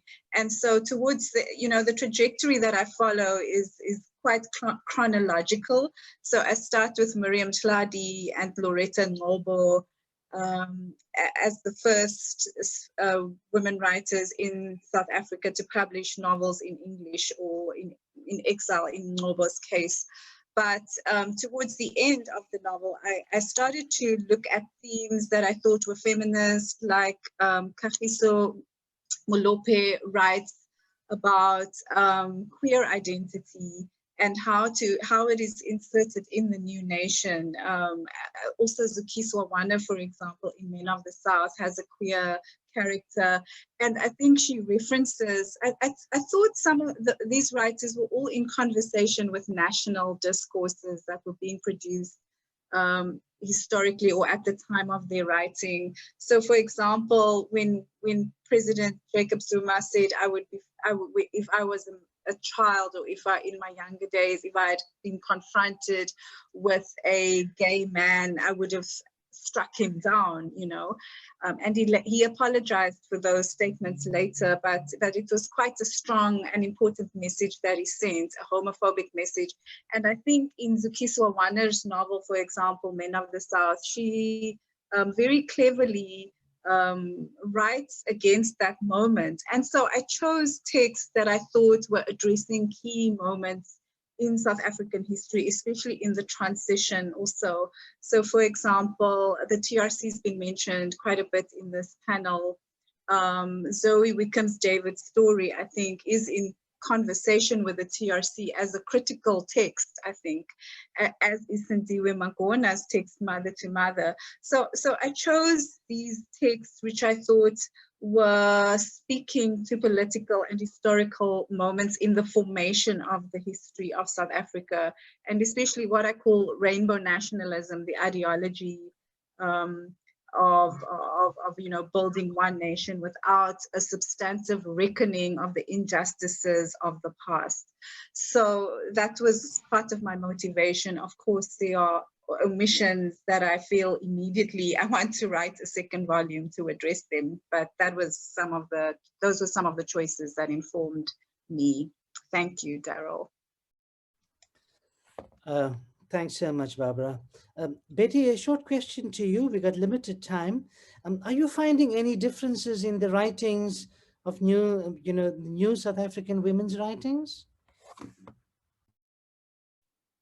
Thank you. Can you hear me? Yes, we can. Thank you, Rajendra. Well, this is what I wanted to say, because preparing for this conference and for the panel, I was reading Barbara and I couldn't put it down. In fact, Sister Outsiders remained at the bottom of my pile of books. So I see Barbara as one of those new voices, and Shantini as well. And writing about the past, but writing with a new robustness. So it's excavatory. My work's largely excavatory, and writing Indian women's literature into the literary tradition. And in many ways, Rajendra, that's your work.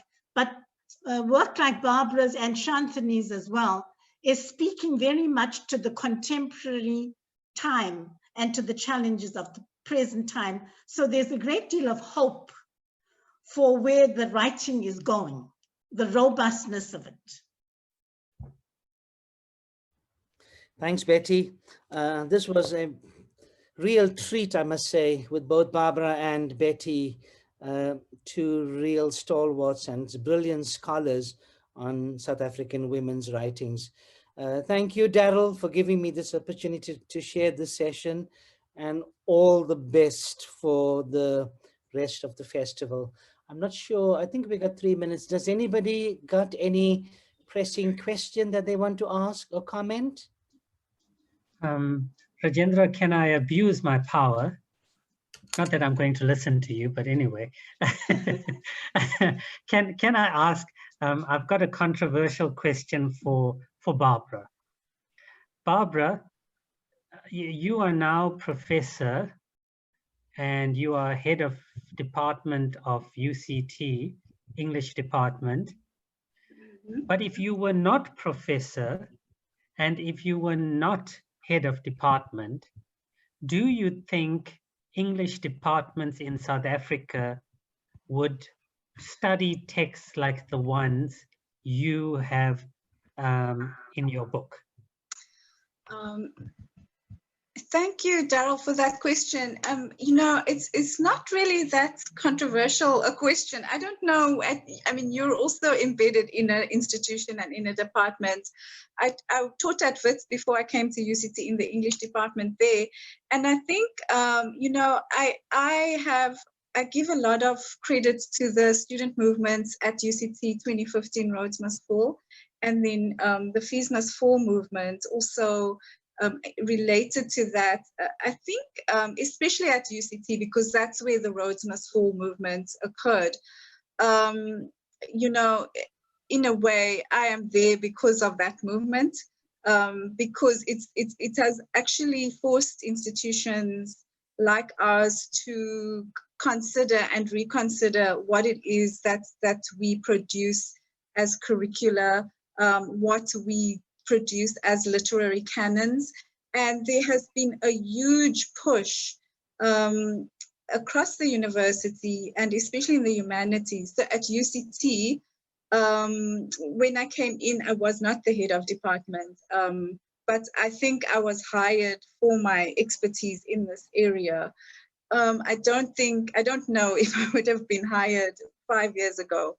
But certainly, I think we've seen social movements and the decolonial movements become unignorable in South Africa and in our institutions. And so there has been a very big epistemic shift, I think, and I saw that. I can only speak to the 2 places where I worked, at Wits and here at UCT. People are very, very conscious. We've even had debates about renaming our department and making it even a literary studies department, not English literary studies, you know, and those are ongoing debates that we have. So I think without me being here at this moment, these works, there are many people in my department now who teach similar work and decolonial work. And it's the result of a lot of activism that happened from the students, from staff, from people working behind the scenes. I think it's an exciting moment for us in academia. Thank you for that question. Okay. Rajendra, is there anything else you want to say? No, Daryl, I just want to say that I wish you all the best with this very exciting festival going ahead. Okay, okay. Thank you so much.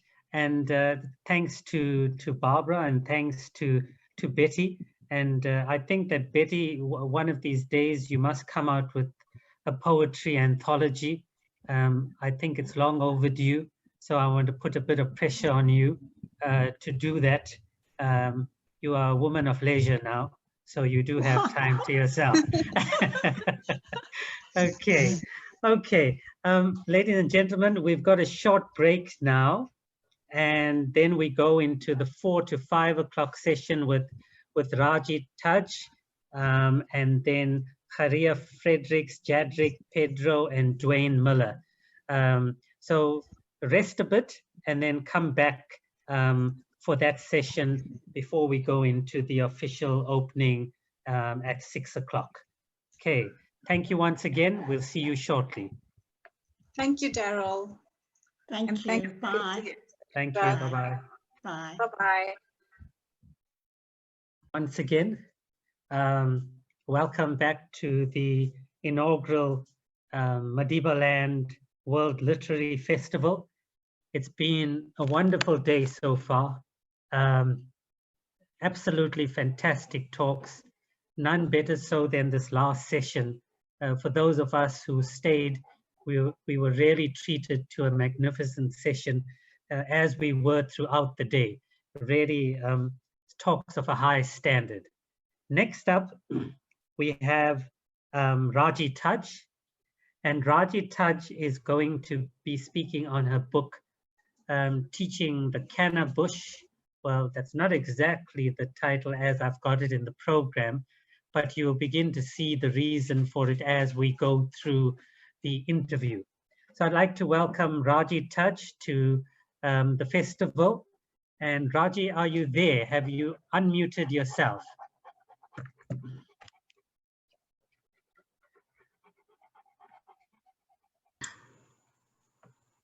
Daryl, can you hear me? I can hear you, Raji. Okay, but I can't see. Am I on video? No? No, you're not on video, so you need to unblock your camera. Where Daryl, it says, you're asking me to stop do... video, maybe if there's a line through it, you must maybe just click on there and it will bring you to us.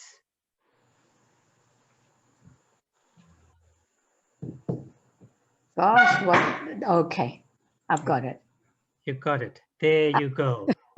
Ah, okay. Thanks, Daryl. What it is Okay. to be technologically challenged. Yes, yes, we know all about it. Comes with I feel like an imposter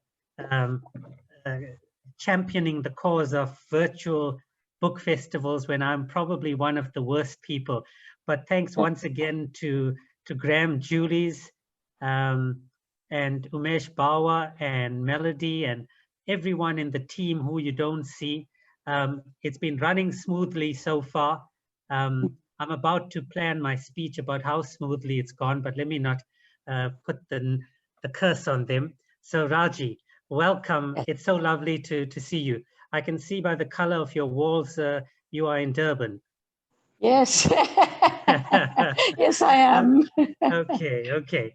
Yeah. So Raji, we're here to talk about your book, an autobiography, a memoir. What do you prefer to refer to it as?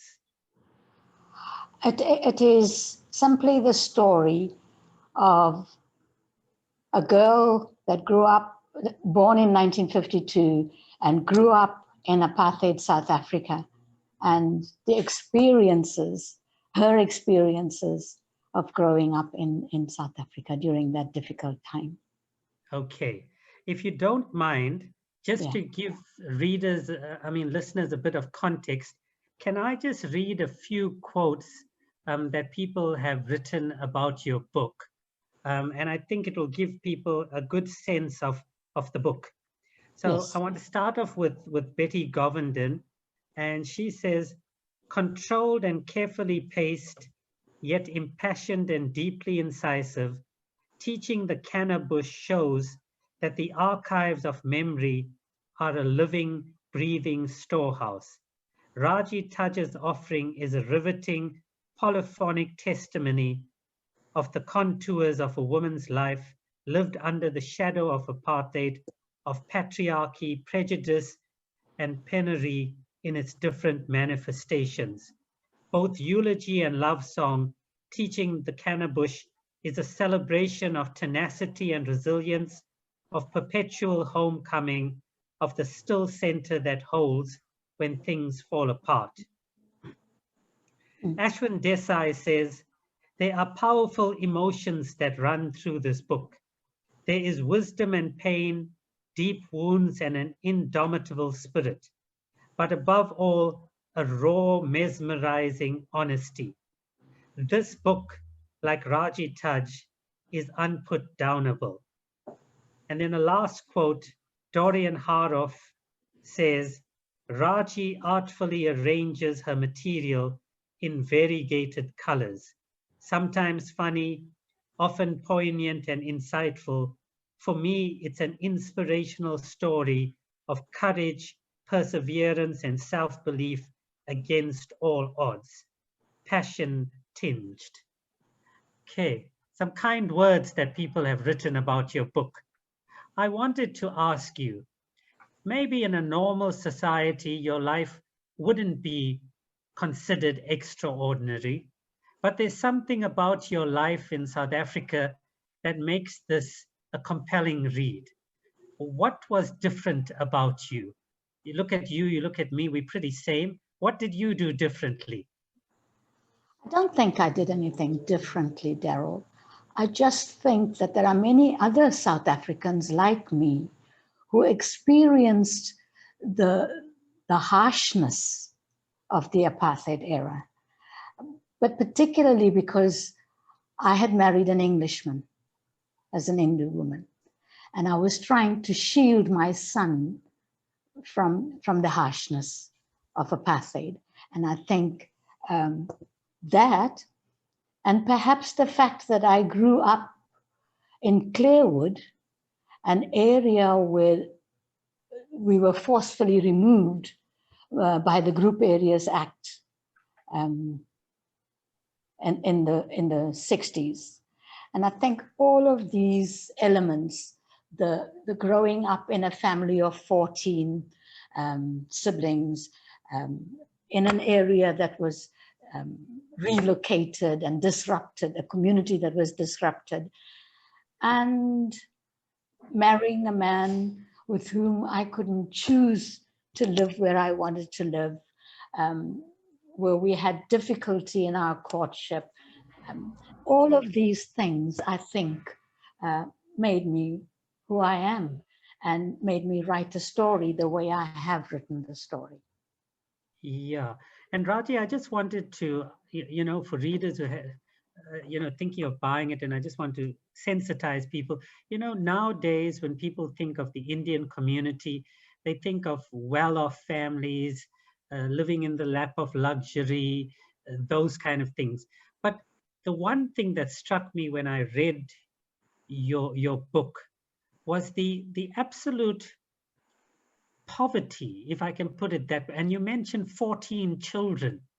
You know, life under those circumstances must have been very difficult in South Africa at that time. Yes, Daryl, I'm saying it wasn't an easy life. I'm saying I had to spend 2 years in a temple school because there was no space for me in the government school. You know, there's a story in my book where I talk about going to school barefoot. You know, because we really didn't have the means.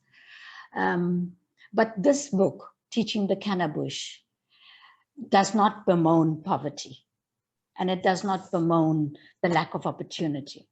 On the contrary, it actually triumphs. It's a story of triumph over the difficulties and the odds that I had to face. Okay.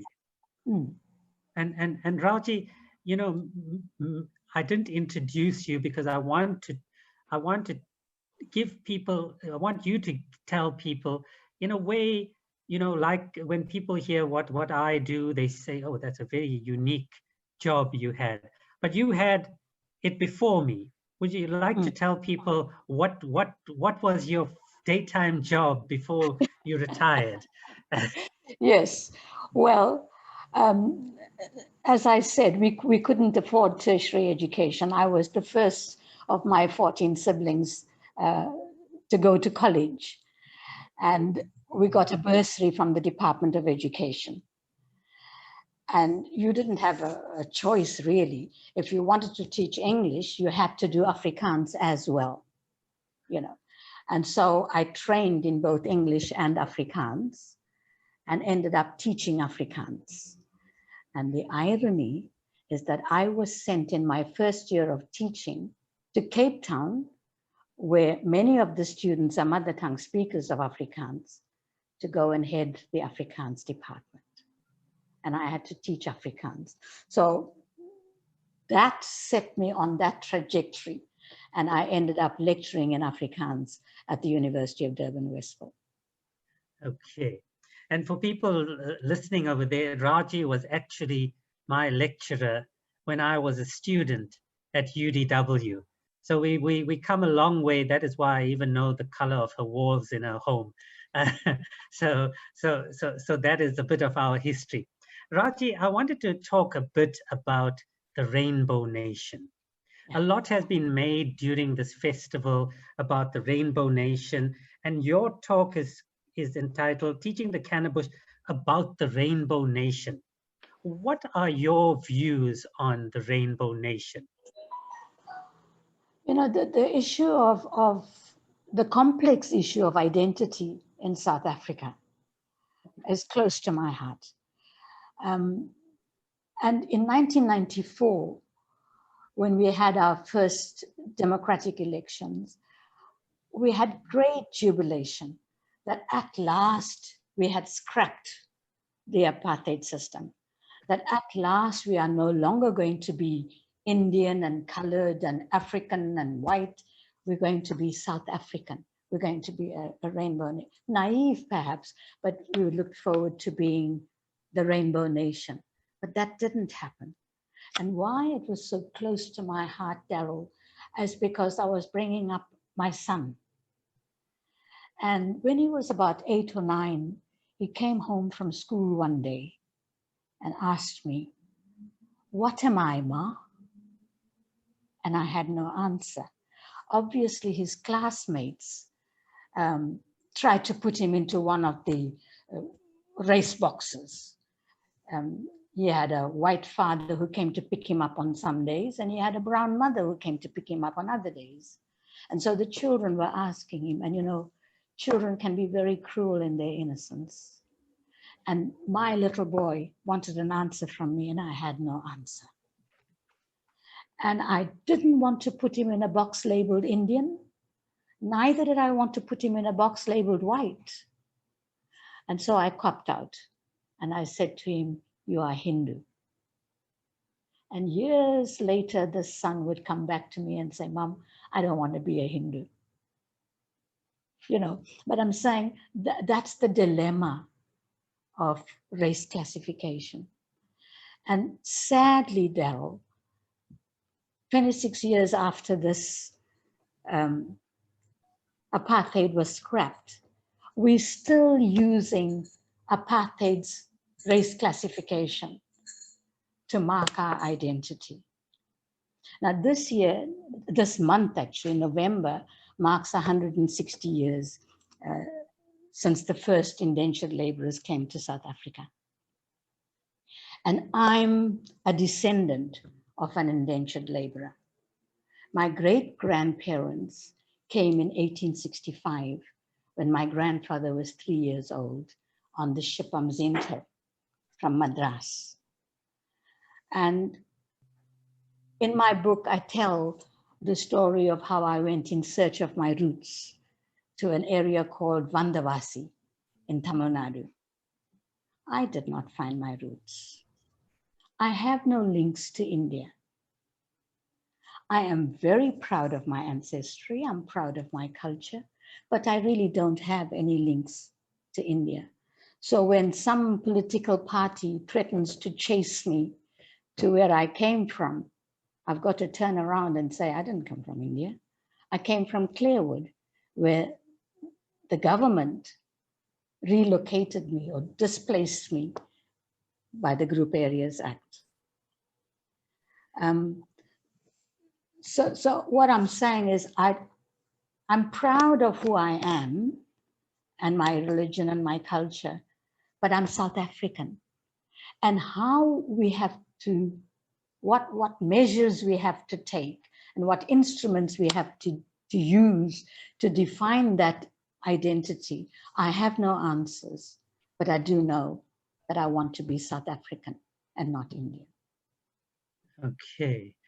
Raji, if I can ask you a follow-up question on a similar theme. Having brought up a son, as you spoke about just now, under apartheid, knowing what you know now, having lived 26 years in democracy, do you think it would be any easier having brought up your son in this time, post-1994, as opposed to under apartheid? It would most certainly be easier than it was in the 80s. You know, just to borrow a phrase from Rick Turner, we have to think outside apartheid's box if we want to resolve structural racism, you know, and I'm trying to think outside that box. I don't want to be labeled. Neither did I want my son to be labeled. And I don't know how we can do that, given that we have to redress the imbalances that apartheid created between the different groups. I don't have answers. I'm seeking answers. But I do know that it will be easier today because we're not, I think it's the label, we can choose not to label ourselves. Right. Okay. Yeah, I remember, just for the audience, I remember Ashwin Desai, who's going to be speaking later, he used the example of Siya Kolisi's son. And Siya Kolisi is married to a white Afrikaner woman. And so he says, now what is Siya Kolisi's son going to be classified as? Yeah. White, black, disadvantaged, when his father is most probably quite well off now, you know. So it's a very, very tricky situation that we find ourselves in. But it's good to try and untangle, but even if we get tangled up even more, it's good to talk about these kind of things, you know. And like, for instance, I just wanted to touch on the Rainbow Nation, and I've said that this is precisely why I've created this festival, because we talk about the Rainbow Nation, but we forget a word that we all knew when we were at university, and that is the word non-racialism. Is non-racialism not exactly what the Rainbow Nation is all about? What would you say, Raji? Daryl, you know, when we talk about a rainbow, the colors of the rainbow don't have borders. You don't have a blue with the border separating it from the next color. The colors merge into a spectrum. And I think that's where we need to start and say, we don't have to have an Indian and a colored and an African and a white. What, you know, we need to merge and integrate as a nation. How we do that? Like I said, I don't have answers, but perhaps towards the end of this, when we talk about stories, there is a starting point. Right. I think that my teaching the Kannabush is my attempt at giving fellow South Africans a glimpse into the life of this Hindu woman during the time of apartheid. How she experienced that, what she celebrated, and her trials and her difficulties. It gives a glimpse, because I think young people in South Africa have only heard one story of South Africa. In my days of growing up, it was the story told by the white man. It was a story seen through the lens of the white man. And it gave a very skewed portrayal of Black people. And I think stories need to be told, and maybe that's where we need to start. Young people today have bought into the stereotypes, racial stereotypes in our history. And that's why somebody could say, I'm going to chase the Indians back to where they came from. Right, okay. Raji, I think in your book somewhere, I saw you talk about the South African story versus the story of South Africa. Yes. Would you care to elaborate on that? That's what I'm talking about, that the history of South Africa was seen in a particular perspective by a particular group of people. I'm saying when I was growing up, if we didn't have the leader and the graphic and drum, I probably wouldn't have seen many Black people being portrayed in the way that I wanted to see them. Right. So that is the story that was told of South Africa, with stereotypes, racial stereotypes, etc. And we need to tell different stories. More South Africans, Black, white, orange, indigo, whatever. Right. More South Africans need to tell their stories to give a fuller picture of South Africa. And that is where your book is sort That's of why, positioned.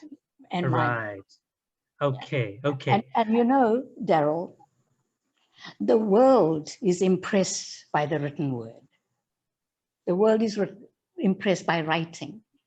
And the unfortunate thing is that actually overlooks a large majority of the Black population. Many of our parents and our grandparents in the Black communities had an oral tradition. Stories were told from generation to generation. And it's a rich past, a rich history, but it's not written. And so it's sort of discounted. And I think those stories that were told to me, to my siblings, and to our generation have insights about the past that's worthy of being written. The cultural traditions. In my book, I talk about, for example, giving a baby a leg bath, which many people won't understand, but old Indian women would understand what it is to give your baby a leg bath. I give recipes. I give herbal remedies that I got from my grandmother. So these are the rich stories that need to be told, that need to be written. Okay. And I Okay. think that's what I've done in my book. Okay. Okay. Raji, you know, Shantini spoke in her session about, I don't know, I think she called it intergenerational trauma. Yeah.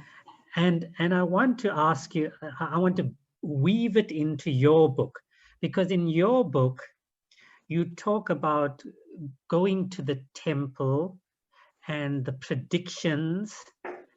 And I want to touch on this idea of depression in your book. Mm. But I want to ask you, because you look so well now, right? You look so well, you look so happy, you know, but there was a time when the smile had gone off your face. Yes. Right? And how do you understand this? Given your, what's that word that you use in your book? I can't pronounce it. Panjangam. Panjangam. Panjangam. Right. It's an astrological almanac. And right. When a child is born, Hindu mothers or parents would go and read this, well, the priest would read the Panjangam for them, and they would predict. And if there were some calamities that was going to befall you, they would tell you about it. And at the time of my birth, obviously the stars were crossed, and there were some calamities that were predicted. And one of them was that I could die from a four-legged animal. And I'm wondering whether the black dog of depression wasn't that four-legged animal. You know, that the black dog of depression is a ferocious beast. You don't know where it comes from. You don't know how it's going to attack you. You know, but I'm grateful to my late husband, Alan. And I've lived with this black dog for 2 decades. Right. Gratefully, I've got a smile on my face again. Okay. Okay. Yeah. But Raji, you know, yeah. Like you said, it's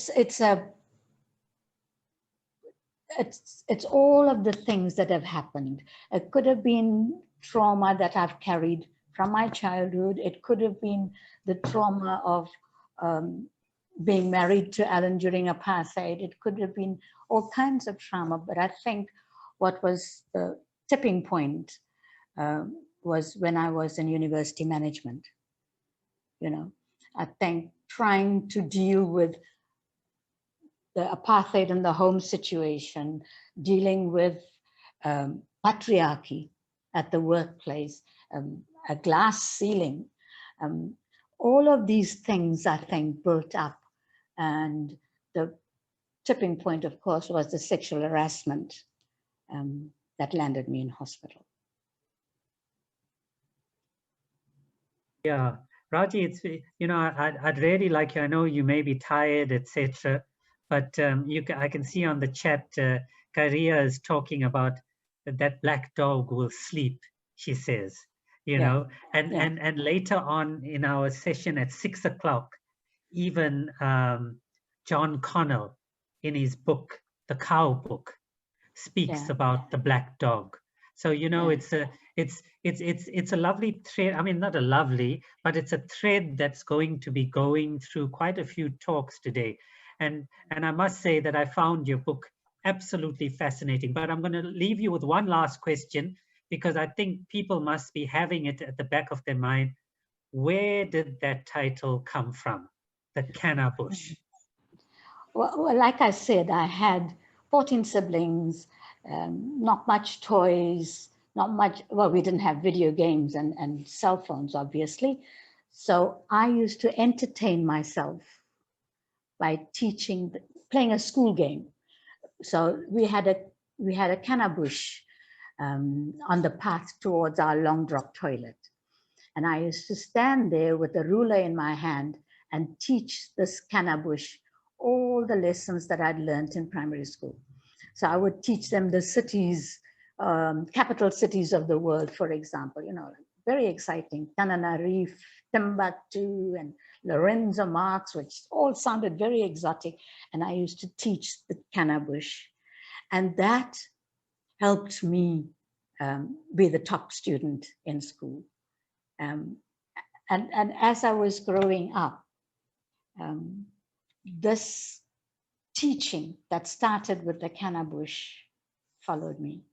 That became my calling in life. And that brought me to UDW. And I think throughout my book, this motif of teacher, whether it was the teacher who taught me maths, or whether it was the teacher who taught me how to work the Burroughs machine in the furniture store, or whether it was the teacher that taught me how to crochet my first dress. The theme of teacher goes through my book. And it started with me teaching the Kannabush. I can't hear you, Darryl. Yeah, what a wonderful story that is. You know, when I saw that, I just knew that you had a winner on your hands. It was such a poignant story. And I'm a bit sad that you gave away the dog bit, you know, because that had you in the book hooked for the entire book, you know. But for people who really want it's a magnificent book, absolutely beautiful book. And I would strongly urge you, anyone wants to buy it, you just contact me, and I've got the email addresses of all the writers. I can put you in touch with them. And but I'm going to open the floor now. If anyone has any questions for Raji or comments, I'm going to take them now, because in 3 minutes time, we've got to start with our next session. So if I can just show Darryl that's my book, Teaching the Kannabush. And I think it's Raji Taj at rajitudge.com. Ah, so easy. Okay. Okay. But of course, they don't know that Raji is R-A-J-I-E and Tudge is T-U-D-G-E. You know, wow, what would you think? well, Raji and Tudge, it could just be T-U-J, you know, you never know. Okay. Yeah, Rajendra says, I am sure you get a commission from sales, Darryl. You know that Rajendra, he drives a Mercedes and he's talking to me about commission. But anyway, thank you, Rajendra. I read it out. Any questions or comments for Raji? Raji, thank you so much. I think we'll leave it there. And I hope that you won't be a stranger. We've got 8 more days to go. As I say, there's nothing to put a smile back on your face like a book festival. So I hope that we will see you again for a few more days, and that you will enjoy these times. And may your dream of a rainbow nation, may my dream of a rainbow nation come to fruition in our lifetime. Darryl, thank you very much. And thank you to your backroom guys, Umesh, I forget the names, Graham. Thank you very much for including me in this festival. Thank you so much, Raji. Thank you. Thank you. Okay. Volgende aan die beurt. Dit het ons 'n lang tyd geneem, maar nou is dit 'n beurt vir Afrikaans. Ons volgende sprekers is Garia Fredericks, Jadrick Pedro en Dwayne Miller. Ek hoop dat almal hier is. Ek het Garia gesien. En hulle gaan vandag gesels oor Kaaps op die Richterskaal. And ek dink so for many people whose Afrikaans is not that good, but it should be fine in the Cape. It's going to be poetry, it's going to be short stories, and it's going to be about Kaaps.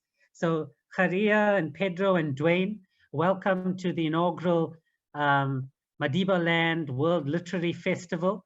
And we look forward, you have the singular honor of being the first Afrikaans session of the program. The floor is now yours.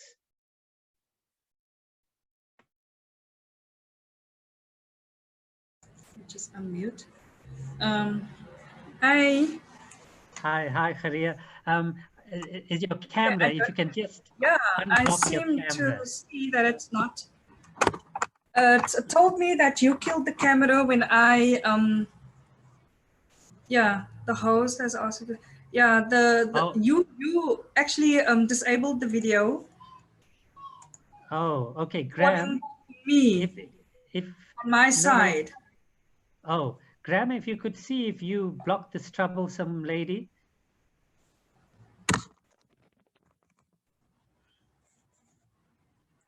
Okay, and Kharia, there you are.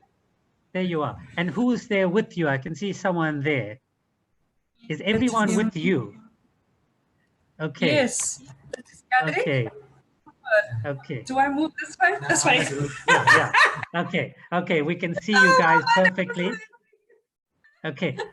En sê vir my, is Dwayne saam met julle of is dit net julle twee? Ja, Dwayne het verskoning gemaak. Okay. So as net ons twee. Okay. Maar ons julle het meer tyd. Okay. So oor aan julle en laat ons sien wat julle vir ons het vir die volgende 30 minute. Okay. So hallo almal, aware. Ek is Kharia Fredericks en hierdie is Jadrik Pedro Koopman. Dis 'n student van my en ook 'n mede-publiseerder. So hy het saam met my gepubliseer en werk aan sy tweede een. Hy's van Ceres, ek is van die Boland Parel en ja, ons gel. So ons gaan vir julle stories vertel want ons is poets met poetry, Afrikaans en Engels en dan natuurlik Kaaps. So ek skop hom sommer af met 'n poem wat baie na my hart is oor die taal Kaaps, my taal. Kaaps is Hollands. Afrikaaps is jy vaak. Die coconuts maak jou nat. Hulle sê dan jy moet vloek, maar as hulle dan geroek. Cape Flats praat soos die bootjie in die jar. Op die tong van 'n colored word jy mos net 'n bjallet. Elke kroon het 'n different tune. Soos die Suidwestern sal die vywe ook learn. Maar Kaaps het mos sy eie styl. Die swak mentality, die maak het vuil. The people debate, vat mekaar in die kruit. Hulle tonge klap mekaar business, maar die essence is nog steeds vermis. Kaaps is Hollands ook krital op die straat. Combine in die literature as 'n optional kaart. Kaaps is scape, witty and bold. Vloekery is 'n strategy om meer koppies te sold. Maar Kaaps het mos sy eie styl. Die swak mentality, die maak het wel. Nou staan jy maar met face op die bos, friet jy maar die krummels of selfs die kos. Ek is pakka colored, Malay of whatever, dink jy wat brood alleen maak jou clever. 'n Quiet noise wat jy nie kan hoor, het al reeds die laities se gedagtes getoer. Op die toring van Babel kom Afrikaanse konstabel druk sy eie stoeke af, sodat jou mentality kan draf. 'n Kragwoord kan jy skiet om die substance te weigh, maar nog nooit was dit consider die taal van die slaves. Ek sê jou, Kaaps het sy eie styl. Die swak mentality, die maak het vuil. Jy sê jy wil dig my kind. Laat wysheid dan jou woorde wees en bakstene die stede waar ek die riglyne kan lees. Jy sê jy wil dig my kind. Laat die ink dan soos rivierstrome op jou papier uitmond. Jy sê jy wil dig my kind. Versamel dan jou hartstog, die seer en pen dit neer. Gebruik jou drome, hoe klein dit ook al mag wees, en pleister dit met woorde vas. As jy regtig wil dig, my kind, moet jy nie oor taal en leestekens bekommerd wees nie, want dit sal ons uitklaar as ons daar kom. Skryf jy net vereers. The African woman.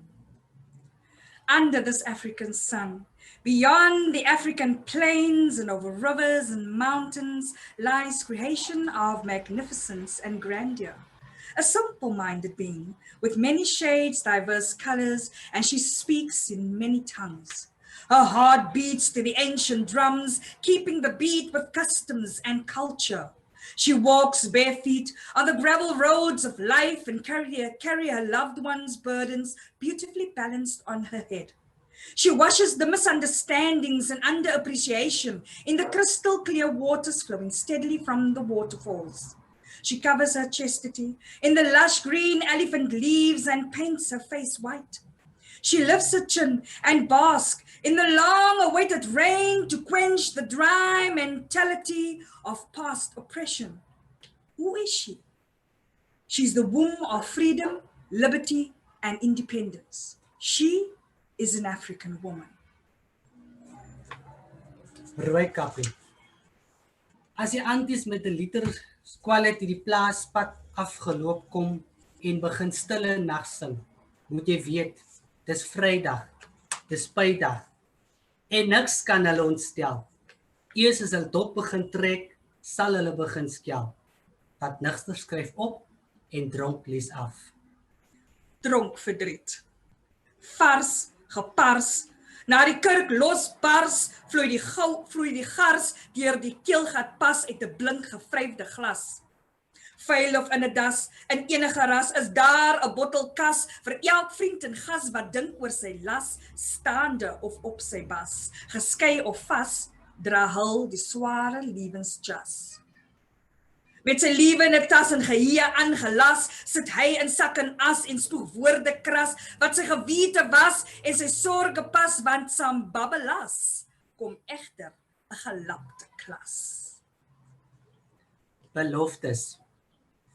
As klank my eendag ontbreek en lippetaal my stom laat staan, sal ek skryf oor die verloop van ons lewe, oor die seer en die mooi waarna ons dag na dag moes strewe. As my handjies dom, skeef en krom van reumatiek nie meer 'n pen kan vashou, sal ek die mooi en seer van ons lewe onthou, sonder enige berou. In die tuin. Ek sien 'n man verouderd en grys. Hy vat foto's van sy vrou. Haar grys hare kruip met trots uit onder haar hoed en haar helder uitrusting verklap iets vir haar siel. Dis lig. Hy vat kiekies oor bosse, struike en deur rankende blare en sy glimlag krul vriendelik om die hoeke van sy mond. Die spelerige fotosessie duur nog so 'n verdere 10 minute voort en vertolk 'n hegte vriendskap van beskermend niktenasties toeval as die donker tye dreig. Hy wil haar naby alles wat mooi en kleurvol is hê.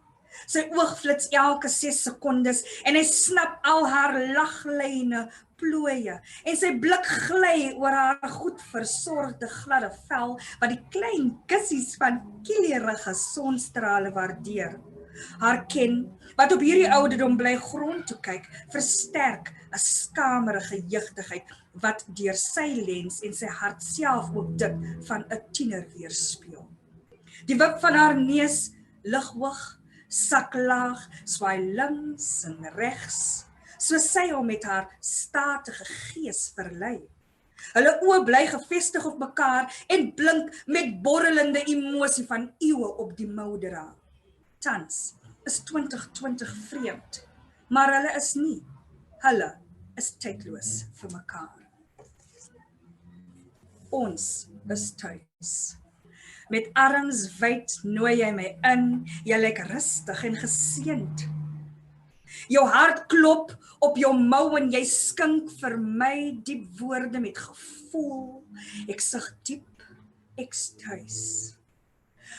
Op ons lewensbord lê sout, soet en heilsaamheid.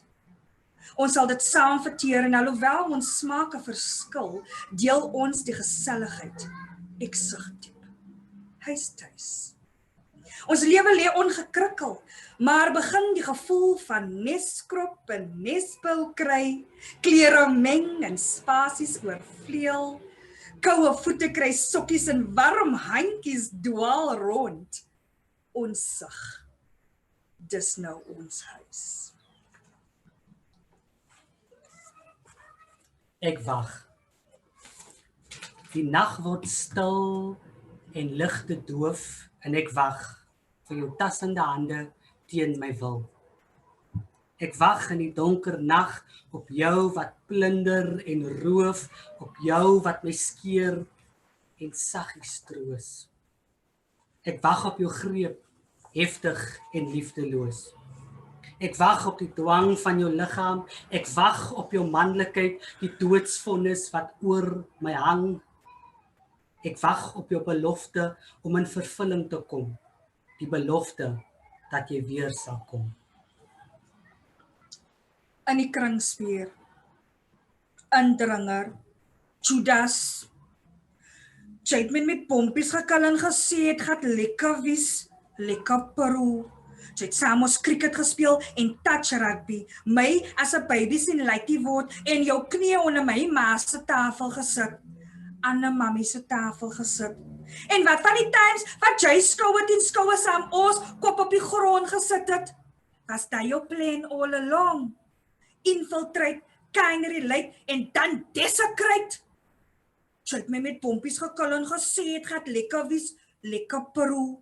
Maar teen die voorstoep se wit mure, gefriet teen die cheap chop paint. Had jy my staande bene spread, was daar geen liefde, geen familie, net jy in die kringspier.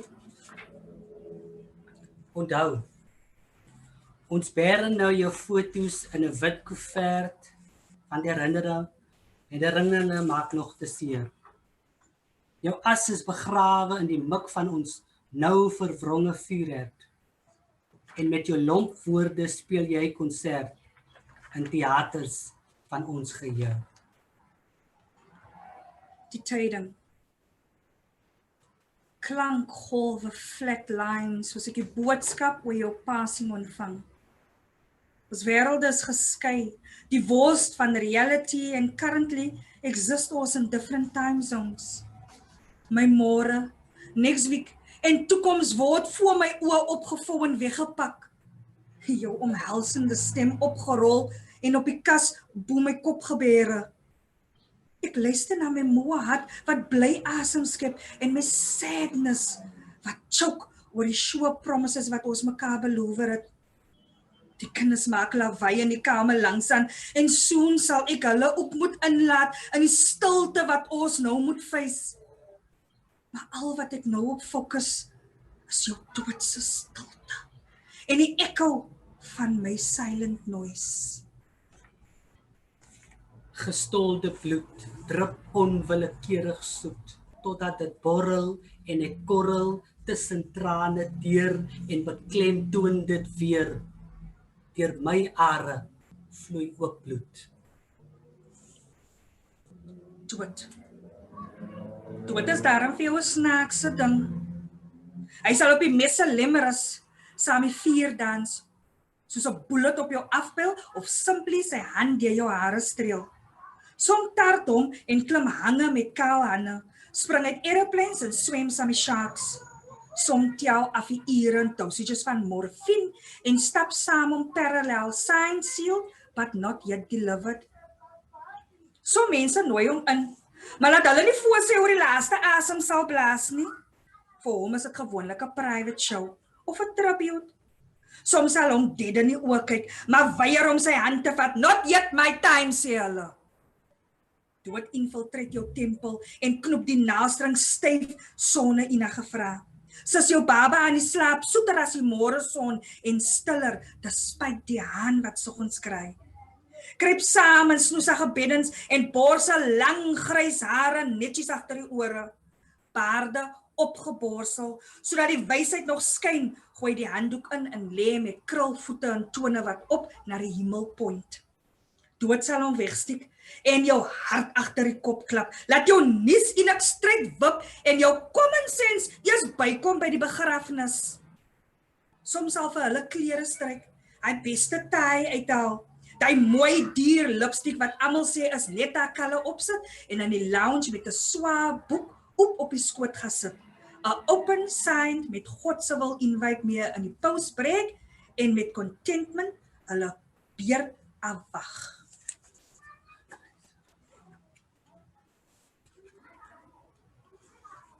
Gekruisig. En nou voel ek gekruisig.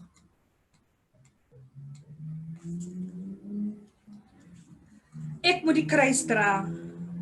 Die gewig rus totaal en al op my en ek moet die kruis dra. Jou worries is nooit meer as wat jy kan handle nie, maar vandag wens ek my kruis vas PVC pipes. Ek is gesplit. Elkeen trek aan 'n different limp en ek staan met widespread arms amper in twee geskeur. My past is deur my voete geboor en dit is solid geanker en ek kan nie move nie. Nie as ek my skoene uitskoppie. My palms is met gate deurboor soos ek probeer slaat deursypel want my hande voel vasgemaak. My kop stiek soos dorings en my gedagtes drup uit in fyn straaltjies. Op my skouers, af in my ruggraat, daar sal 'n droefwoord aanpak in môre se roewe vorm. En die sy wat ek gevorm is daar 'n rib missing. 'n Rib wat soos 'n puzzle die hele picture sal kan vorm. Maar speeltyd is verby. Niemand likes puzzles meer en met my arms albei kante getrek. Op 'n palms sak ek my kop en ek raak stil. Reborn.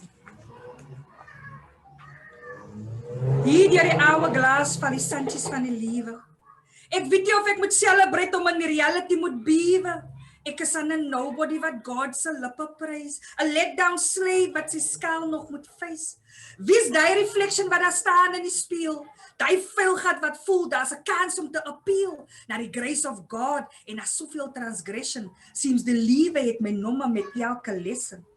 Ek sal like om te sit in conversation te hou en vra die Almighty om net my hart vas te hou. Ek sal plea en repent om my bil op te square, arrangements and payments in die vorm van prayer. Hier deur die oude glas van die sandjies van die lewe. Ek weet nie of ek moet celebrate of in reality moet bewe. Ek is aan 'n nobody wat God se lippe prys, 'n letdown slave wat sy skaal nog moet face. Op my knieë met my kop op die grond is ek ewe. God, could you intervene and save my lewe? Maar die tyd van God is net reël as ek strewe. 5 keer 'n dag kommunikeer ek my griewe. So eer jou moeder, eer jou moeder, eer jou moeder en dan jou vader. Onder voete van jou moeder lê paradys begrawe. Ongetikte boksies gee jou liewe geen waarde. Repair your relationships en vat stok van die skade. Hier deur die oude glas van die sandjies van die liewe. Ek weet nie of ek moet celebrate of in reality moet bewe. Maar die tyd van God is net reël as ek strewe. 5 keer 'n dag moet ek kommunikeer my griewe. Rise to the occasion. I left the door open and allowed the chaos inside, for the orderly homeschooling by the one-trap clock approach fell flat when depression took a blind swing at my spirit that first week. I was gonna do this. I was gonna be the hero and show my children's teachers how amazing I will triumph with well-rehearsed resources, but I frankly caved, knowing the unknown of 2020. I left the door open and allowed the chaos inside, acknowledging controlled chaos I later found, forming its own ritual and system. Individuals scattering throughout the day with only one meal at dusk and prayer, knotting the loose ends together and weaving a beautiful macrame of blood relation. I left the door open and allowed the chaos inside because the story PC games needed reading that forced hangmen on their smartphone screens in order to exercise grade 5 mentality. Nudged them into grand fantasy play that stayed erect over my youngest bed, now functioning as a space to find solitude and peace within. A camp tent, an address to visit him and him visiting us, when he can again deal with our world. I left the door open and allowed the chaos inside that quickly transformed into skillful Google search and the detailed YouTube videos of how to grow veggies indoors. So proud little green fingers that types and dumps, press and color, find new and exciting ways to make fingers more useful. I left the door open and allowed the chaos inside to belch out in crazy karaoke sessions, uneasy on the neighbors' ears, and parodies to broadcast personal dismay and poetry, preaching silence, pondering thoughts of unshackled incarceration. I left the door open and allowed the chaos to wrestle my belief that I can follow cooking instructions and read recipes that cooks the way the photo portrays on the net and tastes even better. Like minasu, bolas, pizza, puris, and frittatas, boasting on plates, evolving me into a culinary goddess. I left the door open and allowed the chaos inside, thinking old work may be piled and polished until the pleasant call of an old pal offered me a paid gig with coins cling cling in the bank that has been starved for 2 weeks before lockdown. I left the door open and allowed the chaos inside, because chaos is what I know and what we are used to. The messy schedules I usually needed to prioritize and restructure every week. The children living separate but parallel lives day by day, week by week, month to month. The on and off days when things are in full control and other times we just fail hopelessly. That was our normal. And that's the normal the virus had no claims on. Controlled chaos, tailor-made for my family's harmony, mentality, and solidarity. Because when I left the door open and allowed the chaos inside, we became content. Thank you. Thank you so much for that presentation. Baie dankie aan Jedrik en Khairia. Is daar enige vrae, enige kommentaar vir albei van hulle? Any comments? We are laughing at the comment in the chat. Khairia, I just want to say congratulations on winning the Neville Alexander Prize. That is really something. So take a bow for all the work that you do in society and etc. Congratulations. It's a wonderful accolade. And I'm sure UWC is proud of you as a UWC student. We hope to see you for, what is it going to be now? The Masters next year. I've been accepted at Rhodes University, so I'm starting in February, I think. Oh, yeah, so they pinched you. Yeah. Okay. Yeah. Okay. I might as well, you know, I'm on the bus. I might as well take the joyride, you know. It's more fun for bait. Okay. Any other questions? Jedrik, wat doen jy vir 'n lewe? Is jy 'n voltydse skrywer nou? Ja. ja, ek skryf nog voltyds, ja. Ek wil graag dit beter laat groei en so meer, ja, so. Dis waarmee ek mee besig hou. Ja, en ons is aan die einde van die maand, die 29ste by die Tuin van Digters, en dan gaan hy en die ander studente van die Moedertong projek wat ook gebaseer is, die Neville Alexander Prys op gebaseer is. Die werk wat ek met die groep gedoen het, die Moedertong in die lockdown periode, omdat ek gevoel het dat ons creatives het nie thuisstimulasie nie, het ek aanlyn gratis werkswinkels aangebied en ons gaan 'n digitale boek saamstel met die werk wat in die werkswinkels create was en ons gaan by die Tuin van Digters die 29ste in Wellington met die Breitenberg Sentrum uit ons bundel lees. Okay, so, baie dankie. Ek was baie jaloers want dis een van my gunsteling feeste, die Tuin van die Digters, maar dit bots hierdie jaar, so ek moet met hulle volgende jaar daaroor gesels. Ja, maar dis sink van die tye op ons kalender. Ja. Okay, maar baie dankie. Dankie dat julle die tyd geneem het om aan ons fees deel te neem en sterkte vir die toekoms en laat ons hoop dat groot dinge vir julle wag. Okay. Dankie vir jou, Darryl, en die Madibaland fees. Ja, baie dankie dan. Okay, baie dankie. Okay. Ladies and gentlemen, I think we'll take a bit of a break now for 1 hour, and then we'll come back at 6 o'clock for the grand opening, official opening of the festival. So to Graham and the team, get something to eat, relax a bit, and we'll see everyone back at 6 o'clock for I think it's about 3 sessions. Okay, thank you so much. Thank you, Daryl. Bye-bye. Okay, thank you.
Good evening, everyone. Welcome to the last session of the first day of the Madibaland World Literary Festival. It's a great pleasure to welcome John Connell to the official opening of the festival. And it's a pleasure to see you again, John. Is there a ponytail behind that head? There is. It's still there, Daryl. Okay. Yes. And John is and I are going to speak for the next half an hour on his bestseller, The Cow Book, as I like to call it, but we'll talk about that just now. And after that session, we have 3 poets, Christopher Merrill, Juwaria Khan, and Nicola Matsarov, who will go into a poetry session, and then we go into the last session for the evening. John, it's wonderful to see you again. I prepared the video for all our overseas visitors to tempt you that when we get a bit of money, we're going to bring you to South Africa and take you to all those places. Well, Daryl, it's great to be here, and on a what's a miserable Irish evening, I was looking at all of that lovely scenery and, most importantly, sunshine, and thinking how nice it would be. And also, I think there was a few shots of the coast, which Right. I live in the centre of Ireland, so not on the coast. So I'm missing the sea. So it's you've certainly tempted me on all aspects.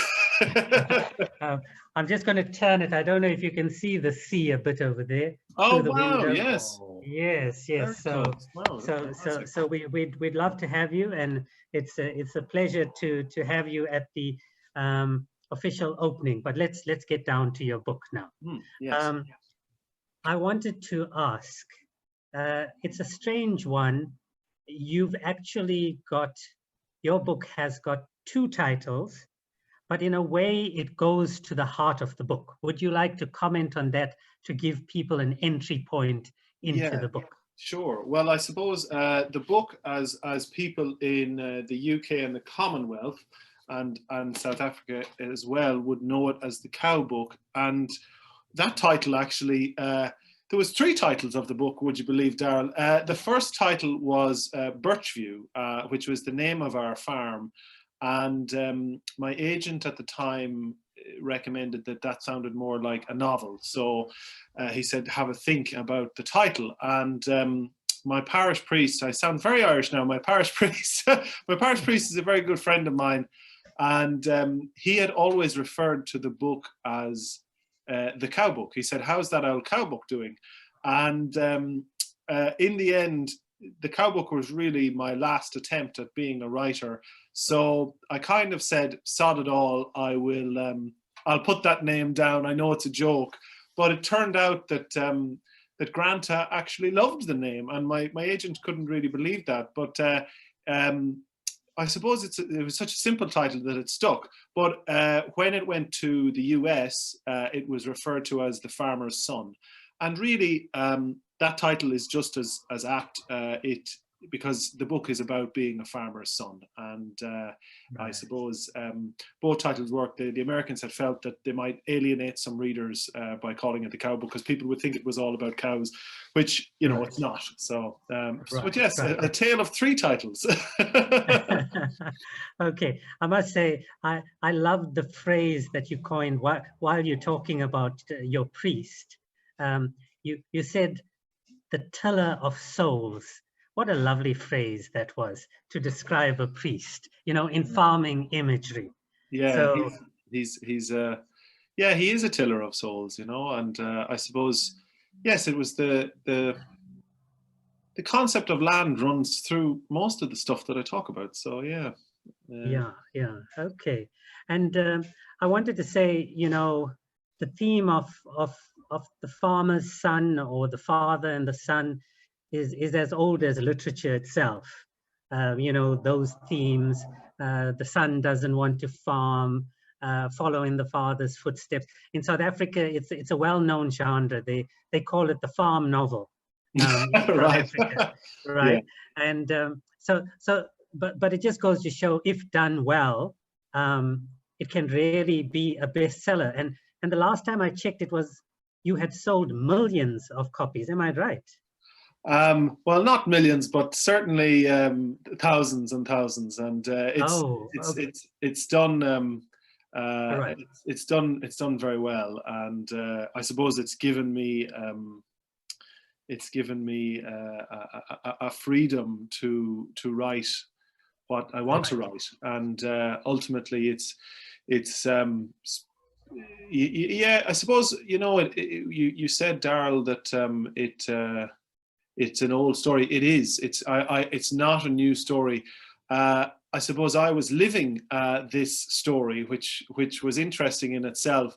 But I suppose in many ways, it's also the story of the prodigal son, which people are aware of. I had left and had lived in Australia and Canada, and partly in the US for a short time as well. And the book was about coming home to know this world. And yes, it's sold, you know, hundreds of thousands of copies now, and it's been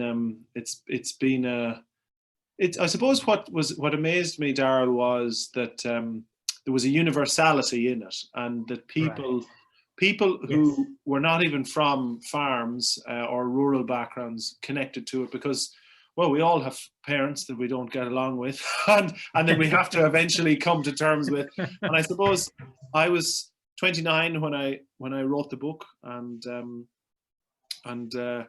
I was leaving young adulthood and becoming a man, and in a sense getting to know my father, not as my father, but as a human being, as a man. And it was I used the analogy at the time of like 2 bulls in a field, but it was this clashing of things. And I suppose, what do they say? There's only seven real types of stories in the world. So this was one of the 7, and it just connected, you know. It was amazing around the world. I mean, it was a joy to read. Really, it was a joy to read from start to finish. I meant to ask you, how is your da?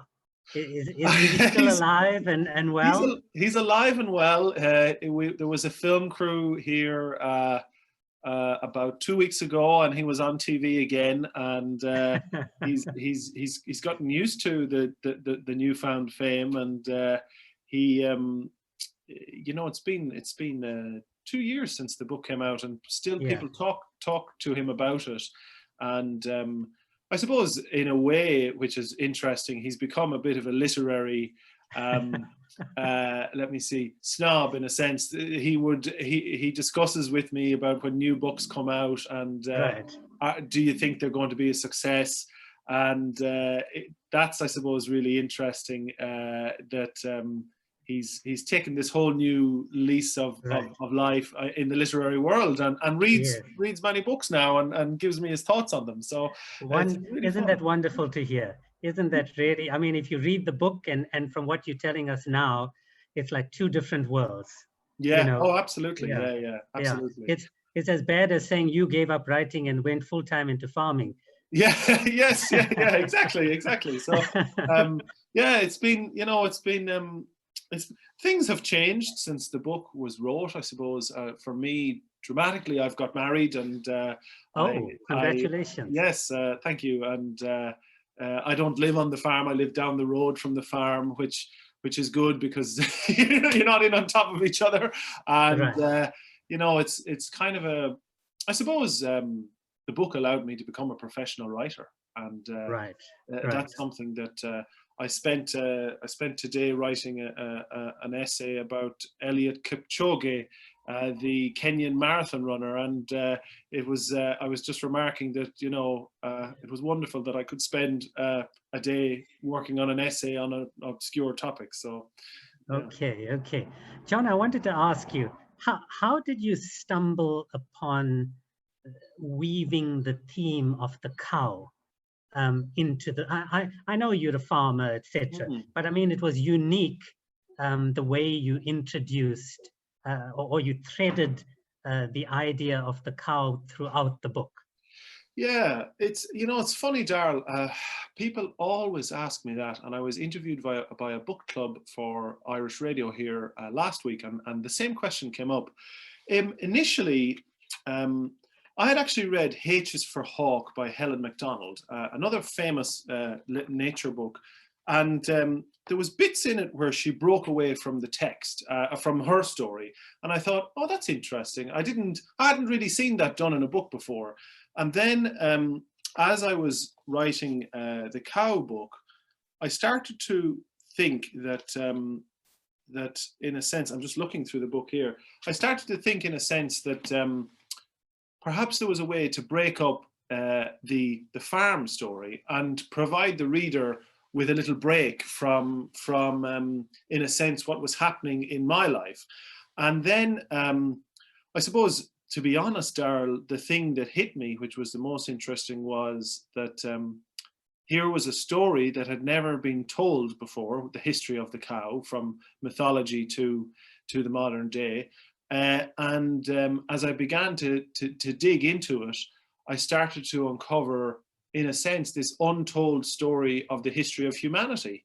And wherever people have been, wherever Indo-Europeans have been, they have, and Africans, they have brought the cow with them, and it's been an integral part of our civilizations. And then wherever the Europeans went to colonize lands, they brought the cattle with them. And I suppose it was there's more, and this was a fact that amazed me, and it kind of affirmed to me that this was the right story to be telling. That cattle control more land than people. We give more resource. We give our cows more territory than people have. So in a sense, it's a cow world, and it's kind of. And I went up to the story kind of fascinated me because it was mythological to begin with, and also the cave paintings and drawings. But then you go right up to the 21st century, and they're talking about cloning cattle. So it was something that I just found so interesting, and we're working on a documentary on the history of cows at the moment, the untold story, because it hasn't been told. So yes, so that's something that it's went through different iterations, but it's looking like it's going to happen in the near future. So I'll be presenting that and talking about that story, and you know, it's something that I find I'm really passionate about. So yeah. Okay. I must say that the one thing that struck me, you know, is your love for animals, right? In the book, it shines through, and it's a bit of an anomaly, you know, because you in a profession where you raise animals to essentially kill them, but this love of animals, how do you make peace with that? Well, you know, it's an interesting thing. I was watching a documentary about John Berger, the art critic and writer, and he talked about he wasn't a farmer, and he was saying the farmer can love his pig and kill his pig, and I suppose it's a bit of a, Darryl, it's a bit of an Orwellian double think exercise that you do care for the animals, but ultimately. I suppose we're at a slight remove because we don't kill them ourselves. So they go to another place and they're out and they're gone from your mind. But you know, you do know what's happening to them. And I remember when I was writing the book, we had our yearling cattle who were getting ready to go off to be slaughtered, and it wasn't so much bringing them to the livestock mart. It was actually coming home and seeing the shed empty. And there was a moment where I thought, God, this is terrible. But then I also reflected that these animals were going to pay for to continue the farm and to continue keeping us alive for the next year. So it's kind of a strange thing. But I think for me, I have met most farmers, and I've met a lot in the last 2 years with this book, and they all express a care for their animals. And I think I have met others who talk about them as, you know, pieces of flesh or productivity or numbers on a balance sheet. But I think that in that case, they're forgetting their relationship that the primal relationship we have with animals. And as a farmer, you're carrying on a job and a profession that is as old as time itself. So if you can't care and love for the animals, ultimately in my mind, you're a lesser person, because I think, you know, as I say in the book, and it is love that gets us up in the middle of the night to help a cow who's going to calve, or to tend to an animal that's sick. One doesn't get up in the middle of the night and tend a calf that's got pneumonia purely out of a financial reason. I think that you build a bond with these animals, even though sometimes the bond can be a short one. I'm thinking of sheep; you only have them for really half a year, but it's your job to care for them when you have them, and to have love in your heart. I think, that's my experience. Okay. I forgot to tell you; it completely slipped my mind. But do you know, in South Africa, African men have to pay for their wives with cattle? Yes, I have heard this. You've heard that? Yeah. Okay, it's called Lobola. Okay. Lobola in South Africa. Okay, I'm going to ask you two questions that most probably no one's asked you before, so please forgive me. In your short life as a farmer or a farmer's son, what, in your opinion, are the 3 stupidest animals? You've read the book. Well, I got a lot of fun taunts from people by saying that the sheep was a stupid animal. Sheep are not that intelligent, I suppose. And before the sheep people of the world attack me, I suppose I would quantify that by saying that if you put a sheep sheep together in a field, they will all, and if one goes in one direction, they'll all go that way. They're collective thinkers. Right. I have yet to see any huge intelligence from them. But the other two now, that's a good question. I suppose the hen is not too intelligent, and I wouldn't be sure of the last. I suppose possibly the one that the more intelligent animals are the dog, the horse, and the cow. They're the ones that come to mind the most to me. The laziest would, of course, be the cat.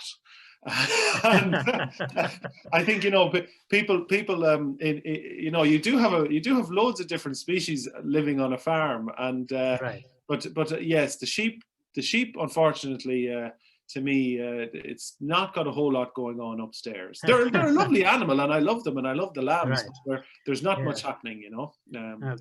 Okay. Well, and then the next question, forgive me, but my mind had to ask you this, you know.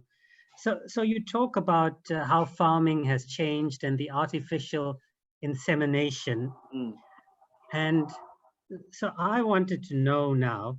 You mentioned in the book, like, you know, well, the semen's got to be collected.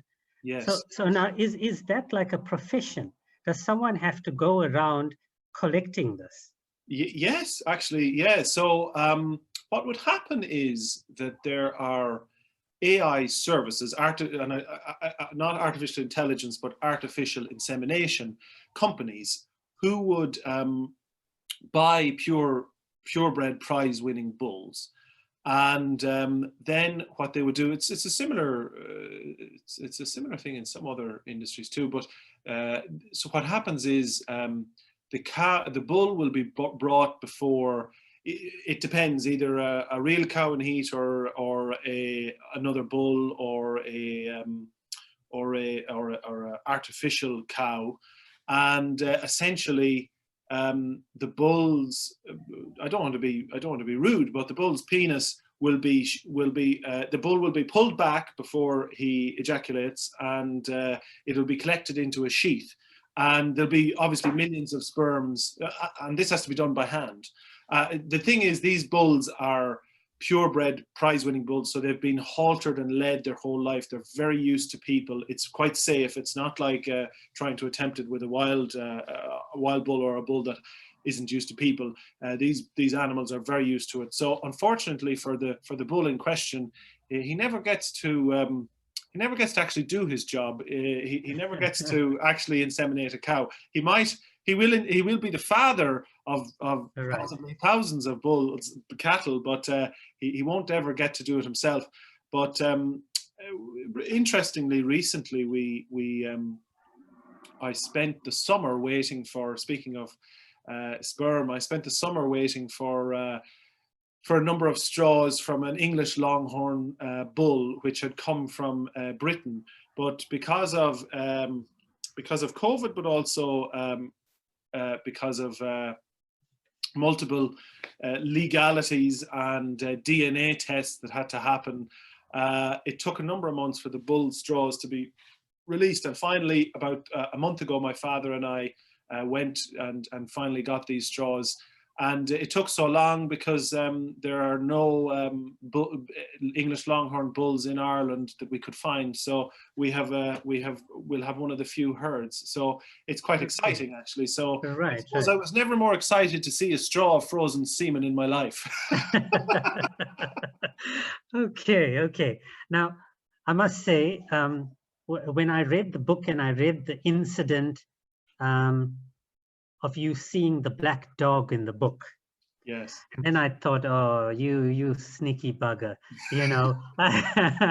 but you kept it.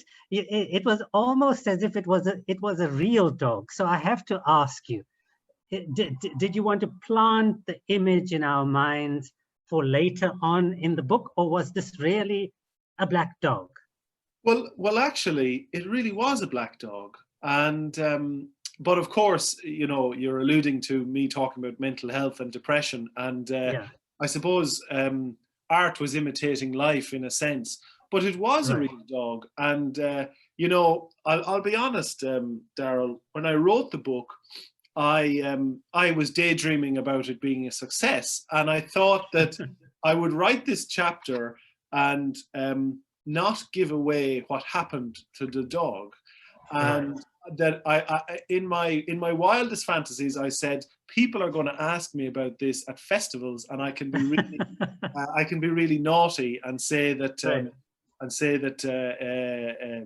tell them, oh no, what happened. So to give a little bit of context to those who might not know, there I was working on the farm, and a number of lambs had went missing, and we had heard of different dogs roaming the area. There'd been a rumor, and I was out checking the sheep. It was lambing season, and it was late at night, very late at night. I think it was 3 a.m, and I heard our own dog barking, and came across this black dog in the shed. And I suppose I was presented with an interesting situation, because there was dead lambs, there was other sheep in the shed, and the shotgun was in the upper shed. And I said, we're missing lambs, and here's a wild dog that I found. Is this the cause? And but as I walked closer to the dog, I was holding a very big torch, a flashlight, but a heavy one. And I kind of gripped it in my hand, and I thought, right, well, if this is going to go down to a battle, I'm going to try and win, and I'll have to bash his head in, unfortunately. And but as I came closer, I looked at the dog, and I realized that he wasn't angry, he was afraid. And what I did was I tied him up, and I just got a rope around his neck, and I realized that that it was an abused dog, and someone had obviously abandoned him. And I fed him, and he escaped on me during the night. I went back to bed, and he escaped. He would escape by the next morning, but the next day he came back, and he was a one-eyed dog, and I remember his eyes being very red. His bad eye was red, like a red heat lamp. And but ultimately, anyway, we gave him to a neighbor, and he's alive and well. Sure. But in the book, I left it at that point of, well, am I going to bash his head in? And I'm talking about the shotgun in the shed. And I was being naughty. I wanted people to wonder. I suppose I wanted people to think, Jesus, he's a heartless bastard for doing that, you know. But I was being funny, but I never resolved the issue with the dog in the book. So I left it at that. Yeah. Okay. Now you in the book, you know, many people have written about you know, your troubles with mental health and those kind of things. But in the book, you leave it very late, where you introduce the theme, and you give it a very strange name. You don't name it as such. You call it the past. So my question to you is, did you name it the past in the sense that it is in the past and you are now fine, or is there a hint of some sort of intergenerational trauma where you sort of hinting that maybe it's in the family line? Yeah, you know, Daryl, that's an amazing question, and no one's ever asked me that before. But yes, it is in the family. Actually, there is a history of mental health in the family, and you know, it was a strange thing. Why I called it the past, I deliberately didn't. It was an interesting thing, Daryl, because when the book came out in Ireland, that's all the media focused on. They only focused on the depression, and it was such a small part of the book. And I had deliberately, in a sense, I had come through this dark night of the soul and this bad time, that I referred to it in the past because it had been in the past, and I also didn't want to dwell on it so much, but because I suppose I wanted to move away from it. And again, calling it the past was allowing me to move away from it. Right. But it was a strange thing that pretty much every interview I've done aside from this, because we're talking about it in a more interesting way, but every interview I've done centered on it, and it was I suppose, Darryl, really it was what made the book on another level universal again. Yes, yes. There is, you know, and it taught me, you know, the funny thing out of this book is I've ended up becoming a motivational speaker, and yeah, and I do a lot of mental health talks, mostly to young people, and it was a strange thing. I never sought it. I've never advertised it. I've never looked to be a motivational speaker. People just keep calling me and asking me to do events, and I think by that subtle mention of the past in the book, people realized that it gave them another reading of the book. It gave them another understanding of the book, because when you read it for a second time or you look over it again, you realize that there was subtle hints along the way of that something bad had happened, and then I reveal it, and then I move on from it. So yes, it was a double layer. But you're right. I never thought of it like that. It was in the family. It had the two things that were in the family were alcoholism and depression. And because when you describe your father and the mouth organ scene, I mean that is like it's made for a film. So you rather tell your father to practice his mouth organ skills. He can do a cameo in the movie version. You know? Exactly. Yeah. And John, I just want to ask you one last question, and then I think we must close because it's getting to the end of time. There's a lovely story about the impact of you sharing your story in the book, and the effect that it had. Would you care to comment on that? Yes, I think you're referring to the mental health story. Yes. Yes. So, well, Darryl, it was the turning point of my life, really. I had been going through this dark night of the soul, and I started to get better, and I remembered somehow along the way that I used to be a journalist and a writer. So I decided to write about what had happened to me. And one thing led to another, and I ended up on national radio in Ireland on a very popular chat show. And I was talking about my journey back to the light, and I didn't realize it at the time, but there had been a man on his way to take his life that day, and he was sitting in his car with his radio turned on, and I had popped on, and I didn't know about it, and the host didn't know about it, and I went home, and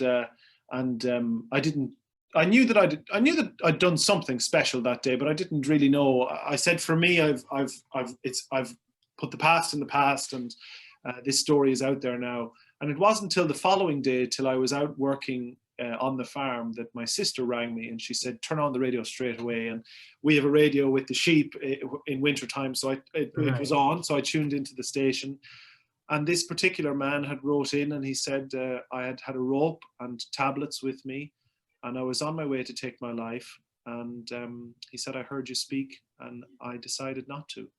And I remember I'd never really thought that tears of joy were a real thing, but I remember crying them that day. And in a way, I had said to myself that this had all happened for a reason, and that if I hadn't went through the journey I had been through, then this man would be dead, because he wouldn't have heard me speak. So it kind of put me on this path of living a more honest life. And you know, the strange thing was, Darryl, when I initially wrote the book, my parents were, well, mortified because I was airing dirty laundry or whatever. But then as more and more people started to come to them, and people came to the house and wrote letters, and they said, you know, you've inspired us to talk, and you've helped me realize that I've had a problem, and we realized that that this happens in many families, and that my being honest had shared another human story, but it had kept someone else here. So it was a really amazing thing for me. And yeah, it's probably been one of the most pivotal moments in my life. Okay, last thing, and then I'm going to leave you. I've got to either hear the call that you talk about, that each family has their calls for animals, or some Irish words that I looked at it, I tried to pronounce it. I said, some of them are, you know, there's like no vowels or there's no consonants. So I just gave up. So I'll give you, what do you think sounds, you know, poetic in Irish? Oh, well, there's this small, I'll give you 2 lines of a poem, of a song, a very old song. It's about a lover who is going across the sea. So I'll see if I can remember it now, but it's Tras na dalta dal shir, slan leis an nuignas is slan leis an beer. Tras na dalta go sir, slan leis an nuignas is slan leis an fear. So yes, that's lovely. Crossing the ocean, and you're looking back and looking at your love. So okay. John, I must say the one thing that surprised me the most about your book, though, I mean, it was a fascinating read. I really want to tell everyone, go out and read it. It is a beautiful book. But the thing that really got me is the word I saw, curry. Curry in an Irish book. I mean, who would have ever thought that the Irish eat curry?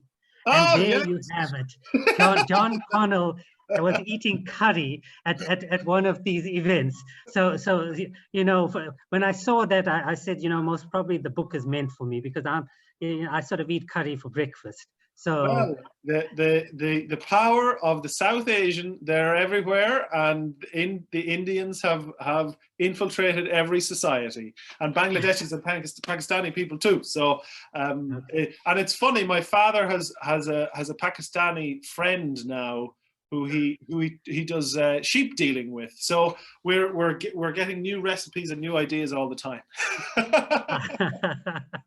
John, it's been an absolute pleasure to have you here in South Africa, even though it's so far away.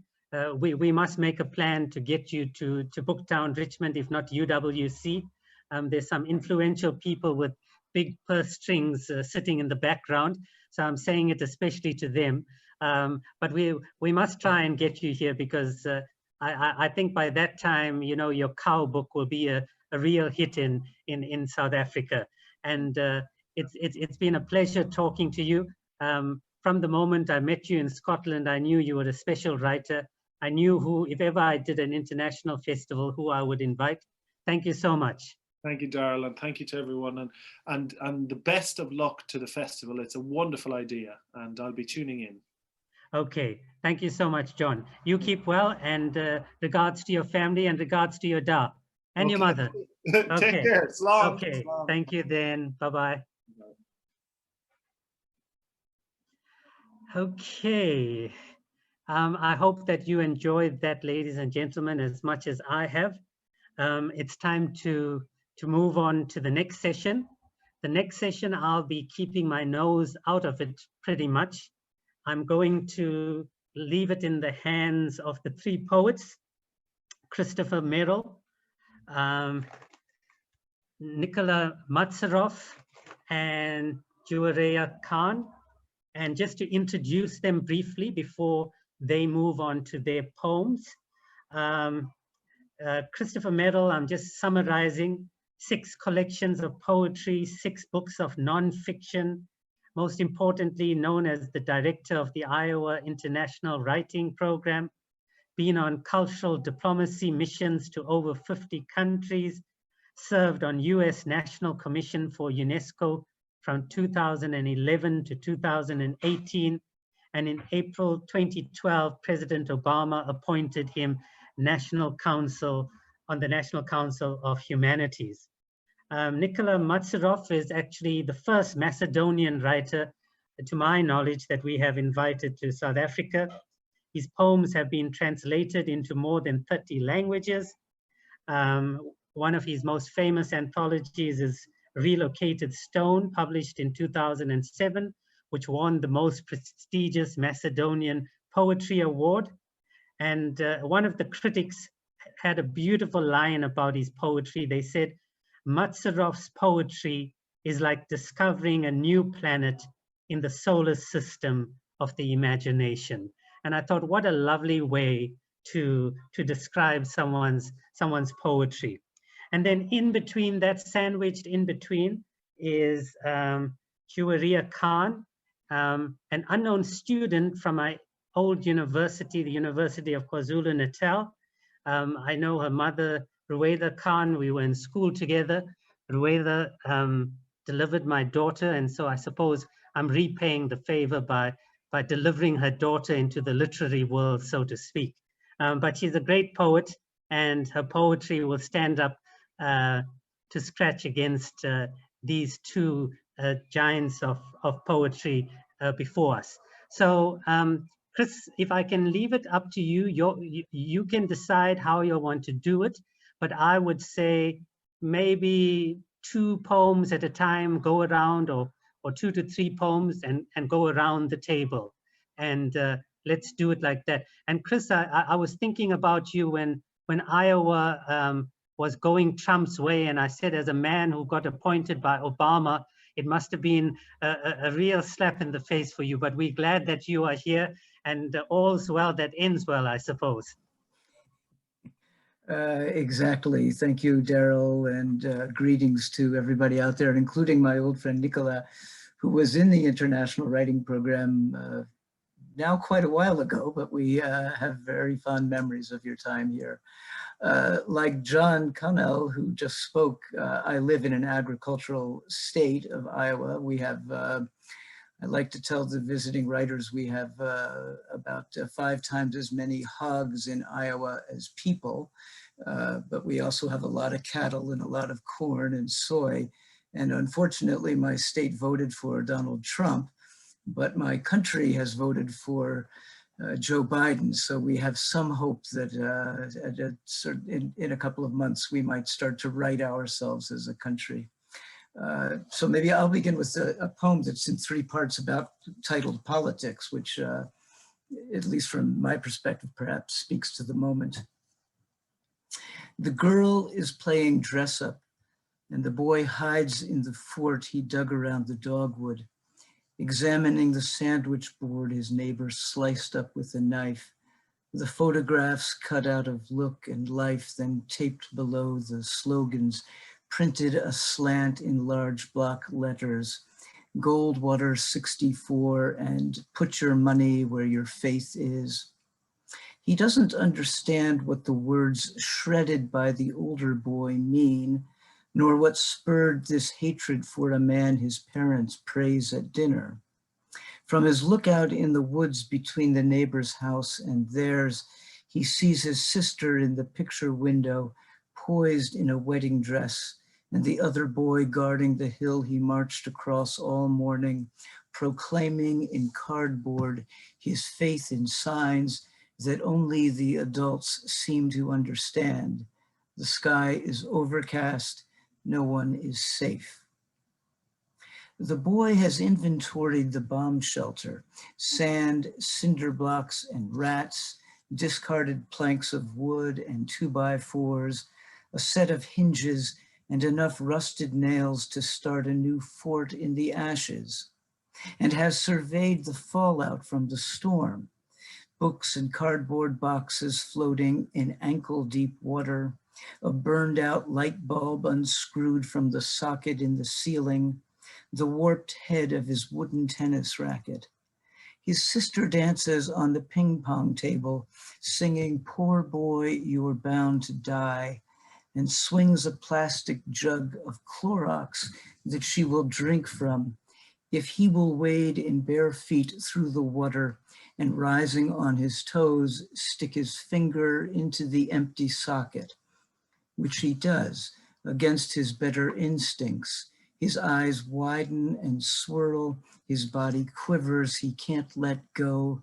His sister takes a swig and sings, "Poor boy." When the wind rises and the burning leaves sail toward the neighbor's grove of Christmas trees, the rows of noble firs and white pine seedlings planted the year before to supplement his income from the bakery, apple orchard, and boxes of honeybees by the garage, the children watched their father raise his arms and mutter, "Jesus Christ." A field of flames is hard to turn away from, even if your father orders you to follow him. So when he runs back to the house to call the fire department, the volunteers who leave their farms, framing jobs, and broken sewer lines to try to save some portion of a village crisscrossed by brooks, the children stay behind to mark how fast the fire consumes the land, how loud the hissing of the flames, how small the baker tallying his losses looks. So we turn to Nicola to read? Okay, Nicola. Or to Juare? How do you want to do this? Do you want me to run things or you'll do it? Let me do it. Let's go with Nicola this time, and next time we'll switch it around a bit. Nicola, you can go next. Okay, thank you, Dara. Thank you for the invitation. I'm honored to read with my friends, known and unknown yet. And thank you, Chris. Also, it's a pleasure to be with you again. We're meeting each other around the world, but I think my stay in International Writing Program was an opening window, not only a door to the world. And I'm happy to be friends with Chris. Appreciate him not only as an intellectual and poet, but as a beautiful soul. And I'm honored to read together again. And thank you. I will read from my book, Remnants of Another Age. Start with English, After Us. One day, someone will fold our blankets and send them to the cleaners to scrub the last grain of salt from them.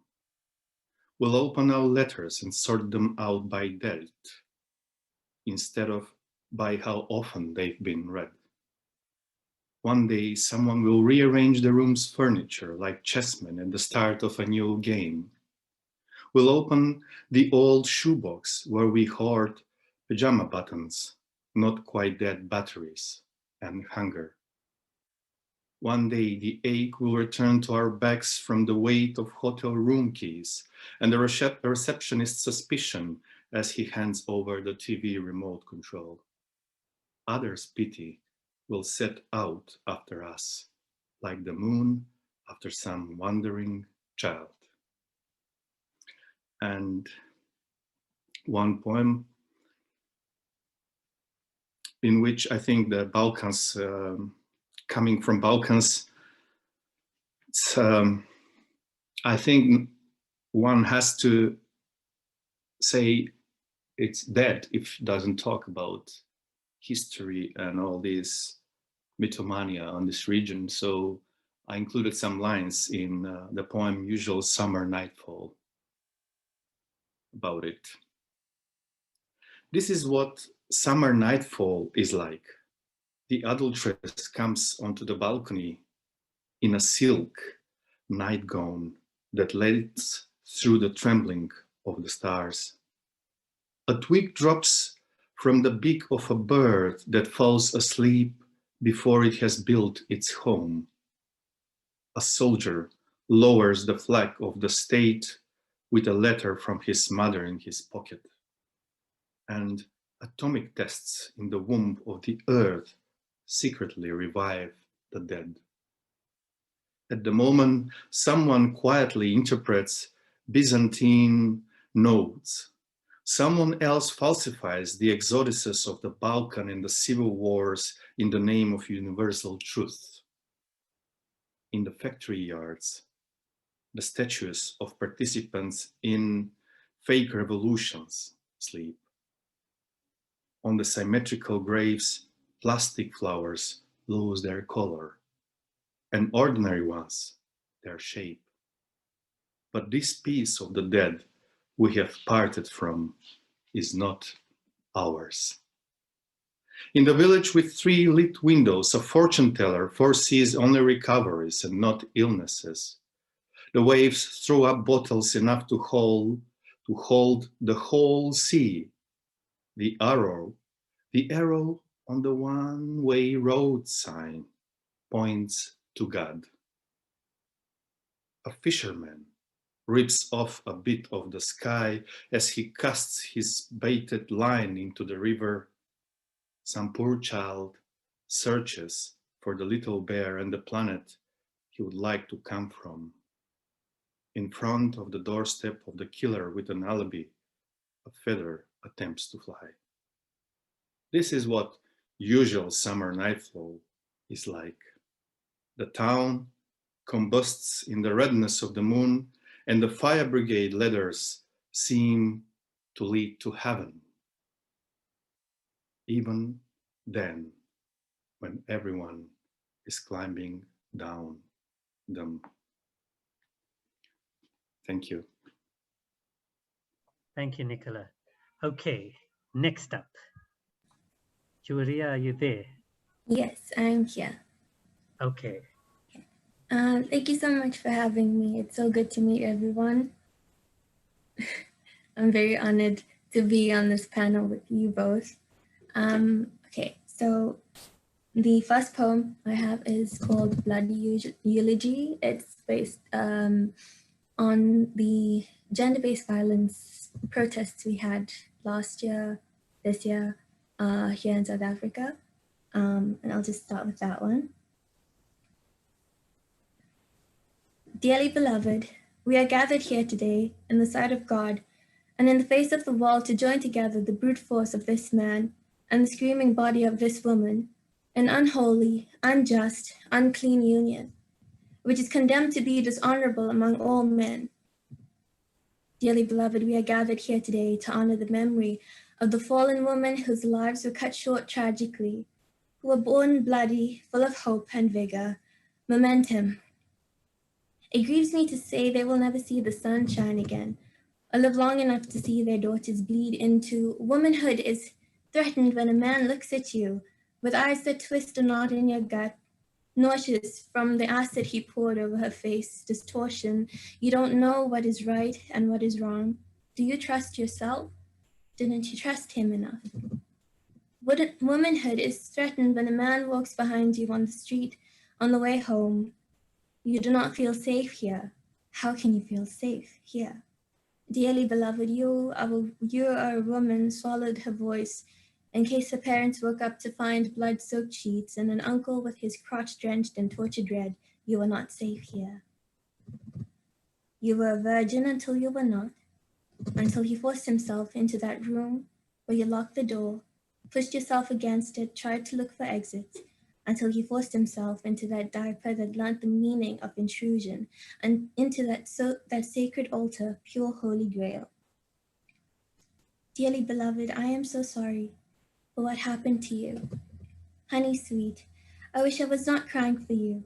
Angel child, you are undeterred, and for you, we are vigorous, hopeful, momentum into a revolutionary day, a riot for the reclamation of womanhood which will be honored.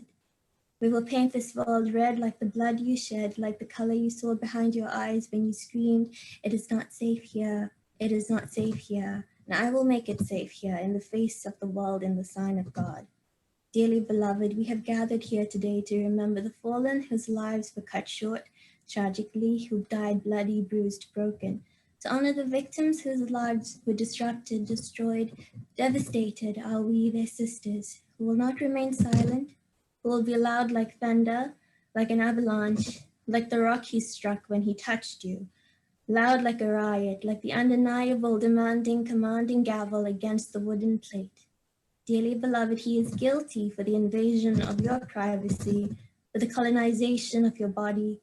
Dearly beloved, you may rest in peace, and you may rest in power. Thank you.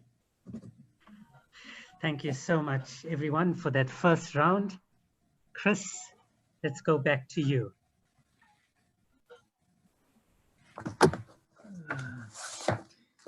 Thank you, Jawir. What a beautiful poem. And Nicola, to be reminded of the long history of the Balkans, which I had the, I guess, privilege to write about for so many years during the war. I've since found myself in other complicated places, and I'm working on a book, actually the third volume of a collaboration with the poet Marvin Bell. We've been writing what we call paras on our own. They're prose paragraphs, prose poems back and forth, and this is one called Samangan. What are the odds of surviving a high-speed head-on collision on a rural highway in Afghanistan? All I knew in the moments before a taxi passing a truck veered into our car was that it would hurt. My hosts, believing the Taliban would not disrupt our journey to a pre-Islamic shrine in Samangan, had advised me to wear a light green shalwar and kameez, pajama-like trousers and a tunic. Hence the man who pulled me from the car thought I was Afghan. A crowd had gathered, which suggested how long I had been knocked out, and they were yelling at the taxi driver. Both cars were totaled, and both of my hosts had broken their arms. A doctor from our group was cradling an unconscious boy whose fate we would not learn. What did I know? Where the Hindu Kush meets the Central Asian steppe, Buddhists carved a monastery in a hillside, which the Mujahideen later used as a base in their fight against the Soviets. The walls and ceilings of the caves were black with soot, but they had survived the Taliban, unlike the Buddhas destroyed in Bamiyan. Our guide, accompanied by a guard armed with a Kalashnikov, knew less about the stupa than the doctor, who drove me through a sandstorm into a hospital in Mazar al-Sharif. The Taliban's spring offensive was about to begin, and after an attack on Kabul, with suicide bombers and gunmen killing or wounding hundreds of men, women, and children, its Department for the Prevention of Civilian Casualties warned drivers, quote, to follow all traffic rules, close quote. A sense of humor goes a long way in a war zone. Thank you. Thank you, Chris. Okay, let's switch it around this time. Let's have the lady next, and then we'll have Nicola. Okay. Okay, this one is called 1,000 Paper Cranes. If I built you 1,000 paper cranes, it would take me 330,000 seconds. That's 3 days, 19 hours, 40 minutes, and 48 seconds. But don't quote me on that. You know I hate math. If I could build you 1,000 paper cranes in 330,000 paper seconds, I would spend 1,000 paper moments, risk 1,000 tiny paper cuts, and fold 1,000 sheets of pretty perfect paper squares, so you can call me your pure peachy paper girl. If I built you 1,000 paper cranes that would, in a paper utopia, fly beside crisp white paper planes filled with hundreds of hazy-eyed paper people, would you refrain from tearing my paper heart? If I could build you 1,000 paper cranes beneath this dimly lit paper lamp, would you think it a token of my affection? Or perhaps it would be a sign of my devotion, or perhaps a manifestation to symbolize all the strength I wish I had to tell you how much you mean to me, paper boy. If I built you 1,000 paper cranes, then you must know that with each fold of the pretty perfect paper squares, I couldn't help but think of the night we stood under the waning paper moon, when I thought dismally, wow, look at me.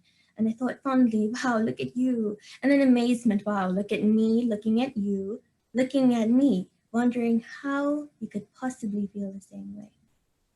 You must know that every 5 minutes and 30 seconds it took me to build one paper crane was 5 minutes and 30 seconds thinking of you, wondering what will you say to 1,000 paper cranes? Will you hold my paper cut hands and kiss them because you think I am sweet and good and funny? Will you put a paper crane between the pages of your books? Perhaps make confetti out of them, because why would you want 1,000 paper cranes? Or maybe one will find a home on your desk while the other 999 find shelter within an old shoebox beneath your bed. That's 329,670 seconds I've spent with you in my head, tucked away beneath your bed. But don't worry, that won't hurt my feelings. Because what must you do with 1,000 paper cranes? I don't know. Make them fly? If I built you 1,000 paper cranes, no, don't doubt that I will gather each paper crane into my arms, hold them close to my fraying paper heart, pluck their paper feathers, and build you a paper fire so you're always warm. Don't doubt that as your pure peachy paper girl, I will let myself burn for you. And yes, I know it is self-destructive, but would I be your paper girl if I wasn't? If I had the strength to build you 1,000 paper cranes, then I would not have written you this poem. Okay, thank you so much. Next up, Nicola. Home. I lived at the edge of the town like a street lamp whose light bulb no one ever replaces. Cobwebs held the walls together and sweat our clasped hands. I hid my teddy bear in holes in crudely built stone walls, saving him from dreams. Day and night, I made the threshold come alive, returning like a bee that always returns to the previous flower. It was a time of peace when I left home. The bitten apple was not bruised. On the letter, a stamp with an old abandoned house. From birth, I have migrated to quiet places, and voids have clung beneath me like snow that doesn't know if it belongs to the earth or to the air. And one more, so long. It's written in while I was in Berlin, and there was a series of earthquakes in my hometown. It's called Fast is the Century. If I were wind, I would have peeled the bark of the trees and the facades of the buildings in the outskirts. If I were gold, I would have been hidden in cellars into crumbly earth and among broken toys. I would have been forgotten by the fathers, and their sons would remember me forever. If I were a dog, I wouldn't have been afraid of refugees. If I were a moon, I wouldn't have been scared of executions. If I were a wall clock, I would have covered the cracks on the wall. Past is the century. We survived the weak earthquakes, watching towards the sky, yet not towards the ground. We opened the windows to let in the air of the places we have never been, and wars don't exist, since someone wounds our heart every day. Past is the century, faster than the word. If I were dead, everyone would have believed me when I kept silent. Okay, so now I'm going to give you strict instructions, everyone. Last poem, Nicola, but you must read a short one, preferably with a Macedonian Exactly, that was translation. the plan, yes. Okay, okay. And Chris, you can read one of your poems. I don't know if you know any other languages, but go for it. Okay, I'll read a poem for my late friend, the Kashmiri poet Agha Shahid Ali. This is a ghazal. There's no sugar in the promised land. Swear by the olive in the God-kissed land. I heard your laughter in the jackal's howl when the monks chanted in the psalmist's land. They knelt on the mountaintop, pilgrims of the book, until the viper in the rod hissed, stand. Prophets, oracles, and bards agree, the tyrant always plays the dumbest hand. The way you danced along the crowded bar, the saffron harvest in a star-crossed land. Our teacher moon-tanned, slept with one eye open. He was the absence of field, the sodless strand. They set sail without charts or compass, searching for the lost tribes, and never missed land. Lava and salt spray and your final couplet, new worlds inscribed in parchment, pumice, sand. The cemeteries above Sarajevo extend the boundaries of a lost land. The heart turned terrorist when the poet died. Now all the world's a revolutionist land. If paradise is full of stationery, write to me in your most lavish embossed hand. Eat 7 olives, my grandmother said, and you will never live in a famished land. Unwitnessed in the night, the empty mosques and temples burn in the beloved's land. The new exhibit in the War Museum, portraits commissioned in a possessed land. Ragas at daybreak, Motown at midnight, you sang for everyone, a wind-tossed band. Will this Christ-bearer find his only friend in the promised land, in blessed Shahid's land? Thank you. That was lovely, Chris. Really nice.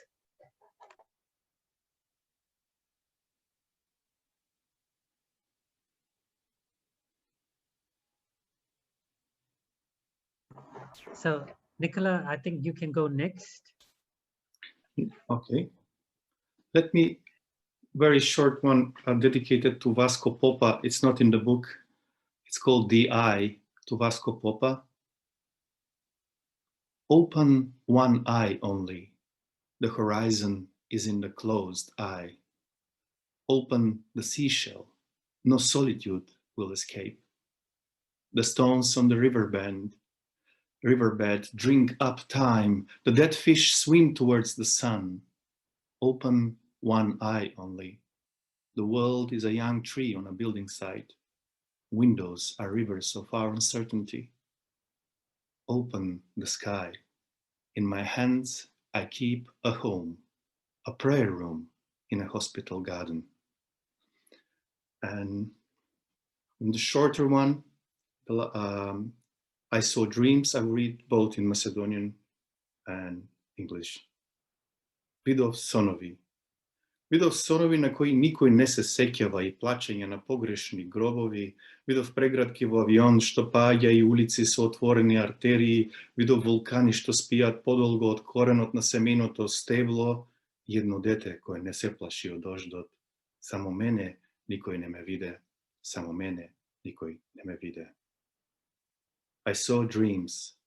I saw dreams that no one remembers, and people wailing at the wrong graves. I saw embraces in a falling airplane and streets with open arteries. I saw volcanoes asleep longer than the roots of the family tree, and a child who is not afraid of the rain. Only it was me no one saw. Only it was me no one saw. Thank you. Okay, Julia, you can go for the last poem, and then we'll call it a session. Okay, I have a short one here. It's called Linger. Can I stay here a little longer? Inside your mind and the part of your brain where your childhood memories sleep. In the valve of your heart that thrusts out bloody mercy, or the one that squeezes when you feel sad. I want to stay here in the palm of your hand along your lifeline, in our summer sanctuary where we're always laughing, here where your season of youth is my season of hope. If I linger a little while longer, will you ask to see me next February? Do not ask me to let you go. I do not have the strength to. But you are fading away like a good dream. I can no longer hold on to you. Friend of my heart, it hurts here. Thank you. Okay, thank you so much, everyone. Are there any questions for any of the poets? You can text it and I'll ask it out aloud. Anyone? Okay, going. Okay, people, thank you. I think let me just see. There's a question here by Betty. Betty, can you tell us who's the question for? It's some question, how did your history influence? Is it just a comment or? Yes, thank you, Daryl. I was interested in asking Nicola about how his history and the turmoil of that region influenced his poetry. Thank you. Can I answer you with a line from a poem? It's a one line, and it's there. I think so. It's called Revealing. I don't read it often, so I don't know the page. But maybe that's why I don't read it, because it's too personal. And so I will read you the line. It's here, and the line is, history is the first border I have to cross. And I think, and also the last lines of this poem is, every day my home secretly changes under the world's tent. Only childhood is like honey that never lets anything leave a trace in it. So this is the history of the Balkans. You have to leave your home. If you don't leave it, it's like you don't belong to this part of the world.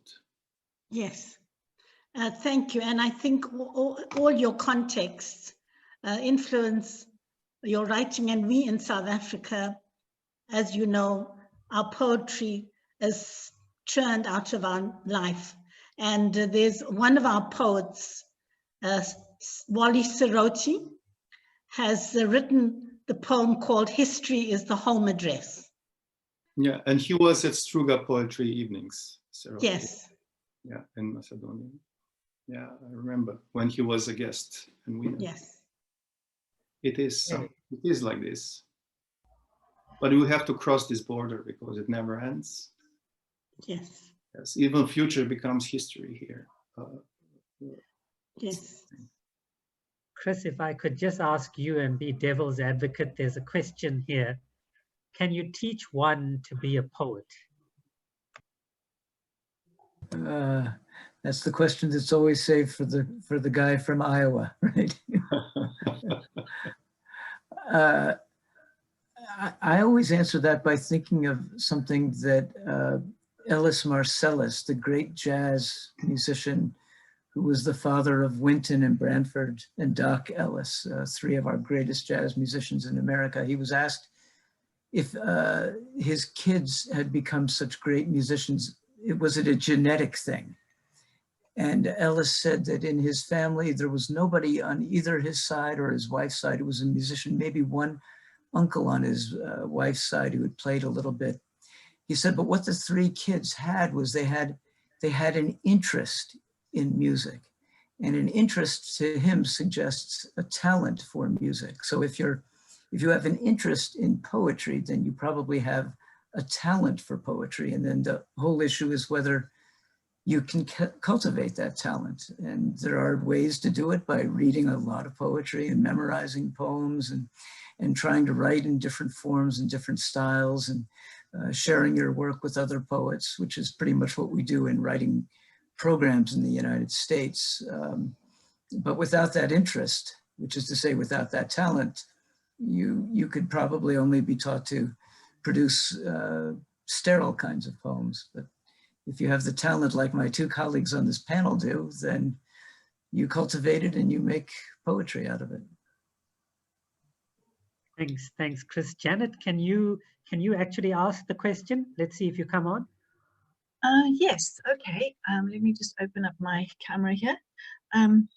Jaywara, I hope I pronounced your name properly. Sorry about that. But I was just wondering, when you deal with those sort of injustices, and I kind of empathize with you talking about gender-based violence and so on. I really, I think I sympathize with your sensibilities a lot. So I just wondered if writing about them in the beautiful poetry, the first one specifically, helped you process the trauma of having been either not an observer of it, but in a way we are observers when we read about it. All of us. Yeah. Sorry? Jara? So yeah, definitely it does help me process what's happening around us. Okay. I think with a lot of the stuff that I do speak on, it's mostly from my own experiences or what I do see or what I do, my reactions to events. Thanks so much, Jara. Sorry, I'm having a bit of a coughing fit, which is why I muted myself. Thank you so much for that answer. Yeah, no, I really love the poetry. I loved all the poets. I loved Christopher's. I loved Nicola's as well. Beautiful. It's beautiful to hear your poetry. Thank you. Thank you so much. Okay, and so to all the poets, we say thank you. Thank you for making this a special first day of the Madibaland World Literary Festival. And I want to ask, instead of us starting in 15 minutes time, Janet, I want to ask, is everyone on your panel, is everyone here? And maybe we can just go straight into it. I'm just checking the, I see Hedy is here. I haven't seen, I was actually just sent a quick email to Colleen saying we might start earlier. And I don't have Brent's contact email. So maybe Graham can quickly send him a message. Then I can only see Hedy here. So that's, we can always start with Hedy if you like. Now let's wait for everyone to get here. We'll just send a message. Graham, would it be too much to just entertain our guests with our Friday song, just to give them a taste of South Africa? Okay, sorry, my dog has a coughing fit from Janet now. Daryl, you could sing as well. I think you do a great job. You know, yes, you know, definitely. I'm gonna block my video though, you know. Colleagues and all the poets, thank you very much. It's been absolutely heart stirring. Thank you so much. Thank you. Thanks so much for having me as well. Okay, only a pleasure. All right. We listen to some music while we try and text the people to get here soon. Okay.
kunzima kulomhlaba we baba lomsebenzi upokile we baba nemali ayingeni engathi lele fikile ngaphela we baba we baba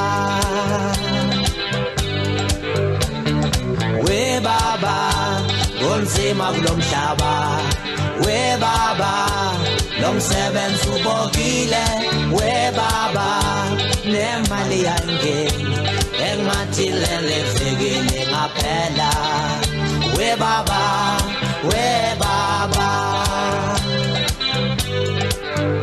it was a Friday my mbogile. Woza Friday, my sweetie. Woza Friday, ilanga linkomile wena. We baba, kunzima kunomhlaba.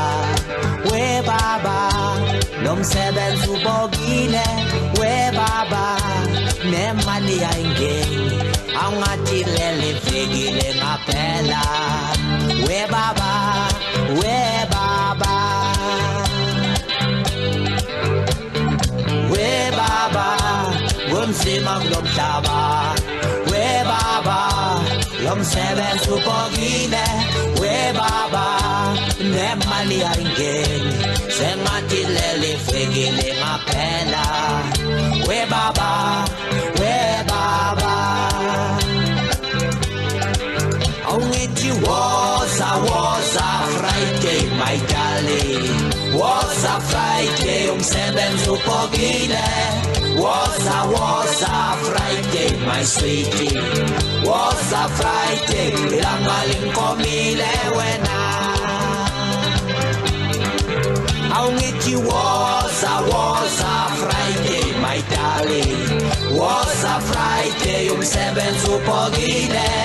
Woza Friday, my sweetie. Woza Friday, ilanga linkomile wena.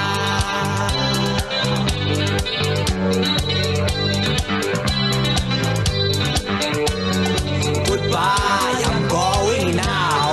I'm going. Goodbye, I'm going now. I'm going. Goodbye, I'm going now. I'm going. Goodbye, I'm going now. I'm going. Tomorrow morning, I'm going. Tomorrow morning, I'm going. Tomorrow morning, I'm going. Tomorrow morning, I'm going. Goodbye, I'm going now. I'm going. Goodbye, I'm going now.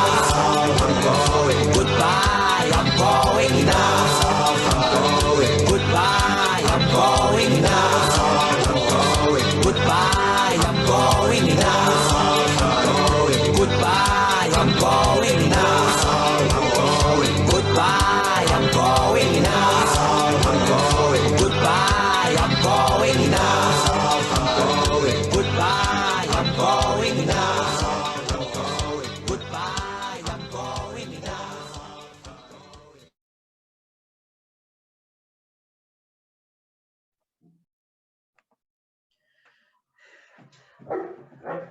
Okay.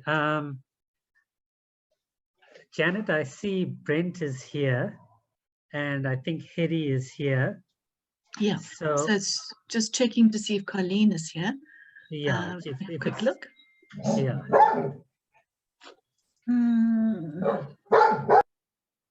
I can't see Colleen.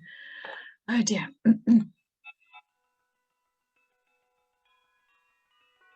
Well, shall we start? We'll have another song.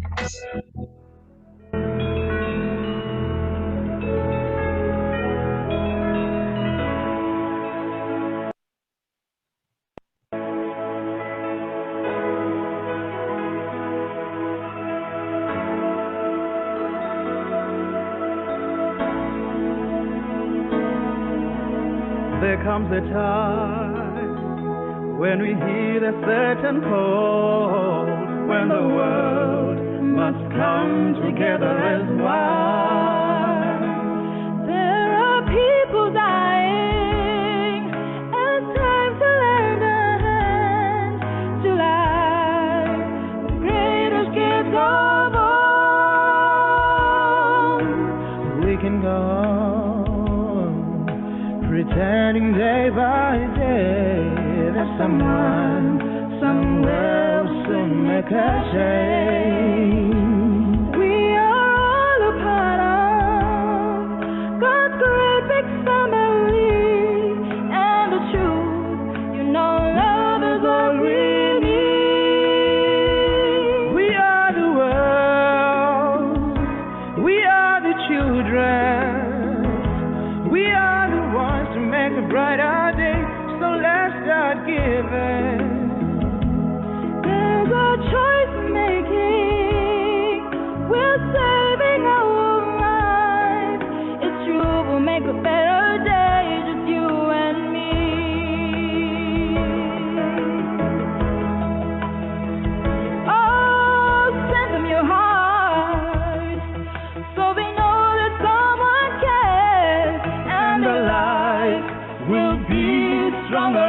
free.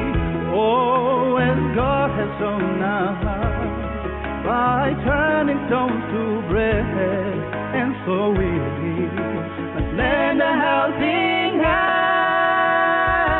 We are the world. We are the world. We are the children. We are the children. We are the ones to make a brighter day. So let's start giving. There's a choice making. We're saving our lives. It's true, we'll make a better day, just you and me. When you're down and out, there seems no hope at all. But if we just believe, there's no way we can fall. Let's realize, oh, that a change can only come when we stand together as one. We are the world. We are the children. We are the ones who make a brighter day. So let's start giving. There's a choice making. We're saving our lives. It's true, we'll make a better day, just you and me.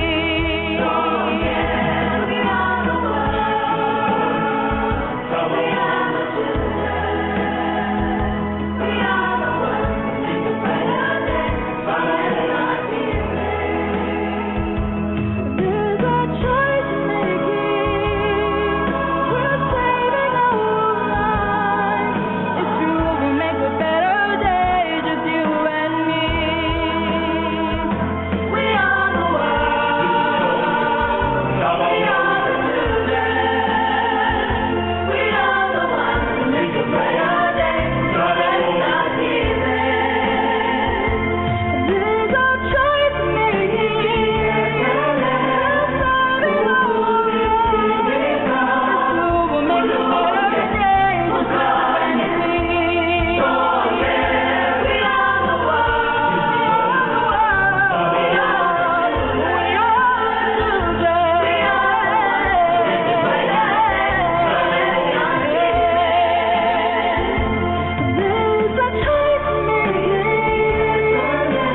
saving our lives. It's true, we'll make a better day, just you and me. So yeah, we are the world. We are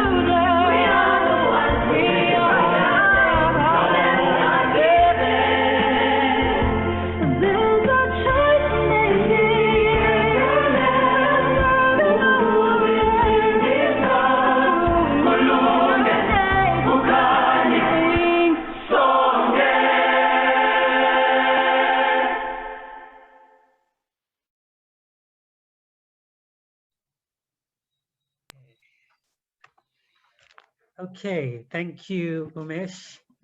Thank you, everyone. And I hope you enjoyed those two songs that we had for you while we waited for the participants for the next panel to be here. It gives me great pleasure to welcome Janet van Eerden, who is no stranger to most South African, a prolific writer, filmmaker, and she's undertaken a great task here. No one has done it so far. 3 books in one panel. And that's asking a lot of someone to have read 3 books. So to Janet, thank you so much. But I think that 3 books by Colleen Higgs, Brent Meersman, and Hedy Lampert are all sort of thematically linked. So I am going to hand over to you, mainly because I forgot what we agreed on was the title. So I'll leave that to you to announce.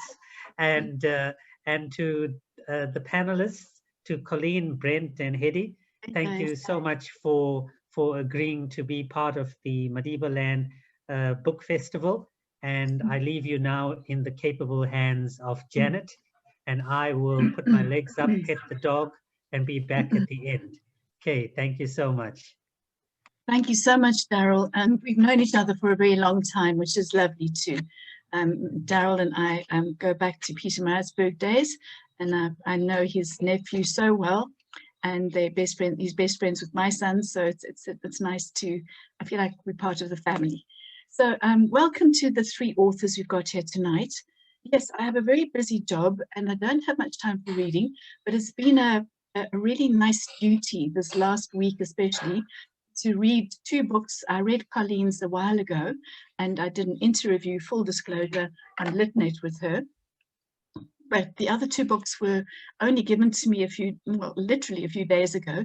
So I had to tell everybody to leave me alone because I'm reading, and it's my favorite excuse, and I love reading. So thank you very much to all three of you. I think the way I'm going to start, I'm not going to give big bios for everybody, but I was trying to think, I don't normally do author chat shows. So I was trying to think, okay, how does Graham Norton do it? Well, firstly, my tuxedo's in the wash, so I'm just wearing my favorite hoodie. But I decided that what I'll do is Graham Norton gives each speaker a little moment, talks about their work and gives them a few words to say. So I'm going to do that to each three of you individually. And then I'm going to send in a few questions, and then it's a free for all, everybody, speaking from your heart. Because one of the things that struck me most, and I think Daryl, I wanted to call it literature and madness, the madness within and the madness without.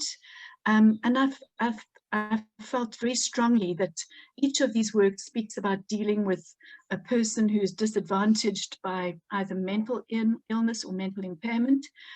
Two of the books are very heartrending memoirs, and Hedi's book is a sort of fictional account of a very real part of her life, which was living with the mother who, an aunt who has Fragile X syndrome. And it was put in a very sort of entertaining novel, if I could say that. So, but the other two were sort of heart-wrenching memoirs, which